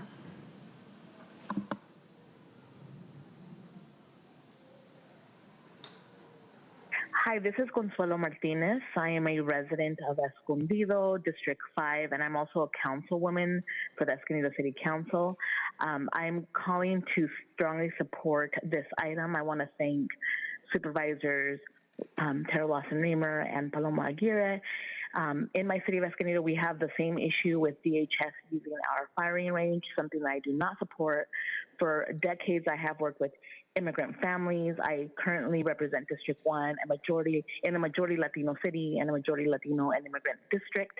And every day I hear horrible stories of families impacted by ICE and Border Patrol. And as local leaders and policymakers, we have the responsibility to make sure that taxpayer-funded facilities and public assets are not contributing to an immigration enforcement system that is inflicting fear and cruelty in our communities. I commend the county for taking action today, and while we might not be able to control federal immigration policy, we absolutely have a say in how our local public resources. Thank you. We'll hear from the next caller.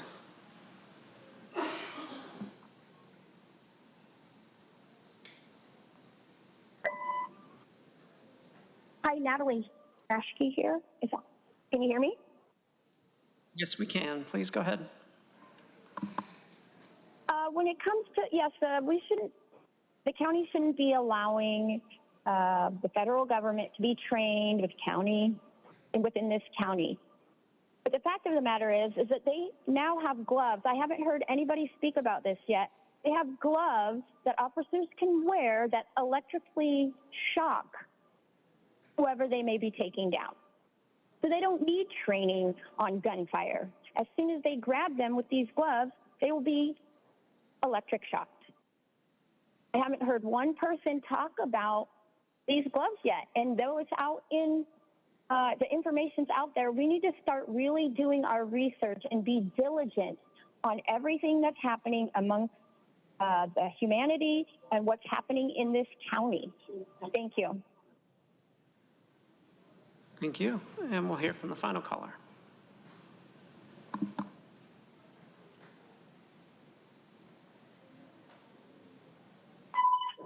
Hi, my name is Ted Womack, and I'm a District 4 resident, and I'm speaking in support of the item today to end the contracts. San Diego has done a lot of work as far as SB 34 and 54 with ensuring low to minimal contact with border agencies and local law enforcement agencies. And I think ending those contracts would just continue along that trend and trying to keep communities safe and making sure that there's minimal contact and minimal, crossover between those two entities. With the huge amount of resources that have just been allocated to the border agencies, I feel like they should be able to provide their own facilities to train in and be able to make sure that their officers are trained up to par to be able to perform in our communities, which they haven't been doing very well, apparently. So I hope that you all can definitely end these contracts and they can find a way to be able to fund themselves. Thank you. Thank you. And Chair Lawson-Remer, that concludes public comment on this item. Okay, thank you so much. Appreciate everyone being here to participate in this important conversation. I also appreciate our folks from CPB sticking around at the request of Supervisor Anderson. I'm just going to begin with a couple of comments and then turn the floor over to my colleague, Chair Pro Tem Aguirre, and then we'll have an opportunity for board conversation. I'm very proud to bring this item for today with Chair Pro Tem Aguirre. In a fundamental way, this comes down to a very simple question, which is what role should San Diego County play and how should San Diego County taxpayer resources be used? For the last, what is it now, nearly 2 years, we have been fighting very hard to protect transparency, accountability, due process, and public safety here in San Diego County, even if it's been as the safety and well-being of our residents has become under increasing attack from a very reckless and irresponsible policy from the Trump administration. This action today does not stop federal law enforcement from doing its job, but those actions are fundamentally federal responsibilities. And unfortunately, those responsibilities have been carried out in a way that has been incredibly harmful, incredibly reckless, and incredibly destructive of our community here in San Diego County. The federal government has received an unprecedented amount of new funding for immigration enforcement. CBP received approximately $64.7 billion in supplemental funding, which includes $4 billion, actually $4.1 billion, to hire and train additional personnel, and $5 billion for CBP facilities at checkpoints, construction, acquisition, improvements, and more. It boggles the mind to think that a $110,000 contract at a county training facility could be the linchpin for a multi-billion-dollar cross-border operation. That seems to me to be a distraction from the real issue at stake here, which is that it is immoral and unconscionable for us to support the training of individuals who are using county facilities to shoot and to train to shoot unarmed civilians who are in fear of their lives here in San Diego County and across our country. And I think the very core bottom line is that we've seen too many people dying at the hands of armed ICE agents, and I do not believe that we at the county should be complicit.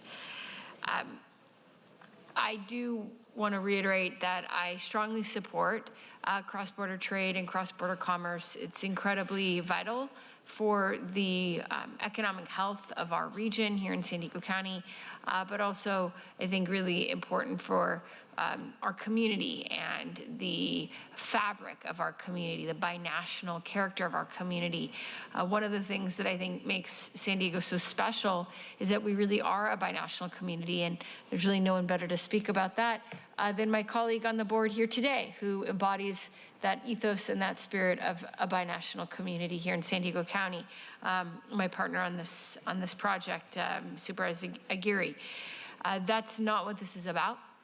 This item is really very, very narrowly about making sure that we are not collaborating with the misuse of armed enforcement and law enforcement by the federal government, which I think has proven that they cannot be trusted under this Trump administration to keep us safe. So with that, I'd like to turn the floor over to my colleague. Thank you. And I'm happy to move the motion. Thank you so much. Thank you, Madam Chair, and I'd like to second. And just, I want to add to your comments, indeed, ICE and CBP has received $152 billion in unobligated funds available as of mid-2026. Now, I know that there's concerns about cross-border trade, but let me remind those of you who spoke in this regard that the Trump administration itself closed San Isidro for roughly 5 hours in 2018, which we all can remember, and we had an estimated loss of $5.3 million in lost retail sales because of that closure. The lines at the border are not caused by a firing range. Just last weekend, the wait times were 8 hours at any regular lane. So there's more than enough resources for CBP, for our ports of entry, to open all the available physical lanes that are already in place to ensure that our cross-border economy continues to thrive. So it is not being caused by our decision that we will be considering today regarding a firing range. Now, I also want to just add that we received 18 letters in support of this item, and we have the support of Imperial Beach Council Member Matthew Leyva Gonzalez, Chula Vista Council Member Jose Preciado, Chula Vista Deputy Mayor Cesar Fernandez, Chula Vista Council Member Michael Nzunza, as you heard, Escondido Council Member Consuelo Martinez, National City Council Member Jose Rodriguez, the entire Southwestern College Board of Trustees, including its president, Chris Galicia Brown, Congress Member Juan Vargas, and Congress Member Scott Peters, who have written statements of support, and I will read them into the record at this time. Statement from Representative Juan Vargas. ICE has murdered innocent people, kidnapped our neighbors, and terrorized our communities. Time and time again, they have escalated violence and denied people their constitutional rights. This agency is out of control. We must continue to fight the dignity, safety, and humanity of our immigrant families here at home and across the country. Our local public resources and facilities exist to build trust, keep families safe, and strengthen our communities, not to enable federal immigration enforcement practices that spread fear across San Diego County. Allowing federal immigration enforcement agencies to utilize county-operated facilities for firearms training sends the wrong message. I commend Supervisor Lawson-Remer and Aguirre and the Board of Supervisors' efforts to push back on ICE and reinforce our shared commitment to a safe, welcoming region for all. End quote. From Congressman Scott Peters. I support the proposal to ban ICE and CBP from using county facilities for firearms training. Our CBP officers do valuable work facilitating commerce and inspecting cargo, and I fully support having more of them at our border crossings. It's a tragedy that the Trump administration has dragged CBP officers away from their jobs at the border to join ICE agents who are terrorizing our neighbors and neighborhoods. We would never accept this kind of unnecessary use of force from local enforcement.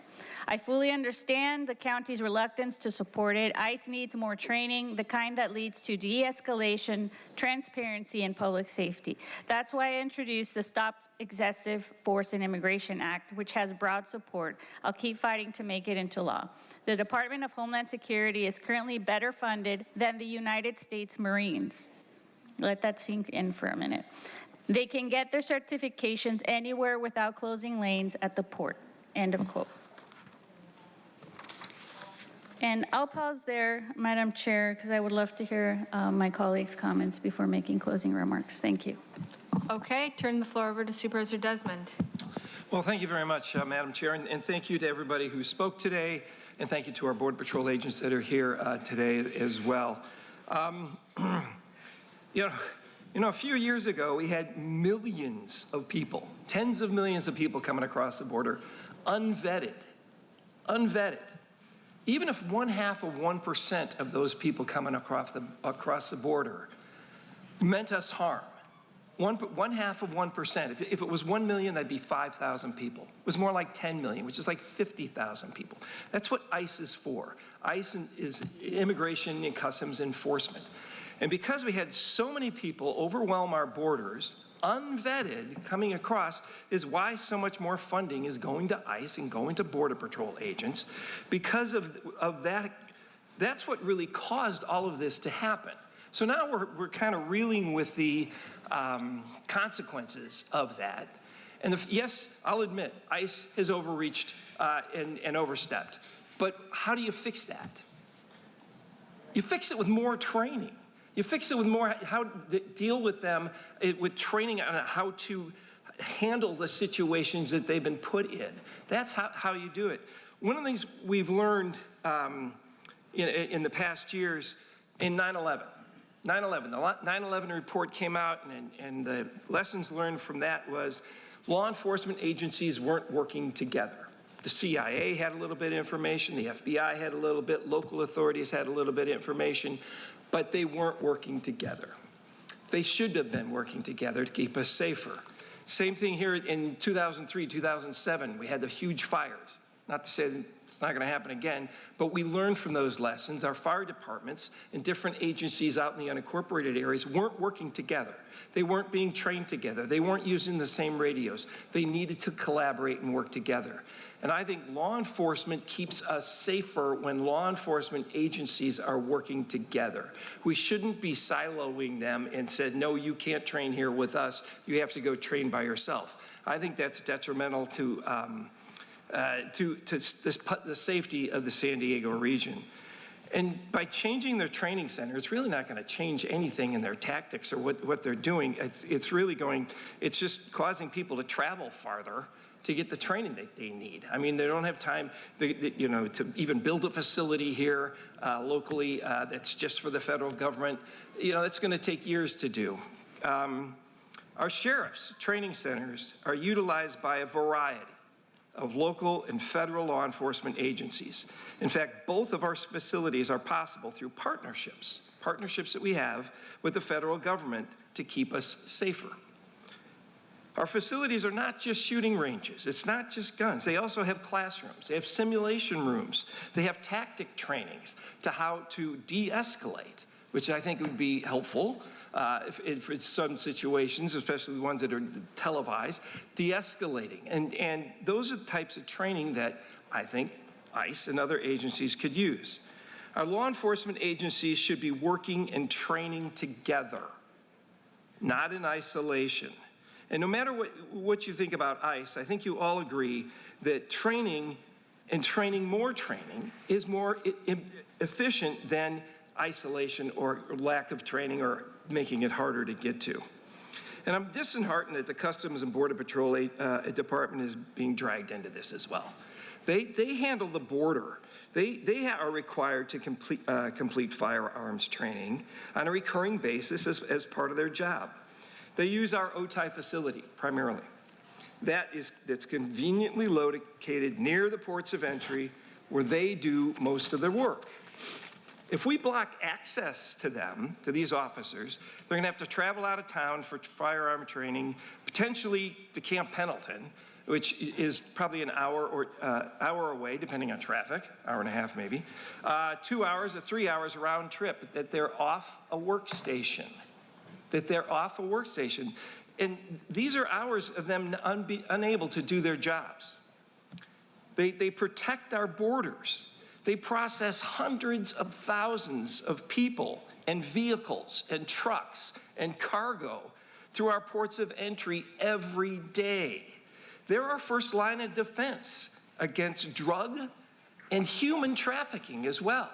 We see that happening. If we don't have the proper people at the borders, if they're having to travel to get requalified, that's just taking people off the jobs. And I think this is going to disrupt and delay essential cross-border commerce.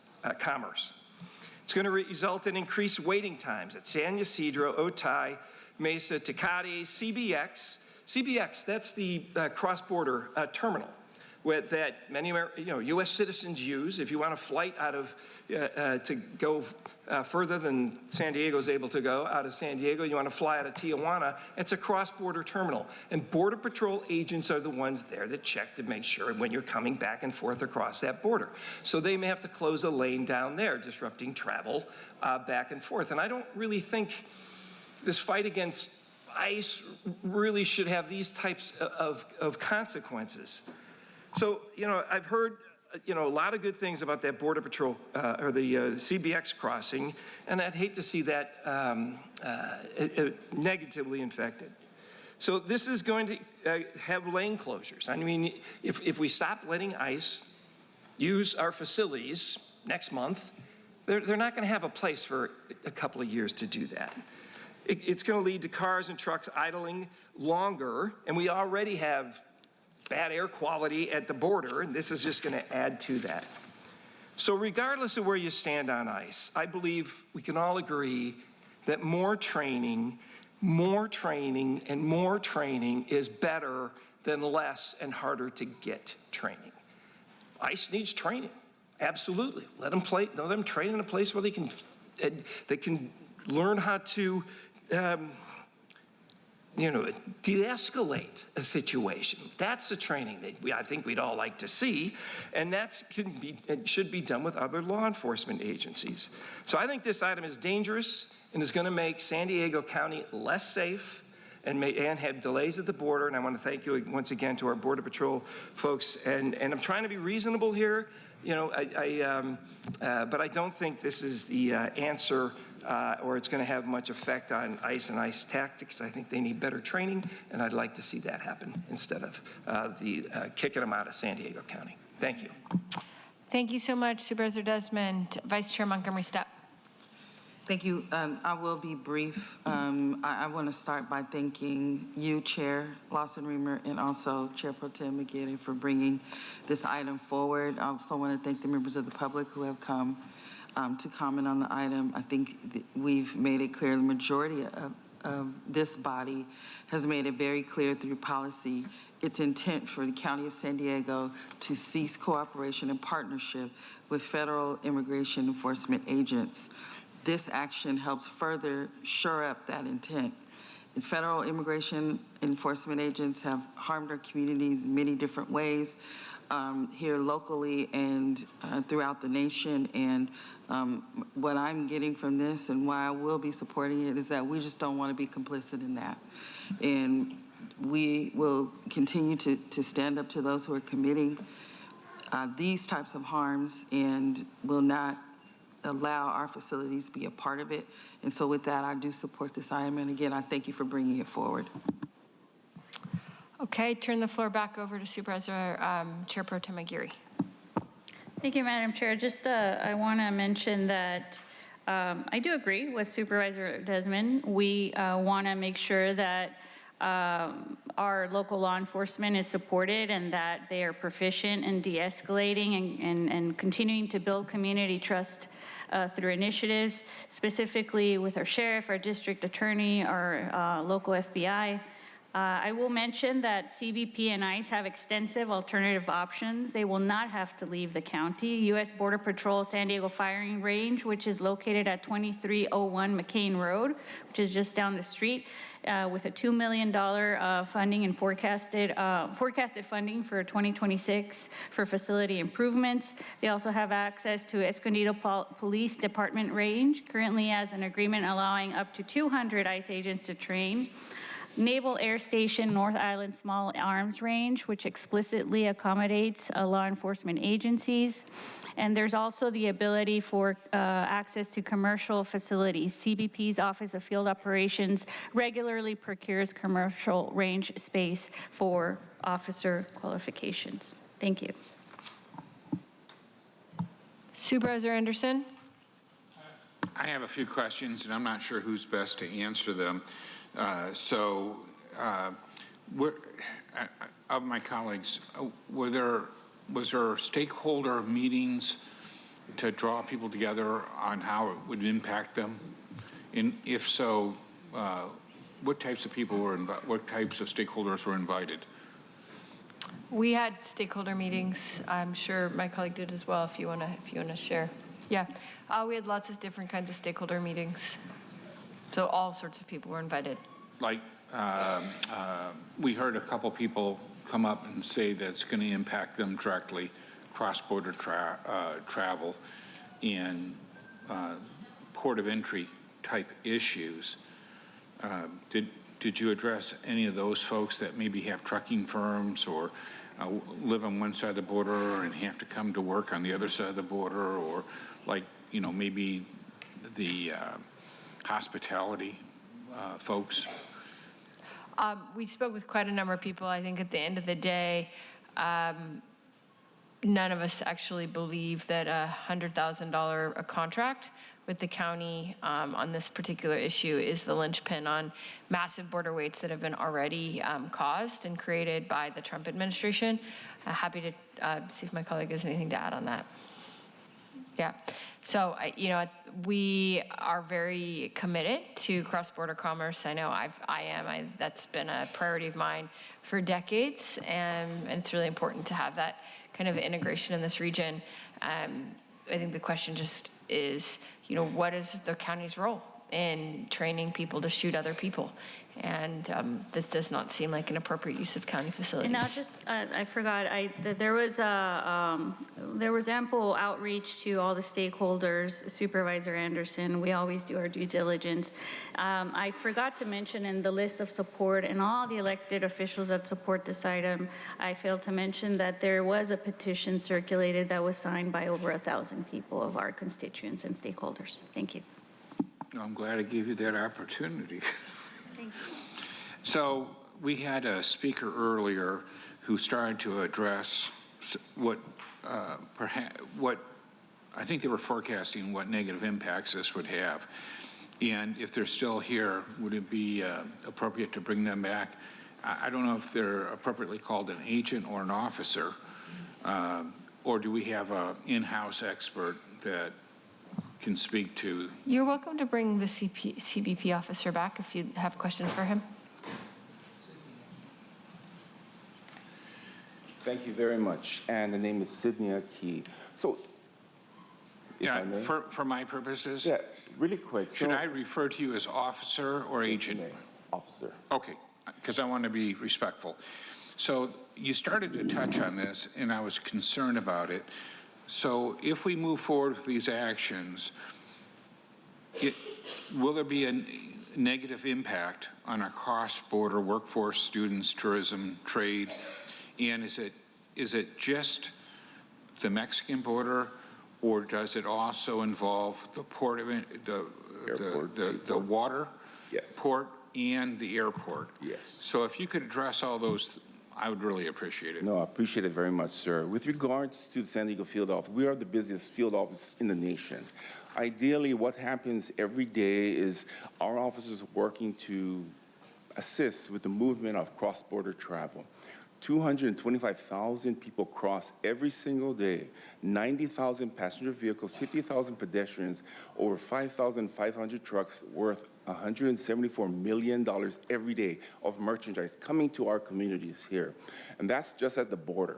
At our airports and seaports, over $18 million worth of cargo coming from our vessels, cargo vessels coming to the United States daily.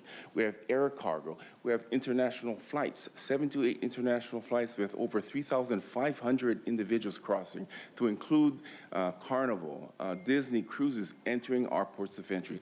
all this will be impacted, and Supervisor Desmond stated perfectly, is the fact that we have limited opportunities here with regards to qualifying our officers. Paloma indicates that we could do it at commercial facilities. We have exhausted all the commercial facilities. They have closed down. Border Patrol is only viable for their particular personnel. They can't sustain having us there. We have more than, or close to 2,000 officers here. So if we could have participated there, we would have done so a long time ago. With regards to the other ranges you mentioned, they're all basically too small to handle the largest of what we have here. The movement to Camp Pendleton or any other location outside of the region will have significant impacts, why our training days will now be extended from just 1 day to 2 or 3 days, and now officers will be pulled off our operations to actually conduct appropriate training and the training that's required. All of this is being impacted because of, first of all, I also want to state that the county and the sheriffs does not train us. We just use the facility. We have our own trainers. We have our own individuals that actually qualify our officers. All the use is basically of the land and the firearms usage. With regards to painting a broad brush of all of us here, our main focus, our job at U.S. Customs and Border Protection as CBP officers, we are at the ports of entry. We are there helping, assisting, and bringing legal, lawful trade into the United States. And the same token, preventing fentanyl, methamphetamine, cocaine, heroin, everything from coming across our borders. We are preventing human smuggling that's turning into human trafficking into our nation. We're preventing all of those things there, and nobody sees that. And the impact that it will have with regards to what happens when we can't qualify will have a domino effect. Yes, we will try our best. Yes, we have maybe some appropriations that we can seek to look for a different range, but that will take time.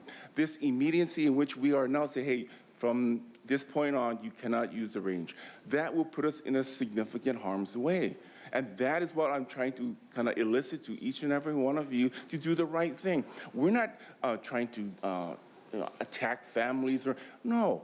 We live in the communities that you do as well. We support, basically all our immigrant families here, all lawfully, to be able to be in the United States, the statuses, and so on. We focus on the admissibility of individuals coming to the United States. If they have proper documents, by all means, they can come into the United States. We are professional, we are respectful law enforcement agency trying to do our job. And going back to Supervisor Desmond, it's better that we train together. State, local, federal, all working together is more comprehensive, more cohesive with regards to preventing threats. We can talk to one another, de-escalate situations. All those things come into play when we work together. When we are separated, we can't use county this, we can't use this, we can't use this. What it does, it creates chasms amongst all of us, and now it creates even stovepiping, not sharing information, not trust, no synergy and no partnership working together. All I ask is that we consider this, maybe delay this until we can find something to qualify our officers, continue the partnership, continue the teamwork that we have in play with all our state and local and federal entities, and allow us to find a solution to fix this before this creates a significant impact to the border.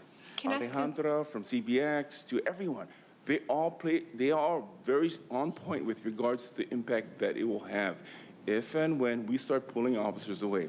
Paloma indicated, oh, there's 8-hour wait. Imagine, and that was 30 out of the 34 lanes. Imagine if that goes down to 20, 10, and what the impact will be. We talk about monies and so on. It's not necessarily about monies. It's also about personnel. We are ramping up our recruiting efforts to ensure that we can staff all our lanes, but it takes time as well. So a lot of it has to do with, the high cost of living, officers not necessarily wanting to necessarily live here unless you're from San Diego area. A lot of our officers move to different locations, back home to New York, Midwestern, other locations where it's cheaper. It's hard to keep and retain officers here. So a lot of it has to do with not just having money to staff lanes, but also to basically, ensure that we are qualified so we can do what we can to present or prevent a lot of the impacts that we're seeing. Officer Aki, if I may ask you as a favor to refer to me as Chair Pro Tem or Supervisor, please. Supervisor. Thank you so much. Thank you. We have a follow-up from Supervisor Anderson. I have a question as well, so go ahead, Supervisor Anderson. When thinking of using the range for training, what kind of training goes there? You know, we heard some of the speakers say you're going there to learn how to kill people, but I want to make sure we understand. I served 12 years as a Vice Chair of Public Safety for California, and post-training was exceptionally important to ensure that our officers operated at the highest levels, ensuring that the public safety. So I'm curious, how do you go about it and how do you use that facility? A lot of our training is focused on situations, scenarios. First of all, ensuring that we can qualify or shoot our weapons in a accurate and proficient manner. But a lot of our scenarios is based upon situations where we could first de-escalate situations, talking to people, calming the situation down, and the use of force is only at our last resort. In addition, in between the use of verbal commands, talking and de-escalating, we're also about using the tools that we have to prevent any deadly encounters, or before we even move forward with our firearms or anything and such as that. So a lot of it is about talking. It is a lot about de-escalation and being proficient with our firearms in our handguns and, of course, our long weapons. Thank you. Just I have a couple questions. So the thing I think that I'm a little confused about is my understanding is that this contract with CBP is set to expire in 8 months. So what's your plan after that? Well, prior to this is such a kind of crucial linchpin of the entire global economy. We would then basically re-up the contract. Oh, sorry, say that again? We would re-up the contract with the Sheriff's Department. That was the plan. We have a certain time period in which the agreement's approved. And once the agreement or prior to the agreement resolving, we would then seek to initiate a extension. Okay, so just so you know, that has not come up at all, that there's been no conversations brought to our attention about that contract being renewed. So just so you know, that's not sort of in the works on the county side.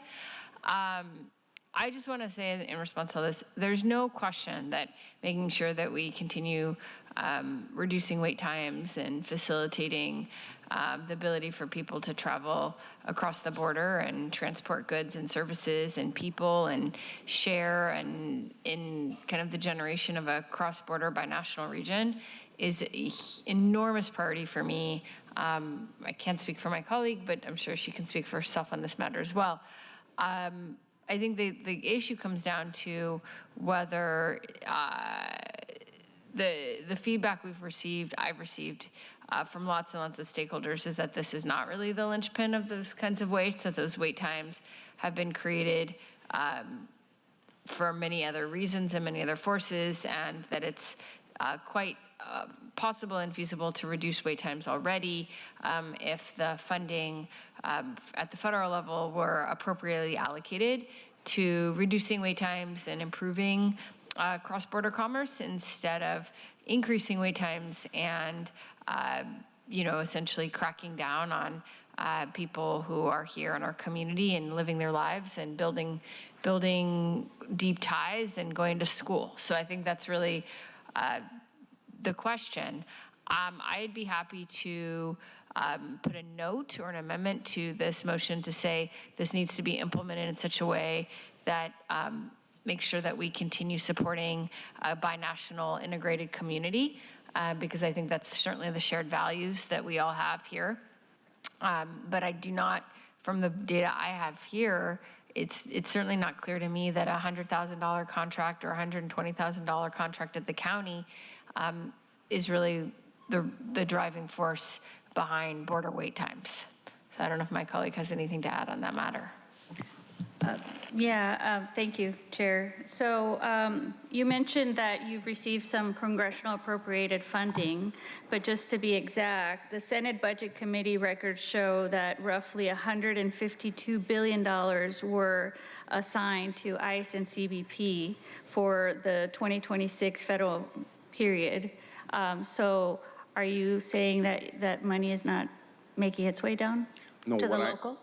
Excuse me, what I'm saying that the money was afforded to us, but it's placed in different pockets of infrastructure, developing a new port of entry, adding technology, infrastructure, all those little things, adding additional staffing, bringing on officers, all those things come into play. So when you say a broad swath of $168 billion with ICE and CBP, it's spread out.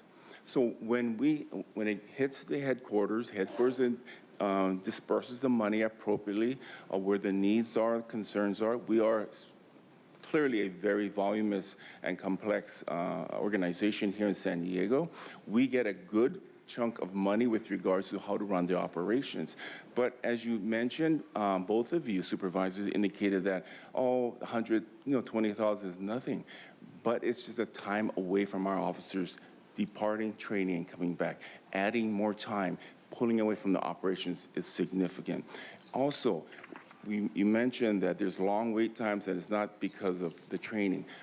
We currently are operating 30 out of 34 lanes at San Ysidro, 10 to 13 at Otay, and full capacity at Tecate, CBX, and other locations. So the infrastructure is limited. We are landlocked with regards to what we can do and the amount of increasing lanes. So we are already increasing by, I would say, every year, 1% to 2% increase of individuals crossing at our borders every year. Hence the reason why we're building out with Sanday, Caltrans, and of course with you all as well, the new port of entry to sustain, to look forward in the future, 3, 5, 10 years with the growth, because the growth of Baja California and San Diego is significant. And with that, we need to grow at the same time. Our leadership is providing additional focus with regards to hiring more individuals, looking to build out infrastructure, make more efficient the processes that we do every day. All of this is what that $168 billion is paying for, or at least a part of it. We didn't get all 168. It was shared amongst ICCB and others. So all of that is what we're looking at right now on a daily basis. That's great. That's great. And I appreciate hearing that you are getting more agents to make your border crossing times more efficient.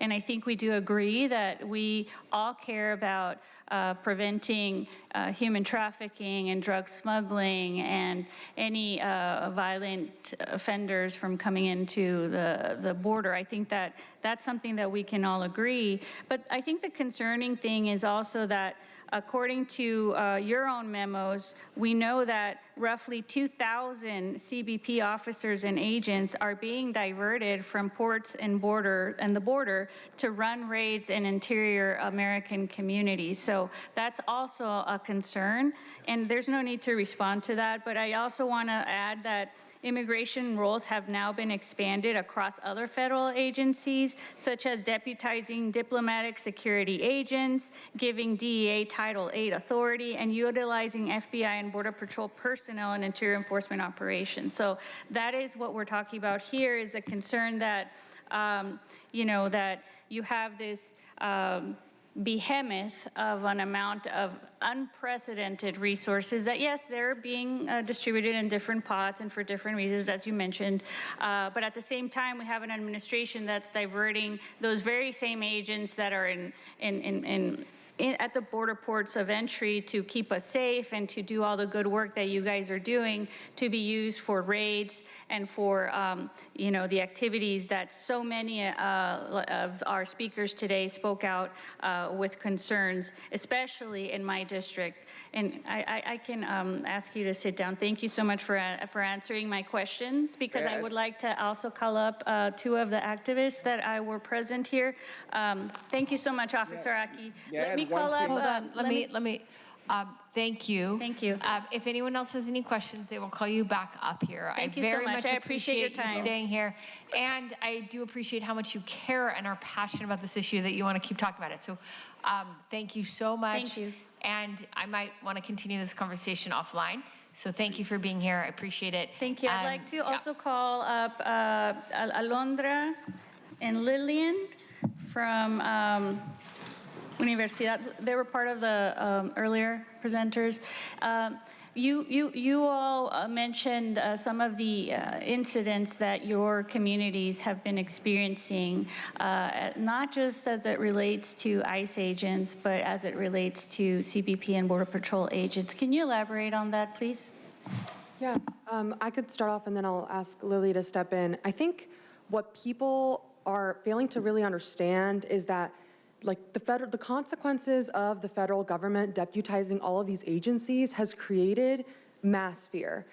There's no ability to differentiate who's conducting immigration enforcement when they are masked, when they are wearing civilian clothing, when there are Border Patrol checkpoints that are stopping the only routes that go in and out of agricultural fields in North County, San Diego. So I just wanted to mention that. The fear is really laid in, that is a consequence of the actions that were chosen by the federal government to deputize agencies and mask agents into conducting immigration enforcement in North County, San Diego. We are within a 100-mile jurisdiction, which means that we fall right in the pocket of immigration enforcement that comes all the way from the border up to San Diego County. Yes, thank you for the question. As I mentioned, I'm with the Southern Border Communities Coalition, and our whole mission is actually to advocate with the federal government on behalf of our border communities. For years, for decades, really, we have been partnering with CBP Office of Field Operation to ensure that funding is coming to our ports of entry. We understand how vital the San Isidro Port of Entry and really all of our ports of entry are to San Diego, as well as all the communities along the southern border. These are the officers that are actually in charge of vetting every single person that comes across our borders. They have a very specific mission that actually contributes to our communities. The issue at hand is that the current White House, as well as the Department of Homeland Security leadership, is choosing to turn their backs to their own officers and actually take away from the ports of entry that have been historically underfunded. And while they're receiving, and just to keep it very specific, just for CBP, their funding increased 5 times. They receive in the last year and a half 5 times more money that they receive in 2024.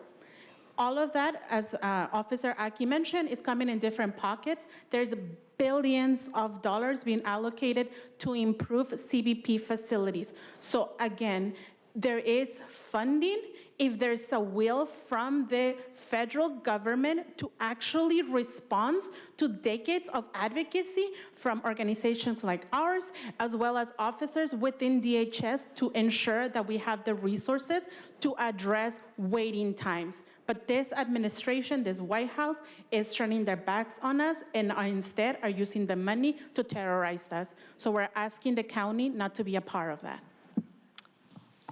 Thank you. I appreciate you both. So you would say that by diverting agents away from our border lanes is what is affecting our border wait times, despite their funding growing 5 times in the last 2 years. Yes, the reality is that the agenda of the federal government is not made in San Diego or really in the borderlands, right? That agenda is set up in the White House.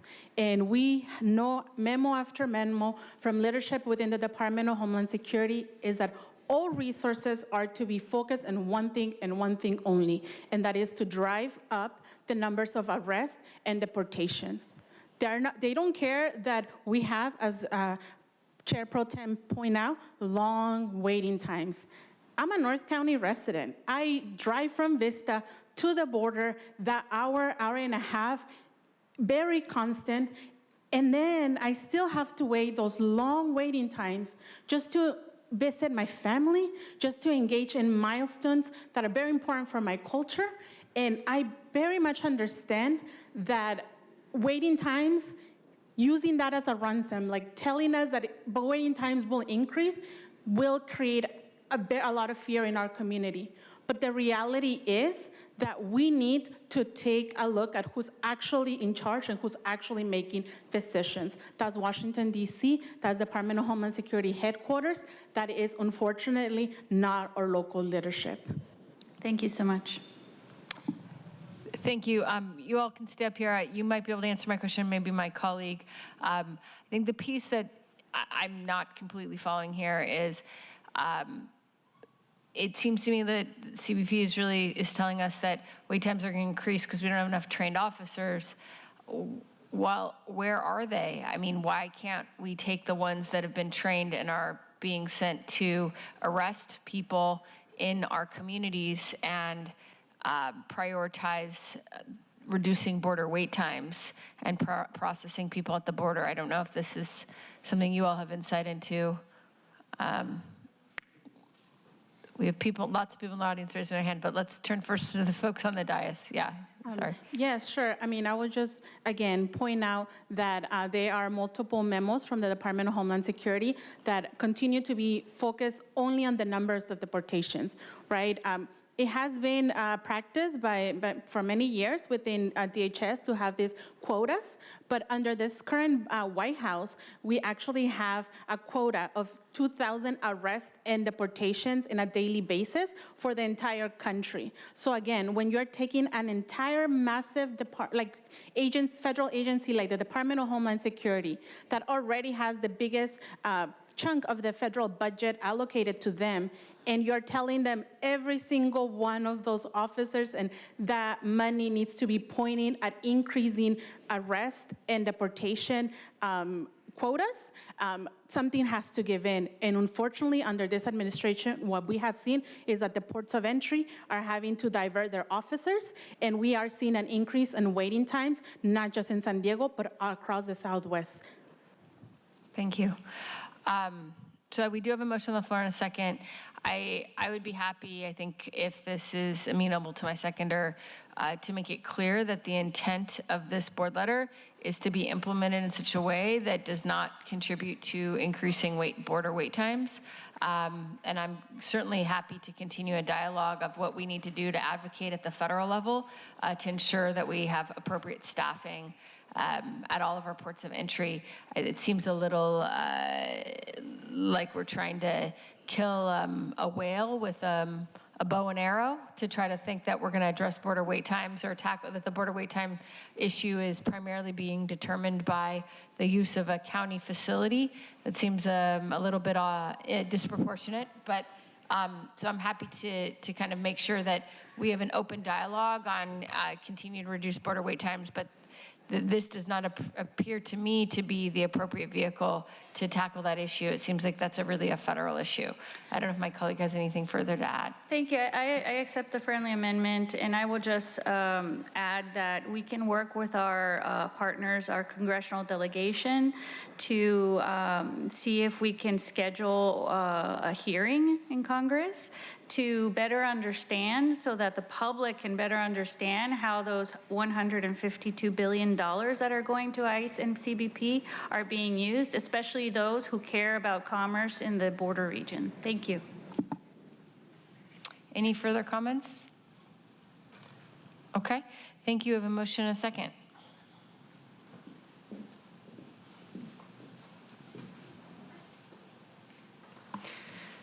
Chair Lawson-Remer, that motion passes with Supervisor Anderson and Supervisor Desmond voting no, all their supervisors being present and voting aye. Okay, thank you all. Please do not clap. Thank you everyone for being here. We are already nearly at 2. There's a lot of work going on here at the board today. So we will convene at say 2:45. We'll try to take a 50-minute lunch and be back here at 2:45. Thank you.